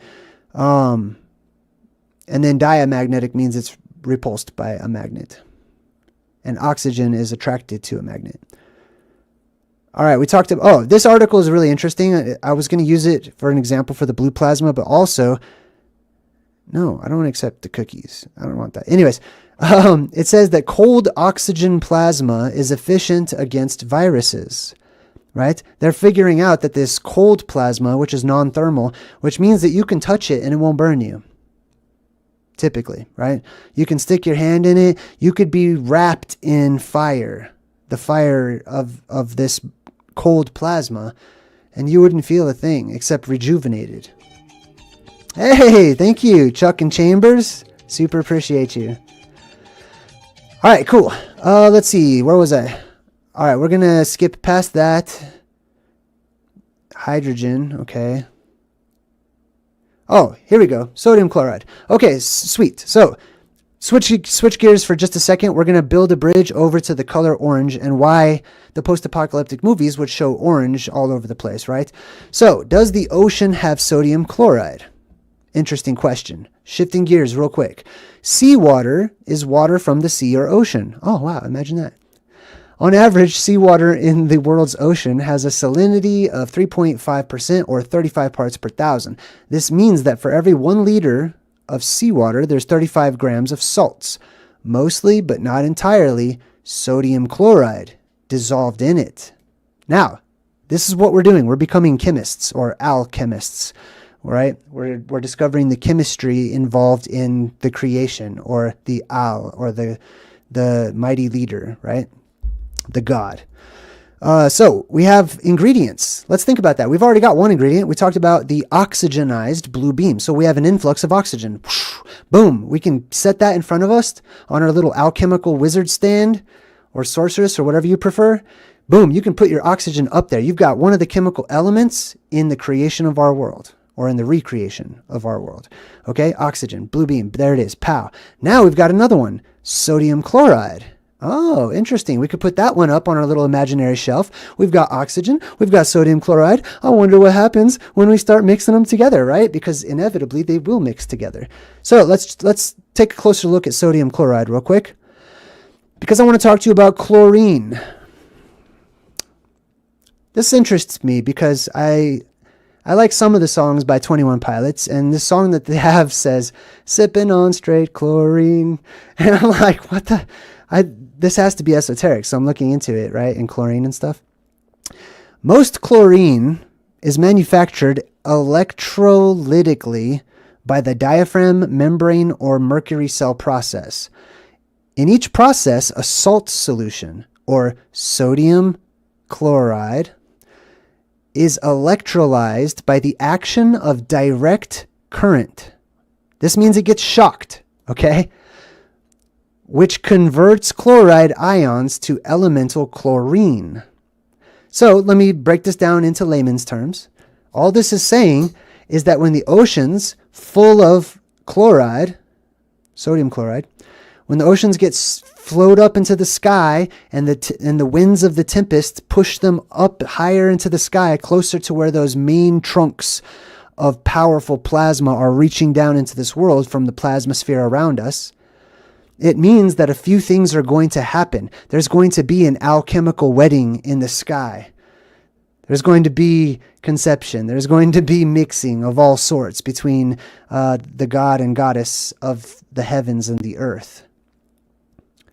So, we've got, boom, oxygen. We've got sodium chloride in the ocean, right? Then we can get chlorine. All we have to do is electrocute by strong voltage the salt solution, and that's it. We just have to shock the water, the ocean. When the oceans come in contact with those electric tentacles coming down into our world, that electricity runs throughout all that water, and it loves all that salt. I'm pretty sure that's correct. And it converts it into chlorine. And some other things happen too. This is just one possibility, okay, in playing with these ancient chemicals. Now, let's talk about hydrochloric acid, okay?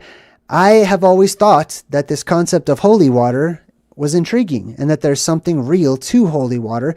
And then one day I wondered, is holy water just acid? And they didn't know what it was. It looked like water, but it's set apart and you're not to touch it. And then all the bad guys are getting splashed with acid in all the movies and stuff. So I looked into this. How is hydrochloric acid formed? This is going to take us to why the sky is orange too. A solution of the gas in water is called hydrochloric acid. Hydrogen chloride may be formed by the direct combination of chlorine, which we already have by shocking the ocean, right? It lets out a bunch of chlorine. Chlorine gas and hydrogen. Okay. So we started off, get your table out. We've got our beaker full of oxygen from the blue beam. We've got our sodium chloride, which is salt from the ocean. We can mix those together and play with those. If we shock the salt water, we get chlorine. Now we have a third one. Oxygen, sodium chloride, chlorine. And then this says, when you combine chlorine with hydrogen, you get hydrochloric acid. Well, where could we find an abundance of hydrogen? That takes me back to the color of hydrogen. This is the color of hydrogen. When it's ionized, when it's electrified, stupefied, mesmerized. Anyways, this is the color of hydrogen. All right. These are the sort of neon colors of my channel. Okay. We've got the blue from the blue beam and then the magenta type color from the hydrogen. The hydrogen is out there around our world in that plasma sphere that they say is wrapped around the earth. And when that electromagnetic dome goes away, that hydrogen seeks to come in electrically and ground itself. It's going to be coming in at high speeds. It's going to smash and react with the other elements that we already have here, right? So we have oxygen, boom, from the blue beam. We have sodium chloride, boom, from the salt water in the ocean. We've got chlorine from shocking the salt water in the ocean, right? And running an electrical charge. That electrical charge is likely to be ionized hydrogen up there, right? So in order to make acid or real acid rain that will rain acid down upon things and rust them, turning them brown and orange.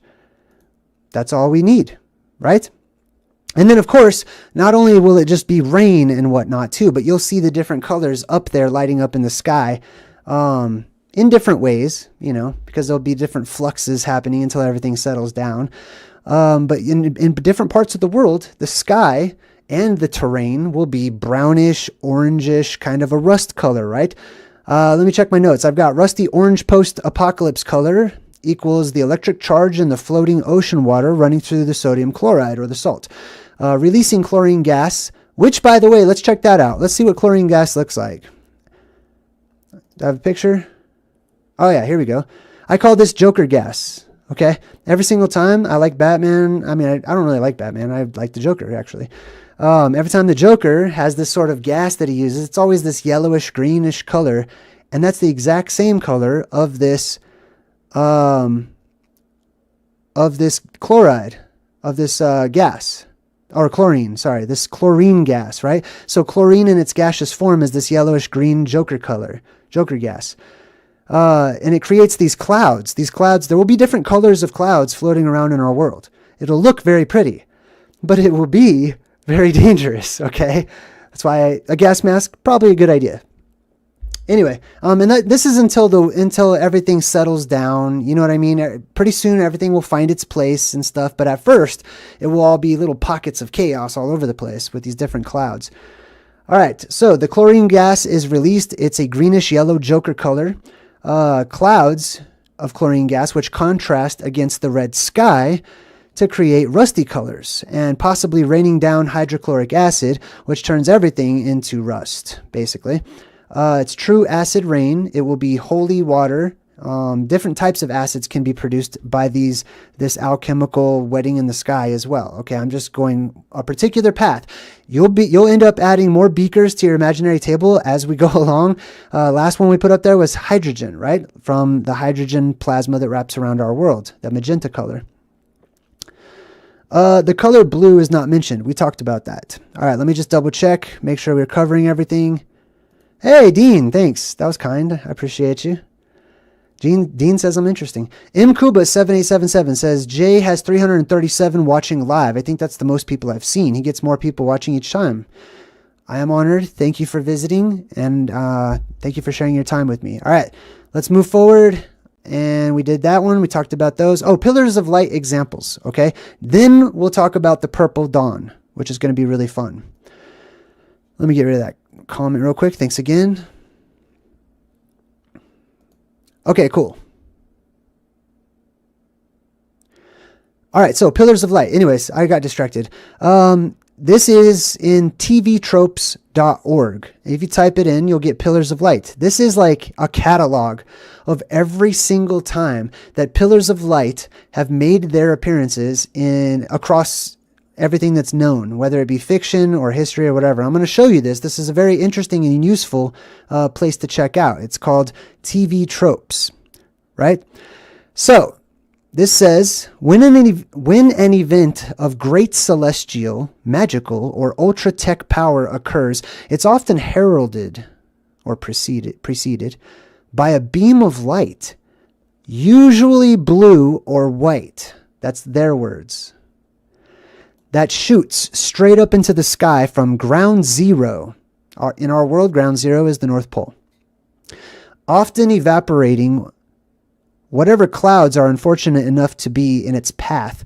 Sometimes it starts out narrow and expands in diameter as it climbs. In the case of more disastrous events, the pillar of light is just an extension of the pre-explosion glow. In other cases, it can be a part of a truly cosmic battle aura. The rest of the time, it's relatively benign, if exciting to watch.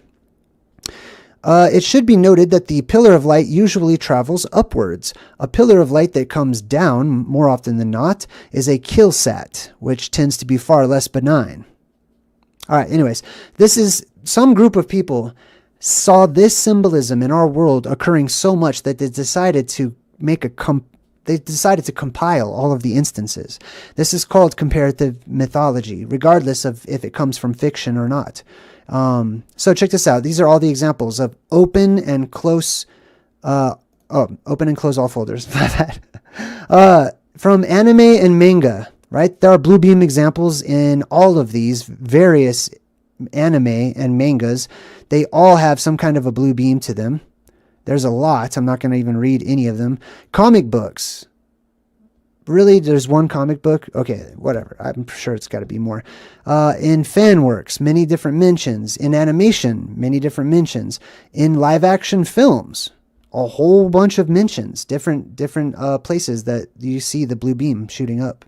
Literature, live action TV, multimedia, music, pinballs, tabletop games, video games, web animations, web comics, web originals, Western animation, and real life. That's a lot of blue beams shooting up from our world into the sky. All right. Anyway, I just wanted to cover that real quick. Very interesting website. Highly recommend it. And you'll want to type in to the search bar, pillar of light. And that's how you get that one. This is hydrogen. This is what hydrogen looks like, right? All of the different gases will glow different colors whenever they become ionized or electrically charged.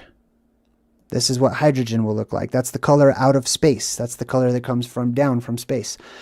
Let's see. We talked about the ocean containing so much sodium chloride, the electricity hitting it, and the direct current converting the chloride ions into elemental chlorine, which can turn into chlorine gas and have gas clouds that are greenish blue or whatever, just floating around amongst the other various colors of clouds too.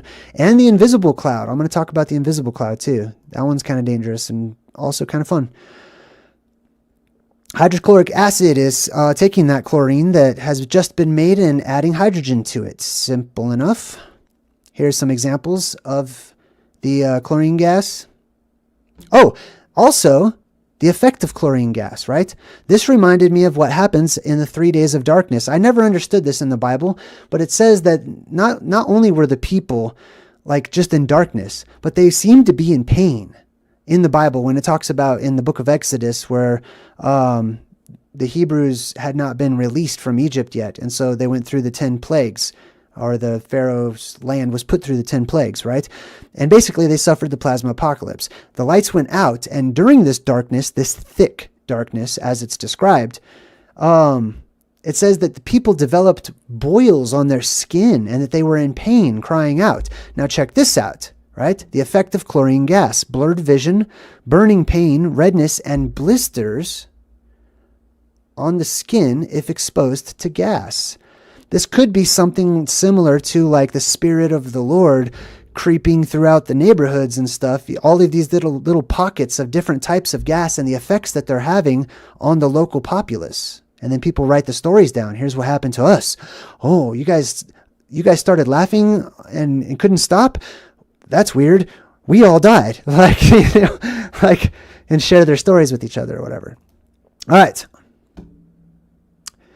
This is nitrous oxide. So nitrous oxide is another one of those invisible gases. We're getting off the color topic for a second.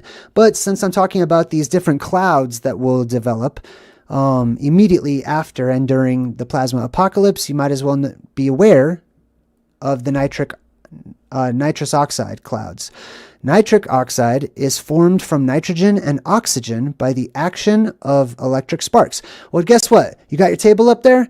Boom. We've got the oxygen from the blue beam. We've got the sodium chloride from the salt in the water. We've got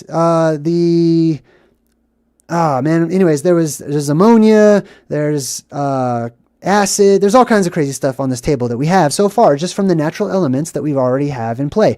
Nitrogen is one we should have already had up there to begin with, because most of what we have in the air around us that we breathe is nitrogen, right?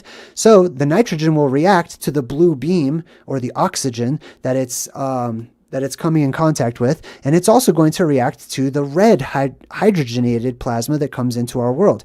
So ask yourself, what do you get when you mix this and this? What happens when these two things occur at the same time and they intermingle chemically, right? Anyways, it says that it's formed from nitrogen and oxygen by the action of electric sparks. So you need nitrogen, oxygen, and electricity to create nitric oxide, or basically it's laughing gas, essentially. And that's also Joker symbolism too, right? That's all of that symbolism in Batman. Is the Joker is the killer clown from outer space, which is the bipedal phantazoid races that are humanoid, right? That come down here. They are very pasty white and stuff. They might even put on makeup, and then they look more like clowns, to me at least. Then you have the different colors of that yellowish green gas that the Joker has, followed by fits of laughter from people who have nitrous oxide clouds pass through their city or whatever. And then people will pass out from various things as well. You've got the dangerous forms of rain. There's been a few movies come out about how the rain may be a danger in the future, and to beware of the rain. Now let's talk about, let's see, did I cover everything? Pyramids with light beams, fountains of youth, oxygenated plasma attracted to a magnetic force. Oh, that's right. So because Mount Meru itself has a little mini dome around it, okay, a little mini electromagnetic dome, as it should. That means that all that plasma that shoots up, some of it will actually be kept in. So the area that surrounds Mount Meru will be super oxygenated, essentially, and have even more electrical energy and charge to it, right? It will puncture the beam will puncture through and past that local electromagnetic dome that's around Mount Meru, and it'll go up and it'll hit our larger sky or whatever and spread out from there. Let's see here. Oh, we talked about how the blue beam is possibly a cold plasma, and how it's used as a sterilizing agent, and people are discovering that you can use it to clean things and stuff too.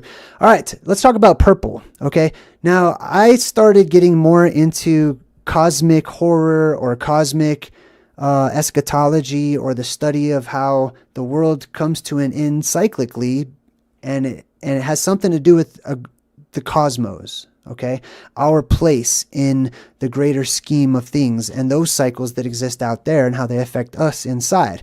So I started studying that right around the time that I was learning from Immanuel Velikovsky and Zecharia Sitchin, right? I started putting a few different things together, started learning about different theories that people had, and how these entities up there in the sky always correlate with when the world is going to come to an end and when it will be born again out of those fires. So one of those is, let's see, I started researching the Saturn death cult. This was probably back in like 2000 and I want to say 15 or something like that. It was quite some time ago. So the Saturn death cult has a very interesting website. It's saturndeathcult.com. I want to give them a shout out. They also sell a couple of cool looking books. I have not read the books. I've only read the website, but the books look pretty cool. So I may actually get one. Anyway, in this Saturn death cult website, they put forth, they do talk about, like, Illuminati and some stuff like that towards the end, but they also talk about the beginning of things and how things looked in primordial Earth, etc. They also have a different cosmology than I do. They sort of take ancient descriptions and they mesh them in with modern academics and make this sort of hybrid. So mine's a little bit different when it comes to that, but the similarities are striking. So let me show you. I also want to say this guy's name. His name is Tony McLaughlin, it looks like. Tony McLaughlin. All right, so anyways, the next one is going to be this. So this is later on in their website. Okay, they're talking about, here's the whole theory. Here's their theory. Their theory is that Saturn used to have a plasma sheath around it, okay, or like an aura. A plasmic aura around it, or a plasma sheath, plasma sphere, just like ours does, right? But because it's speeding along so fast through space that it leaves this sort of comet-like plasma trail behind it. So this is the example that I'm showing you from their website. This is Saturn here. Oh wait, I should probably click on the actual website. This is Saturn up here, and then right behind it, they believe, their hypothesis is that Mars trailed right behind Saturn. And so from our perspective, this is Earth, and we're still at the very end of that little purpley plasma sheath that they have there, we look up into our sky and we can see this large dot or this large circle or this large planet or whatever people think of it as. And we see this circle up in the sky. And then inside of that circle, this smaller red one is seen inside of the larger one, right? That smaller red one is showing you the red, the pure red that's on the outside of our firmament, on outside of our world, spiraling and swirling around our world. Hey, a sheath. Yes, a plasma sheath. Hey, thank you. Super appreciate it. I like your new picture too. That's a good one. All right, sweet. Let's move on. So they have something called the Purple Dawn theory. Let me go back up to the top of this real quick. I want to read their little intro to you. It says, a timeless age in a purple haze. Thanks, Val. I super appreciate it. Thank you.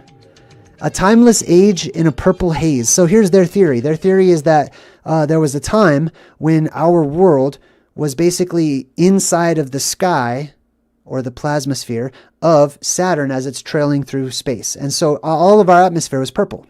And it was not just purple, but a hazy, sort of foggy kind of purple, right?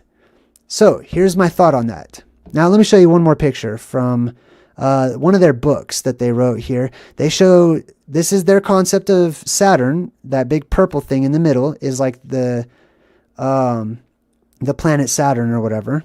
Okay. They called it a brown dwarf star, according to like modern academics or whatever. And then they have this outer sort of glow around Saturn. And then there's this purple plasma that goes around that. And then they speculate that we are right there, right? They may not be far off from the truth. Anyways, so this is Saturn. This is Earth right there, right? And we were inside of that, giving our sky all purple glow, right? Now, if you add the idea that the world depressurized and instantly created mist everywhere, whatever color the sky was, the color of the mist would reflect that. So there would be a purple haze all over the world if the sky was purple. Now, we already know that the sky turns red, right? We talked about that. And there's a blue beam that shoots up. So anyone who's in proximity, the blue, where the blue meets the red, it's going to be purple and it's going to shine purple light, right? Which is a lot closer to the North Pole. So the colors are indicators of geography and where you are and what color the sky is based on your proximity to the blue beam, if that makes sense. I want you to keep this shape in mind, though. Check this out. This is something they just drew a picture of from their minds. This is space. This is like outer space that they're drawing, okay? I want to introduce you to one of my favorite YouTubers. He's not like a total YouTuber, like he posts stuff all the time. His name is David Lapointe, okay? David does these experiments, and he is an inventor and an innovator. And he is very, very highly in tune with certain energies and frequencies that allow him to pick up on visions. And what he does when he receives a vision is he makes it. He creates it. So if you go over to David Lapointe's channel, he only has 28,000 subscribers, which really blows my mind. And he doesn't have a lot of videos. You could check it out right here. Like, I highly suggest going over to this one, 3, 2, and then this one right behind me. It says the primer fields part 1. I've shown some examples of this video many times when referring to our local cosmology. But this is what I wanted to show you in particular. Okay. This is a vacuum chamber with a dome on the top or whatever, made of glass that he's created, a very large one. And then these bowls that you see are suspended by these wires. These wires are connected to the glass by magnets so that they can be manipulated. So you move the magnet, it will move the wire, and in turn, it will move these magnetic bowls. These magnetic bowls are the key to his presentations. I'm sure he doesn't mind if I play a little bit of this so that you can see as an example. I want you to imagine that you're looking at our world, okay? I'm going to pause that. You're looking at, let's say that our bowl is our local world. Let's say that our world exists within a crater shape or a bowl shape, right? possibly connected to something else on the sides. It doesn't have to be suspended in the air like it is here. This is just a microcosmic small example of something that may be reflected on the macrocosmic scale. So let's just imagine you are here, boom, inside of this top bowl. You could also be inside of the bottom bowl. It doesn't matter, because the concept of gravity would just reverse and you would still stick to your version of the ground, okay? So you're inside of this bowl right here. Let's back it up just a tad. Boom. All right, here you can see. Then to hold these small microfilament there it is in support lines. effect. I'm going to go ahead and just mute him so that I can comment as we go. All right, now he's going to start. He's going to turn off the lights. He's going to charge up the plasma, okay? So the plasma is being, the air inside of here is being electrically charged. It's being ionized, and you already know what color it is by looking at it, so that tells you what element on our table is being used, right? We already know hydrogen makes this color right here, right? There may be a couple of other gases too, and I could be wrong, but I vote that's probably hydrogen. Anyways, let's watch. Now, let me show you on the grand scale of time. I'm going to show you apocalypse polarity reversal and what that looks like with the light that wraps around the various worlds, okay? Now, here you could see in the middle, there is a central sun, okay? Remember, we're inside that bowl. So if this is the bowl shape, let me make a bowl shape. We have a little dome at the bottom of that bowl shape, and that would be our world, okay?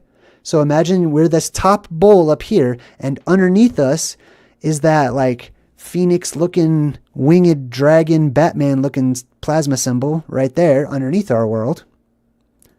And watch what happens whenever they manipulate that energetic current that's inside of there. So see how the colors are changing? And inside of that little bowl world, that little crater world, the light was more white. And then it goes through a polarity reversal, extremely bright. You saw that the plasma flips out. You see how it's flipping out like a spider right there? What it does is it goes into flux. Let me rewind that one. It goes into flux and it goes all over the place, okay? There it is. There's the little dragon symbol underneath the ground there in the inner earth. That would be the inner sun or whatnot. And then there's a world reciprocal from us underneath. So did you see that? Did you see how it went way out, like flipped out like that and just went? That's flux. That's the neutral point, okay? That's when the energy stops going in one direction and it branches out all sorts of ways.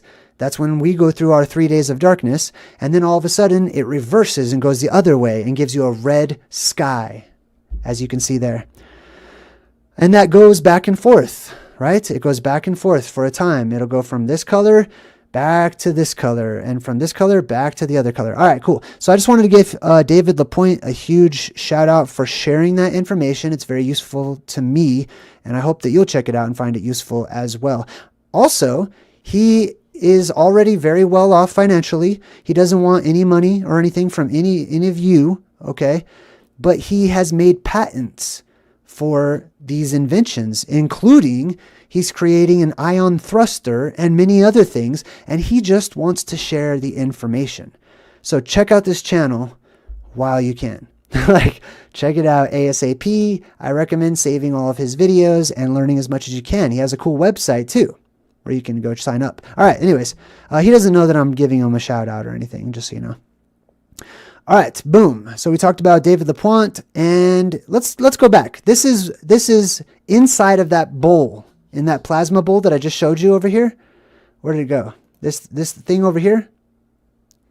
Ah, I lost it right there. Are already. All right, boom. So inside of this is like a black and white photo, okay? But inside of one of these magnetic bowls or craters, okay, that are magnetically charged, you could say, that's basically our world up there, or a part of it.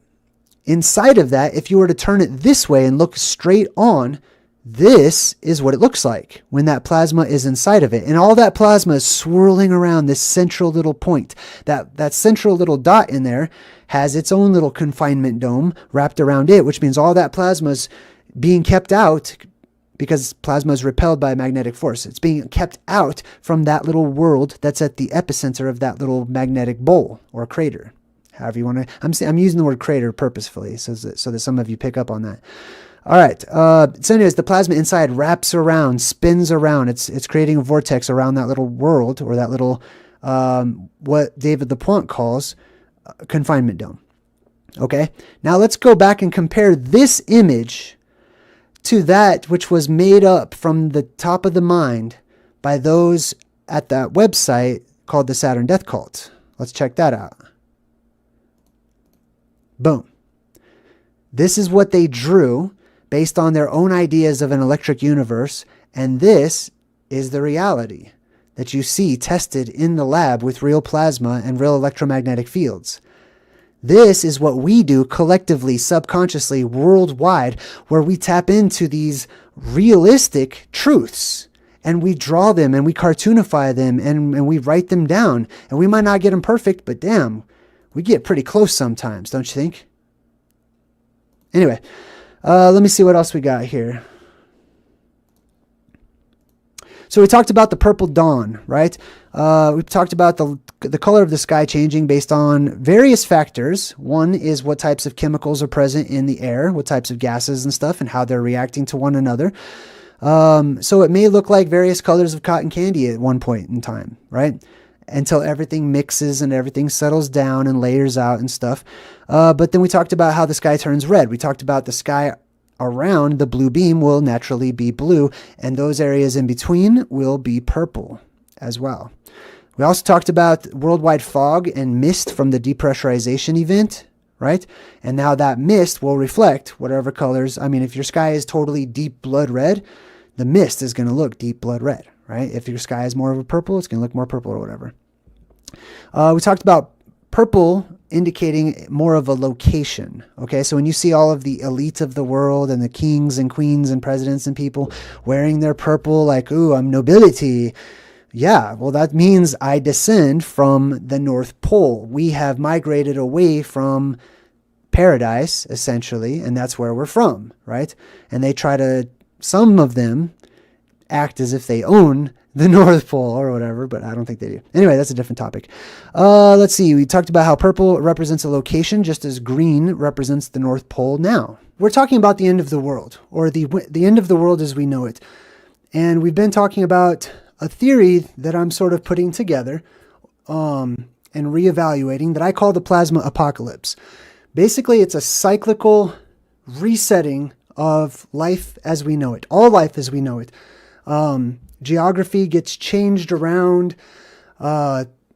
Things get sucked up into the air. There's worldwide earthquakes. There's zombies. There's a lot of different things that are a part of the plasma apocalypse. This series is dedicated to listing off each individual element, which there are many of. We're just covering the main ones. And we've started off with the cyclical nature of the apocalypse itself. We've moved on to the different types, one by water, one by fire. We went on and we talked about worldwide depressurization, how our world is pressurized and it needs to release that pressure every once in a while, which gives us our polarity shifts. And the magnetic or electromagnetic dome or confinement dome or barrier around our world goes down during that neutral point. When that barrier, that protective shield around our world goes down, that's when things get really interesting. The red plasma comes down from above. It's able to petrify things. It's able to possibly reform or reshape DNA or genetics. There is liquefaction that happens. Things sink down into the earth itself. Things rise up out of the ground, out of the earth. The ground itself may be pulled up and petrified, creating new geological or geographic anomalies that modern science cannot seem to explain.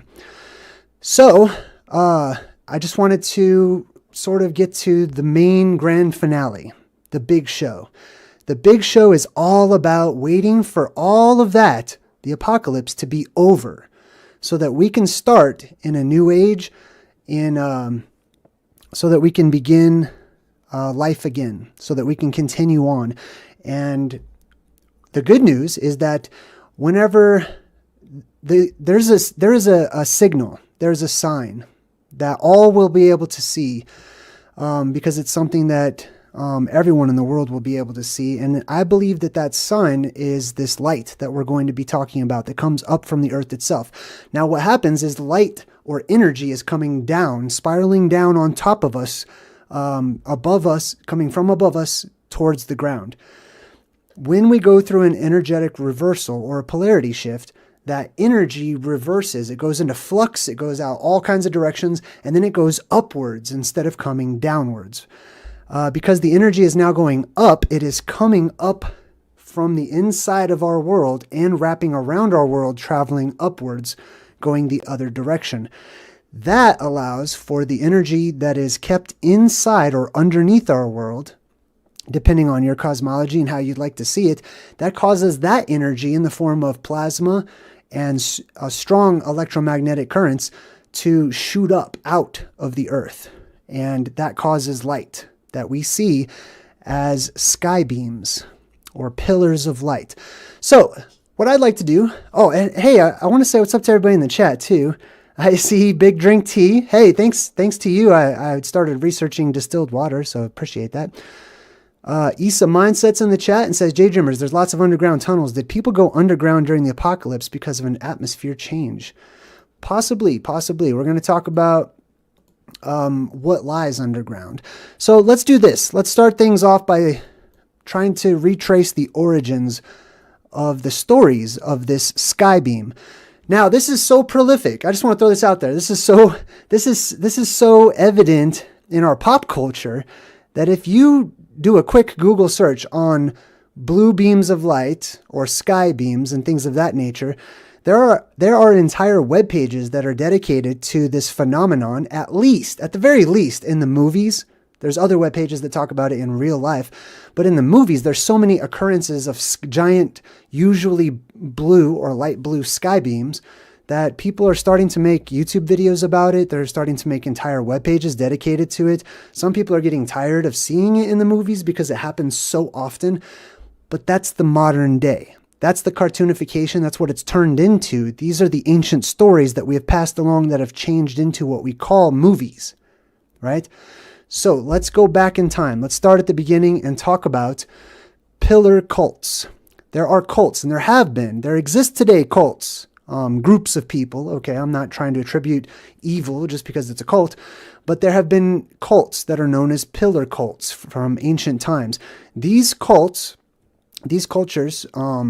venerated the pillar. They venerated, and there's many different words that are interchangeable. You could use the word pillar. You could use the word column, towers, obelisks, poles, beams, trees, rods. And these cults would erect these rods. They would put up these pillars and these beams, and they would be sacred beams, sacred pillars. They would be adorned differently. They would sometimes they would be carved out so that you have little symbols on the poles or on the pillars. Sometimes they would actually be made of different images. But one thing remains the same. Throughout history, going back as far as we can research, there are plenty of examples of these groups of people, religious or not, that seemed to worship a basic rod. And that rod, almost always from my research, is one that is coming up from the earth itself, shooting up so high that it touches the sky. So there have been, and it is a fact, that these cults have existed from time immemorial. Okay? It is column worship, it is pillar worship, and there are many derivatives, there are many different symbols, and there's a lot of symbolism to this. Oftentimes I found that the people who are a part of these pillar cults will share that symbolism in the movies. Usually right before the movie even starts, they'll show you like a beam of light or something shooting up. So some of the symbolism is towers, obelisks, poles, beams, trees, rods. There are god sticks. There are things called god sticks that certain tribes and different peoples have venerated. They would create these sticks and they would call them the god sticks. There are also known as peace poles. So these rods and these poles are seen as deliverers of peace. Something that something that is seen and evident to the people of the world that signifies that it is bringing about a change that is beneficial to mankind. It's a peace pole. They're also known as sacred trees. The best example of that is the world tree, the tree of life, right? Which is also referred to as. Ceremonial poles, right? Like you may be familiar with the maypole, where people get their ribbons and they dance around a pole for some strange reason. When I was in high school, they actually allowed kids to leave class to go pray at the flag pole, and everyone would stand in a circle around it and pray at that particular pillar. Let's see, we've got tribal world reeds. A reed is basically a little stick, a little plant that shoots right up out of the ground. Sometimes it's called a shoot. It's a reed that grows up out of swampy ground and stuff. And many tribal legends, specifically Native American tribal legends, talk about this reed that grew up from the center of the world, grew so high that it pierced into the heavens and extended out into the next world. And there were certain people and animals that were able to climb up this world reed in order to get to the next world. And it always symbolized an apocalyptic event, essentially the ending of one world and the beginning of another one. I also see the symbolism of the sword in the stone. I just want to double check the chat, make sure everyone can hear me. Okay, cool. I'm totally not in the chat right now, but I will be. All right, so the sword in the stone, okay? So this light, this blue light, usually I find that it's a bluish white light. Sometimes it's depicted as other colors, sometimes green or a greenish blue. But this light shoots up from within the earth itself. Now, ancient legends and ancient stories indicate that those who have been able to traverse the inner world or the inner region of our world, the hollow portions of our world, the vast cavernous openings that exist and do exist. It's not speculation. People have been there many times and they've written about it and they've come back from it and they've told stories and legends. Unfortunately, those stories have now become what we call fiction and fantasy and equate in modern vernacular to lies. But I find a lot of truth in this fiction. So yeah, this beam of light shoots up out of the plasma volcano or various holy or sacred caves that exist that are really, there are multiple entrances and cave systems that connect and lead into the inner earth itself. So any place in the world where there's a cave system that extends and connects, no matter how large or how small, into the inner recesses of the earth has the potential to become one of these holy sacred caves where this light emits from, where it comes out of, essentially. Now there is one main hole, one main humongous entrance, according to these legends and myths across time, and that is at the North Pole. There is an inner earth entrance up there, according to these legends, and it's gigantic. We're going to talk about that next up here. So we talked about the pillar cults, column worship, towers, obelisks, etc. Ceremonial poles, tribal world reeds, the sword that's in the stone. I believe the sword is in the stone, literally inside of it. Not one that's sticking out and needs to be pulled out, but one that is already inside the stone. And the person that can bring it up out of the stone or out of the mountain becomes king or king of the world, etc. Let's see. It's also been seen as the light of the world. There is a light, and because we live in this plane of existence, everyone across that plane can see the light, especially if it's located right in the middle of our world and it goes up and touches the sky. You can see it no matter where you are. It's also seen as the cruciform or the cross and many different other religious icons and symbols, right? I believe this is where we get our symbolism.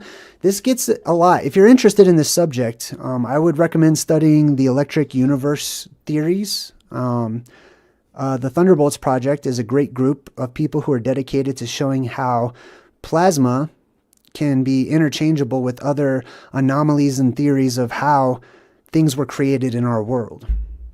It's also seen as axis mundi, It is the rod. It is the staff of the gods. It is this beam that shoots up and seems to be holding up the sky, keeping the sky from falling down onto the residents that live down below.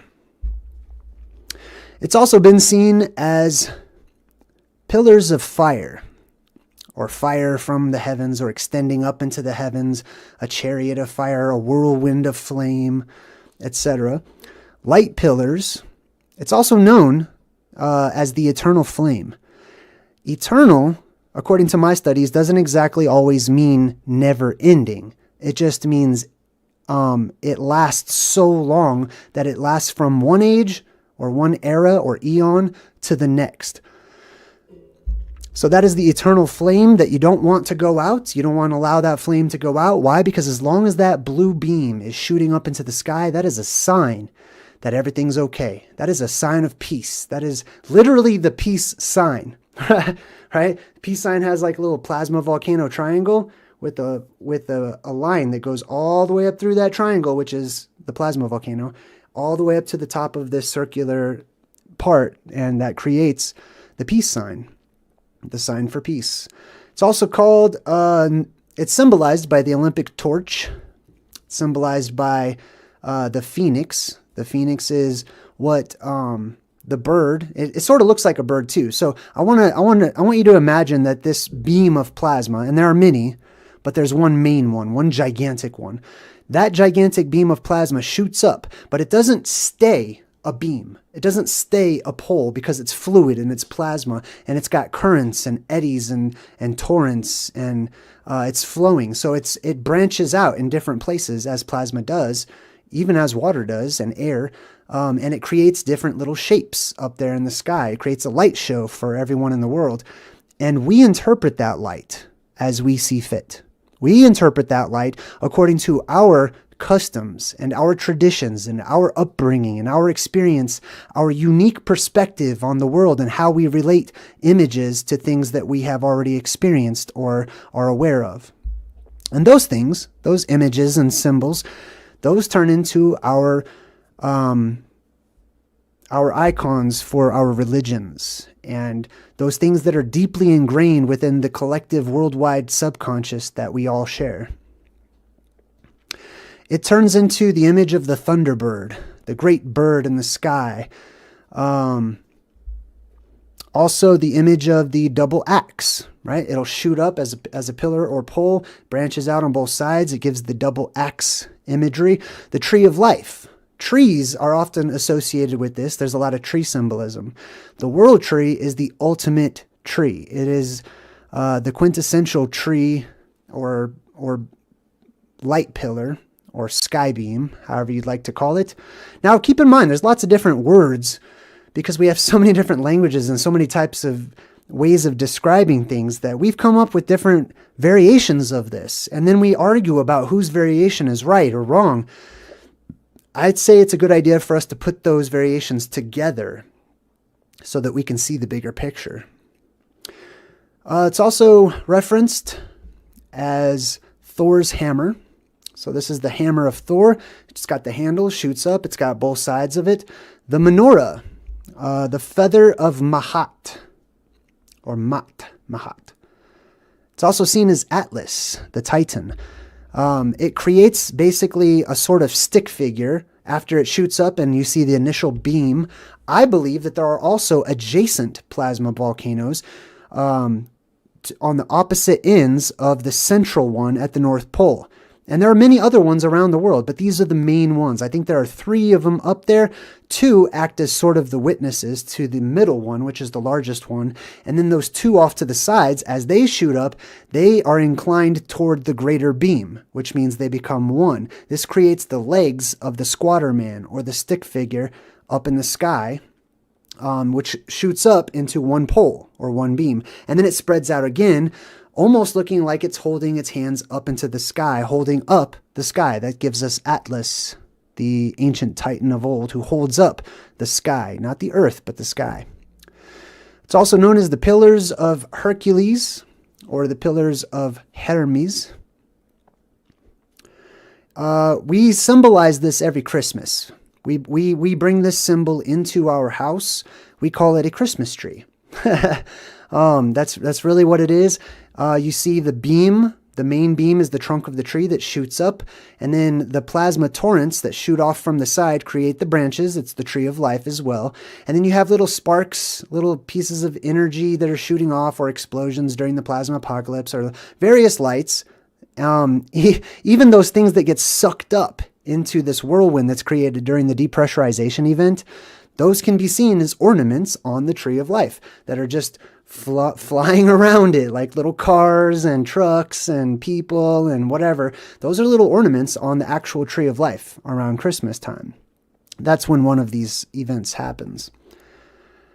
It's also known as the Spear of Destiny. It's a spear, it's a beam, it's a plank, it is a stake, it is a nail, it is all of these things.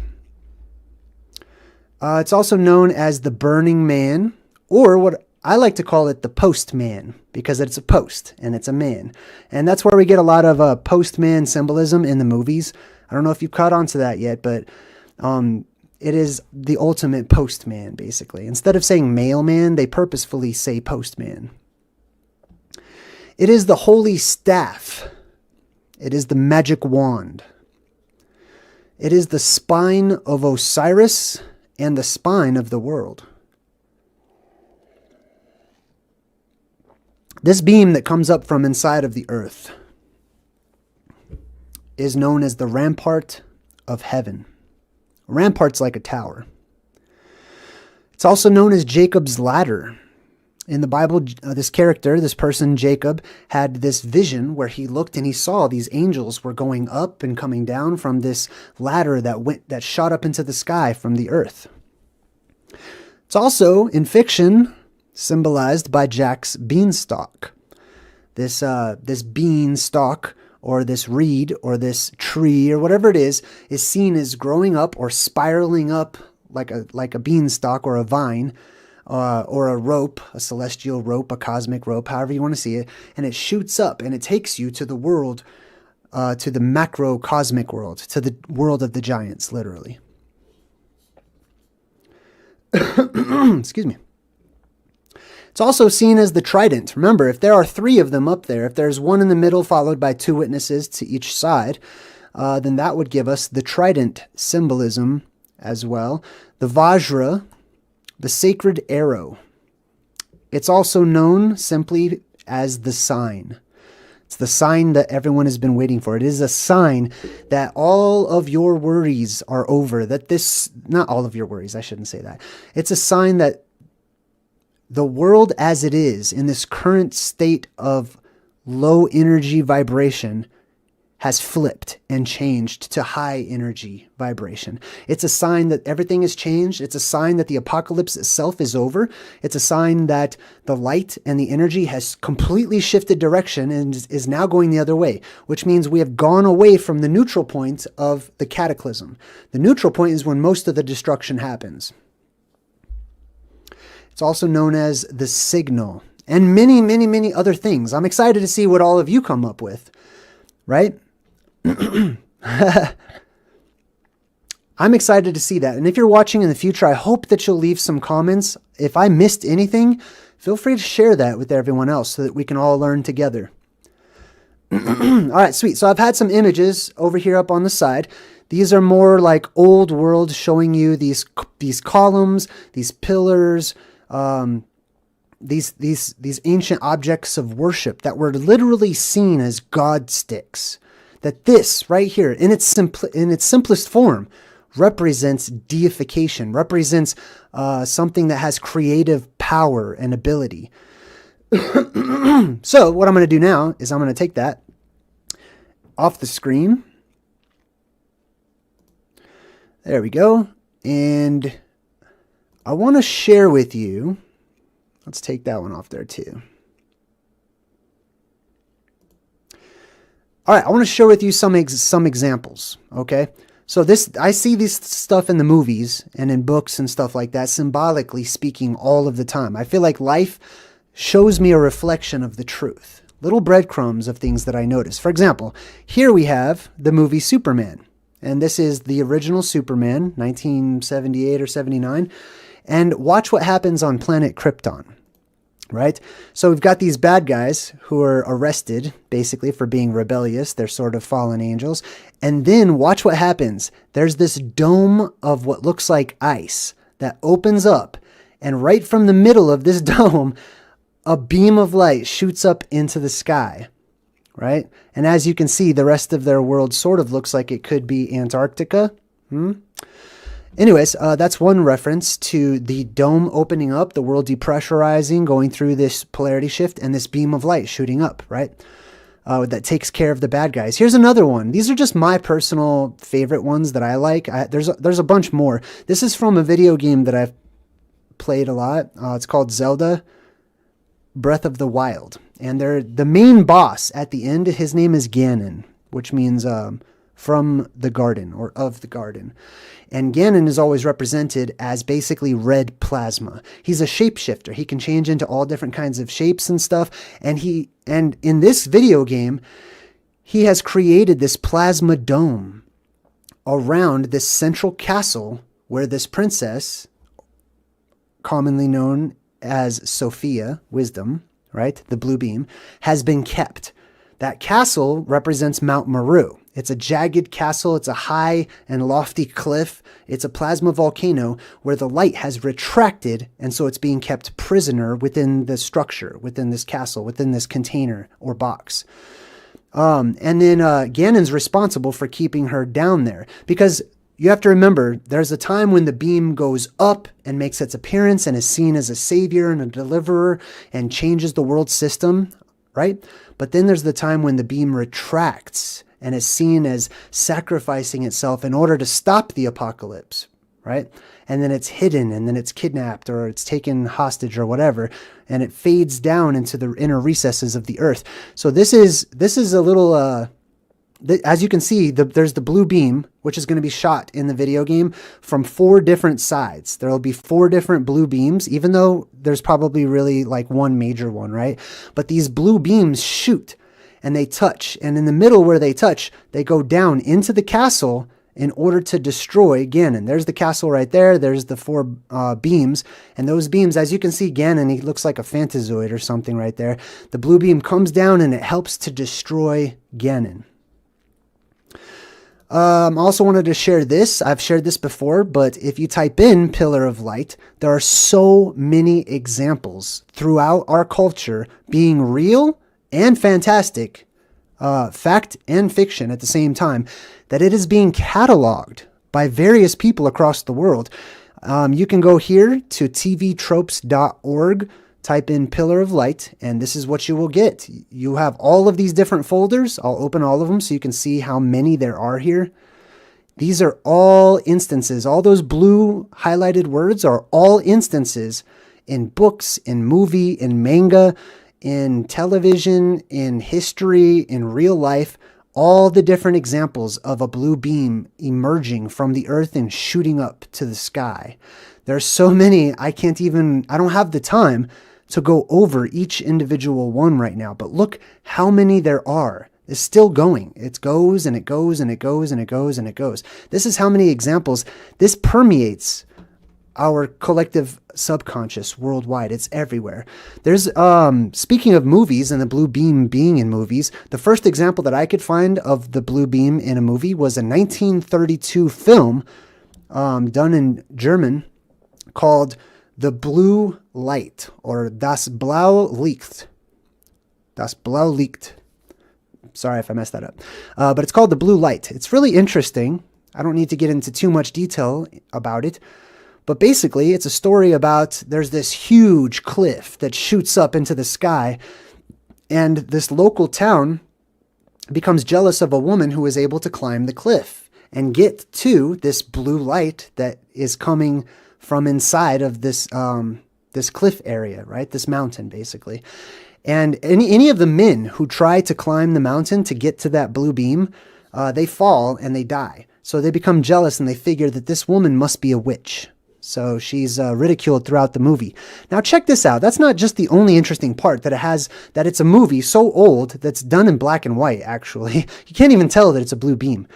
But it's so old, right, that Hitler watched this movie and he was so dumbfounded and impressed that he arranged a meeting with, I believe it was the director. Yeah, it was the director, Leni Riefenstahl, this girl right here.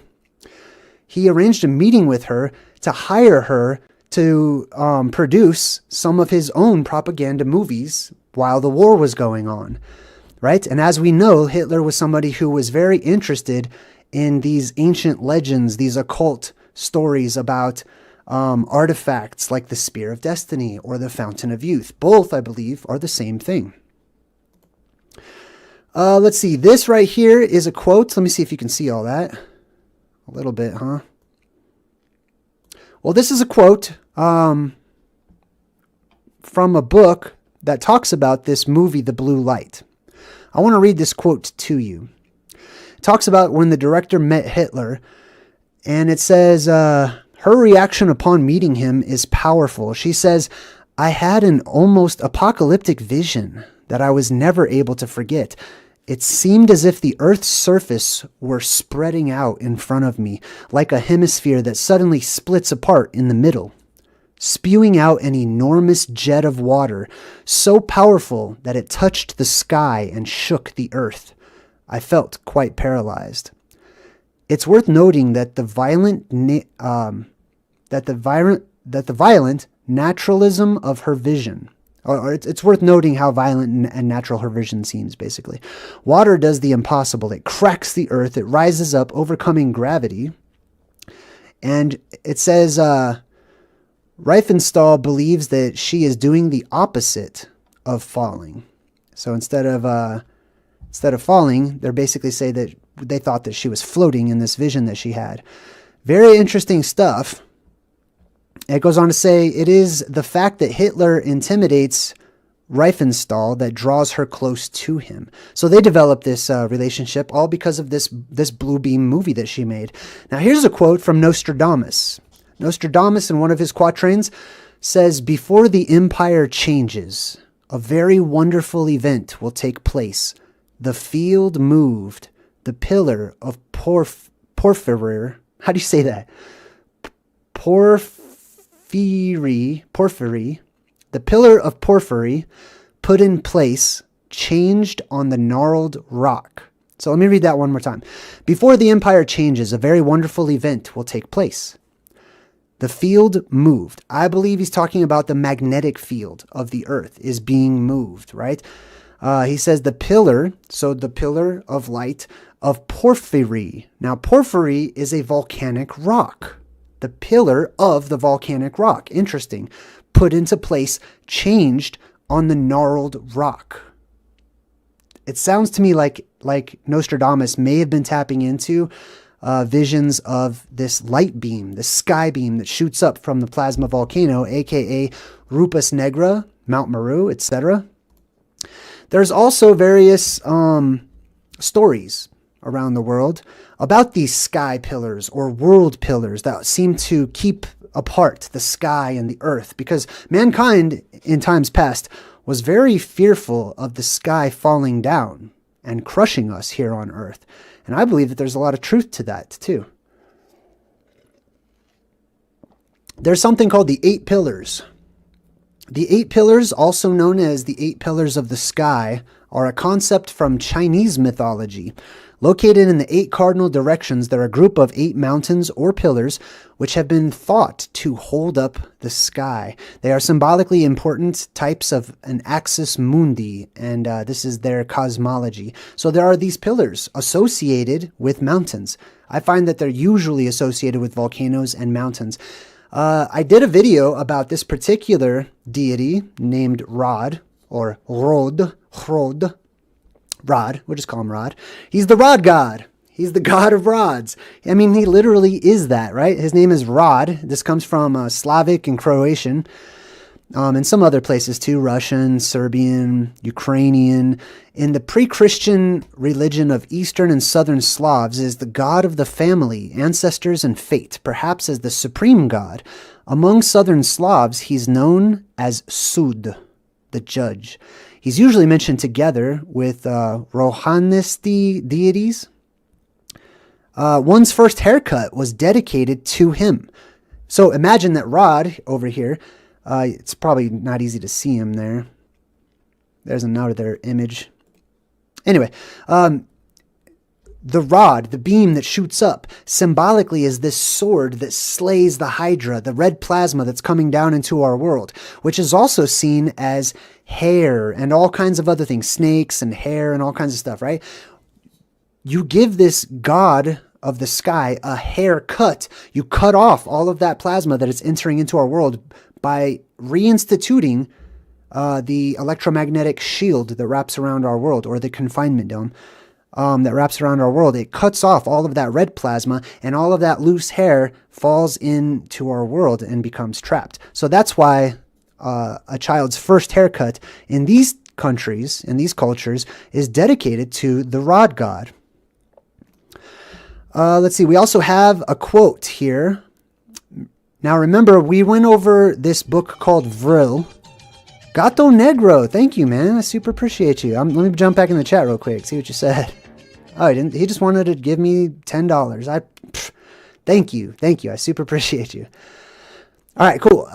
So this is a quote from the book Vril, right? It goes by a few different titles, but I'm just going to call it Vril. And he says, this is the account of a man who was mining with his buddy, with a bunch of people, right? He wanted to go back while everyone else was taking a break, and he wanted to mine and to make the mine deeper. Him and his buddy went to go deepen the mine, and they fell into the earth, right? The earth opened up. They fell down into this huge crevice. They went into the inner recesses of the earth, into these unknown huge cavernous systems, and they saw otherworldly, monstrous animals that were gigantic and gigantic creatures, etc. This is a description of what he says. He's talking to his buddy because he went back up, and he was really messed up by this experience, right? And he was quiet and he was shook, and his friend's like, hey man, you can confide in me. Tell me what's wrong. You're acting all weird. You're acting different. So in the book, which is posed as fiction, but I believe it was written as fact and an actual account, he says, I will tell you all. When the cage stopped, I found myself on a ridge of rock, and below me, the chasm, taking a slanting direction, shot down to a considerable depth, the darkness of which my lamp could not have penetrated. But through it, to my infinite surprise, streamed upward a steady, brilliant light. Could it be any volcanic fire? I mean, in that case, surely I would have felt the heat. Interesting. I believe that he's talking about the plasma that exists under our feet, inside of our world, and how it was shooting up, and he could see that plasma beam, and he wasn't burned by it. There was no heat being emitted from it. My theory so far is that it is what's called non-thermal plasma, or cold plasma. That's plasma that you could probably just touch and it wouldn't burn you. It wouldn't harm you whatsoever. Now, here's an interesting story. Now, before we get into this, let me take this down real quick. Before we get into this next portion here, I would like to talk about the plasma volcano. Boom. Actually, you know what? Let me do this. Let me put up some pictures here. That way I can have something to look at while we talk. Be right with you. 1 second.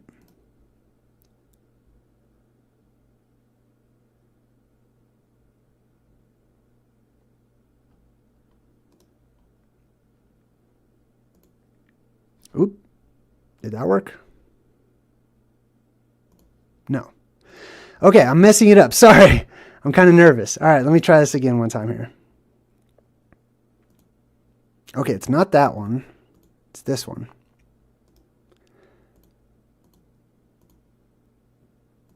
Dang. Let's do this one right here, and then I'll just change it. There we go. Thanks for being patient and waiting for me. I appreciate it.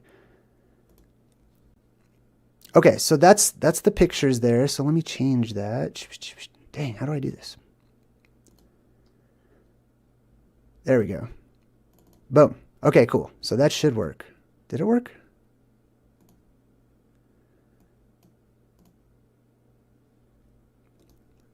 Properties. Boom. No. Okay, there. Hopefully that worked. Yes, okay, sweet. All right, cool.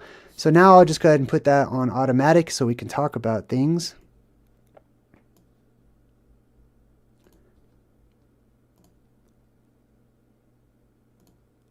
All right, cool. Thanks for your patience.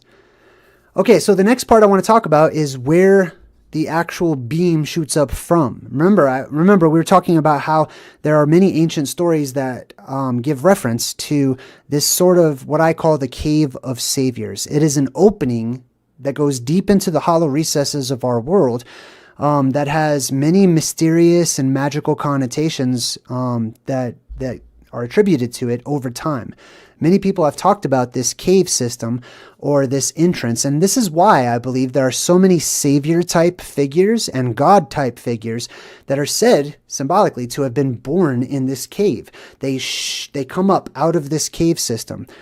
It's also seen in a lot of our fiction and our fantasy, like Aladdin when he goes to the Cave of Wonders and stuff. So I want to share this with you. This is a story about that cave. There is a cave that Zeus was born in. It's known as Cyclical Cave. And this story is called Zeus and the Honey Theft. Go ahead and just pull this down for a second. According to a legend, Zeus was kept in the cave by bees. This is when he was a child. This was when Zeus was not born and did not make his appearance into the world yet.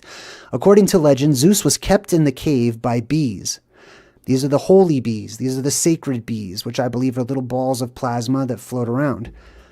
And the bees did not allow anyone to enter. One time, there were 4 mortals, or humans, who tried to enter the cave and steal the honey that the bees made, which would be like a sort of ooze or a sort of gooey residue that plasma leaves behind, sometimes mixed with water. It's seen as the honey being mixed with the water as well, the sacred honey. So these humans, they sneak into this cave, Cyclo's cave, and they intend to steal this honey that these sacred bees make from Zeus. In order not to be stung by the bees, they covered their bodies with copper clothing. Interesting, right? Why would they need to do that if they were regular bees, right? However, Zeus got angry and struck them with lightning bolts that tore the bronze clothing.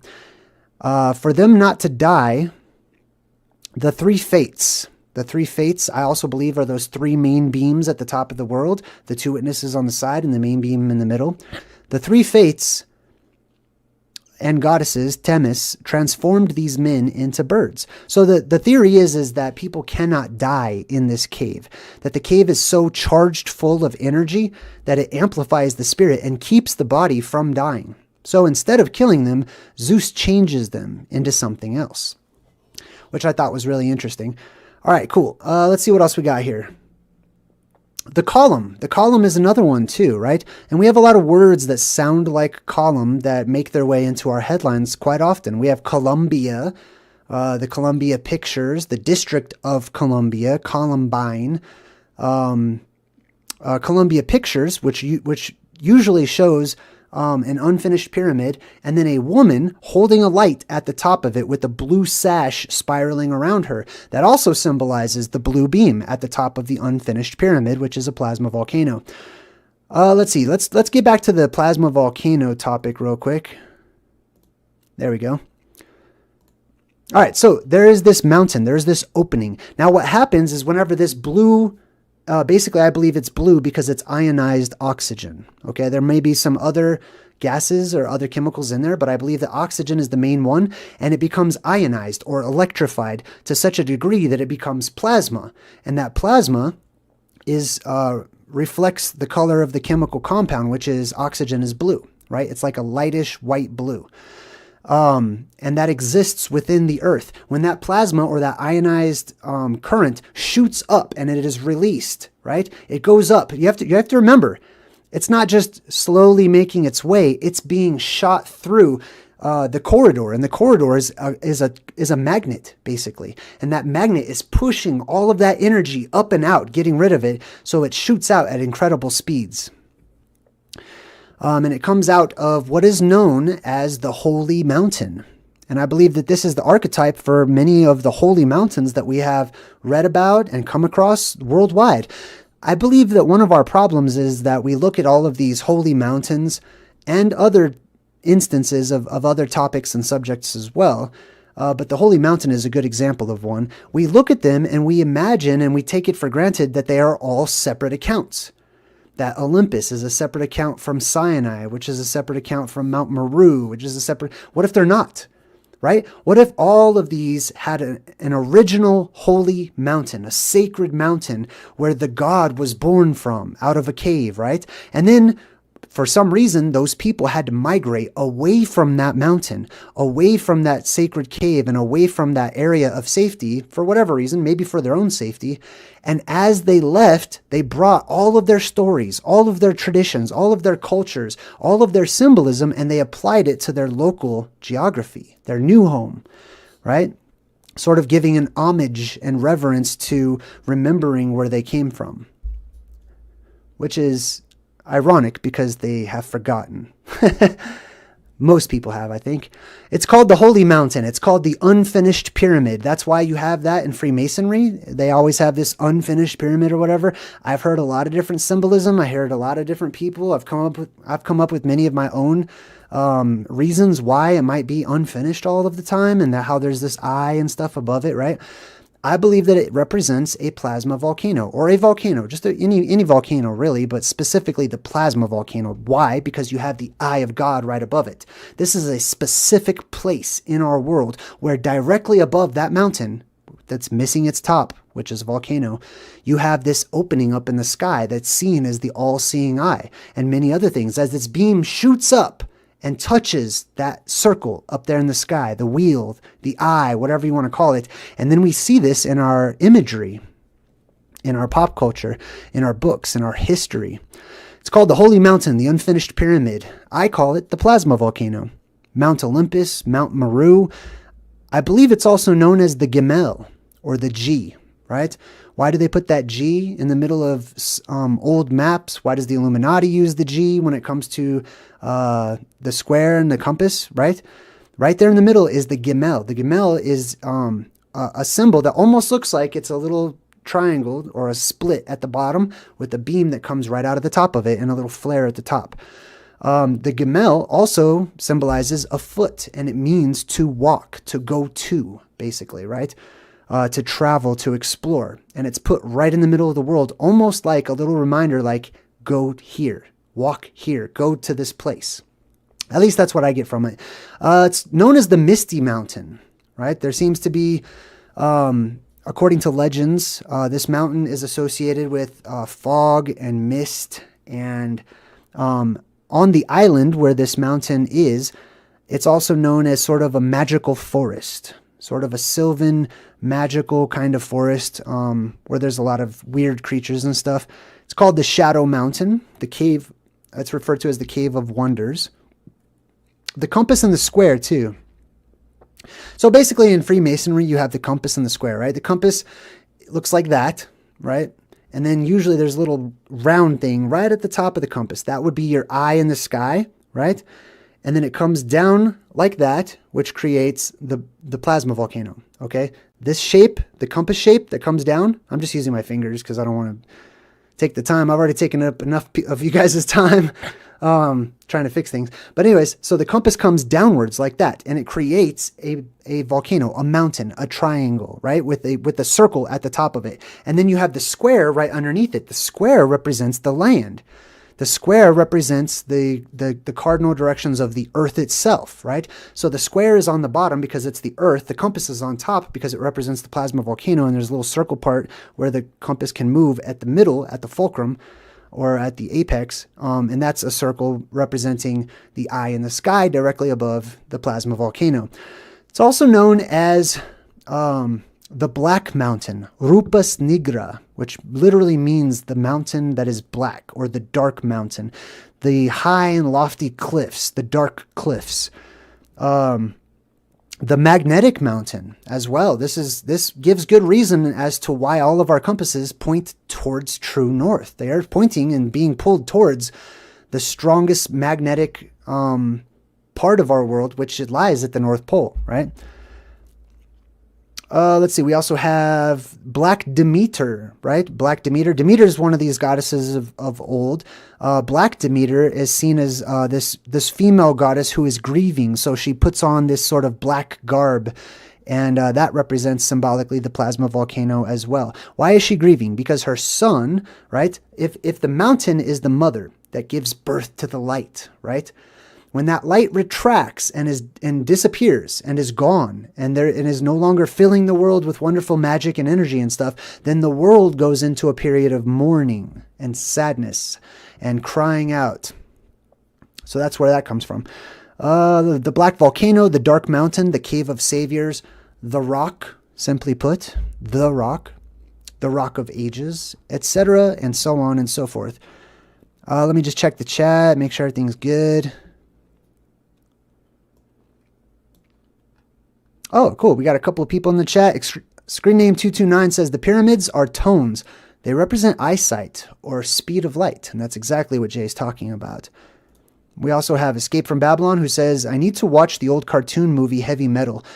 A lot of the same themes that Jay always talks about too. You'll find that these themes are all over the place. Once you start learning about plasma apocalypse symbolism, God, it's filled in so many holes for me.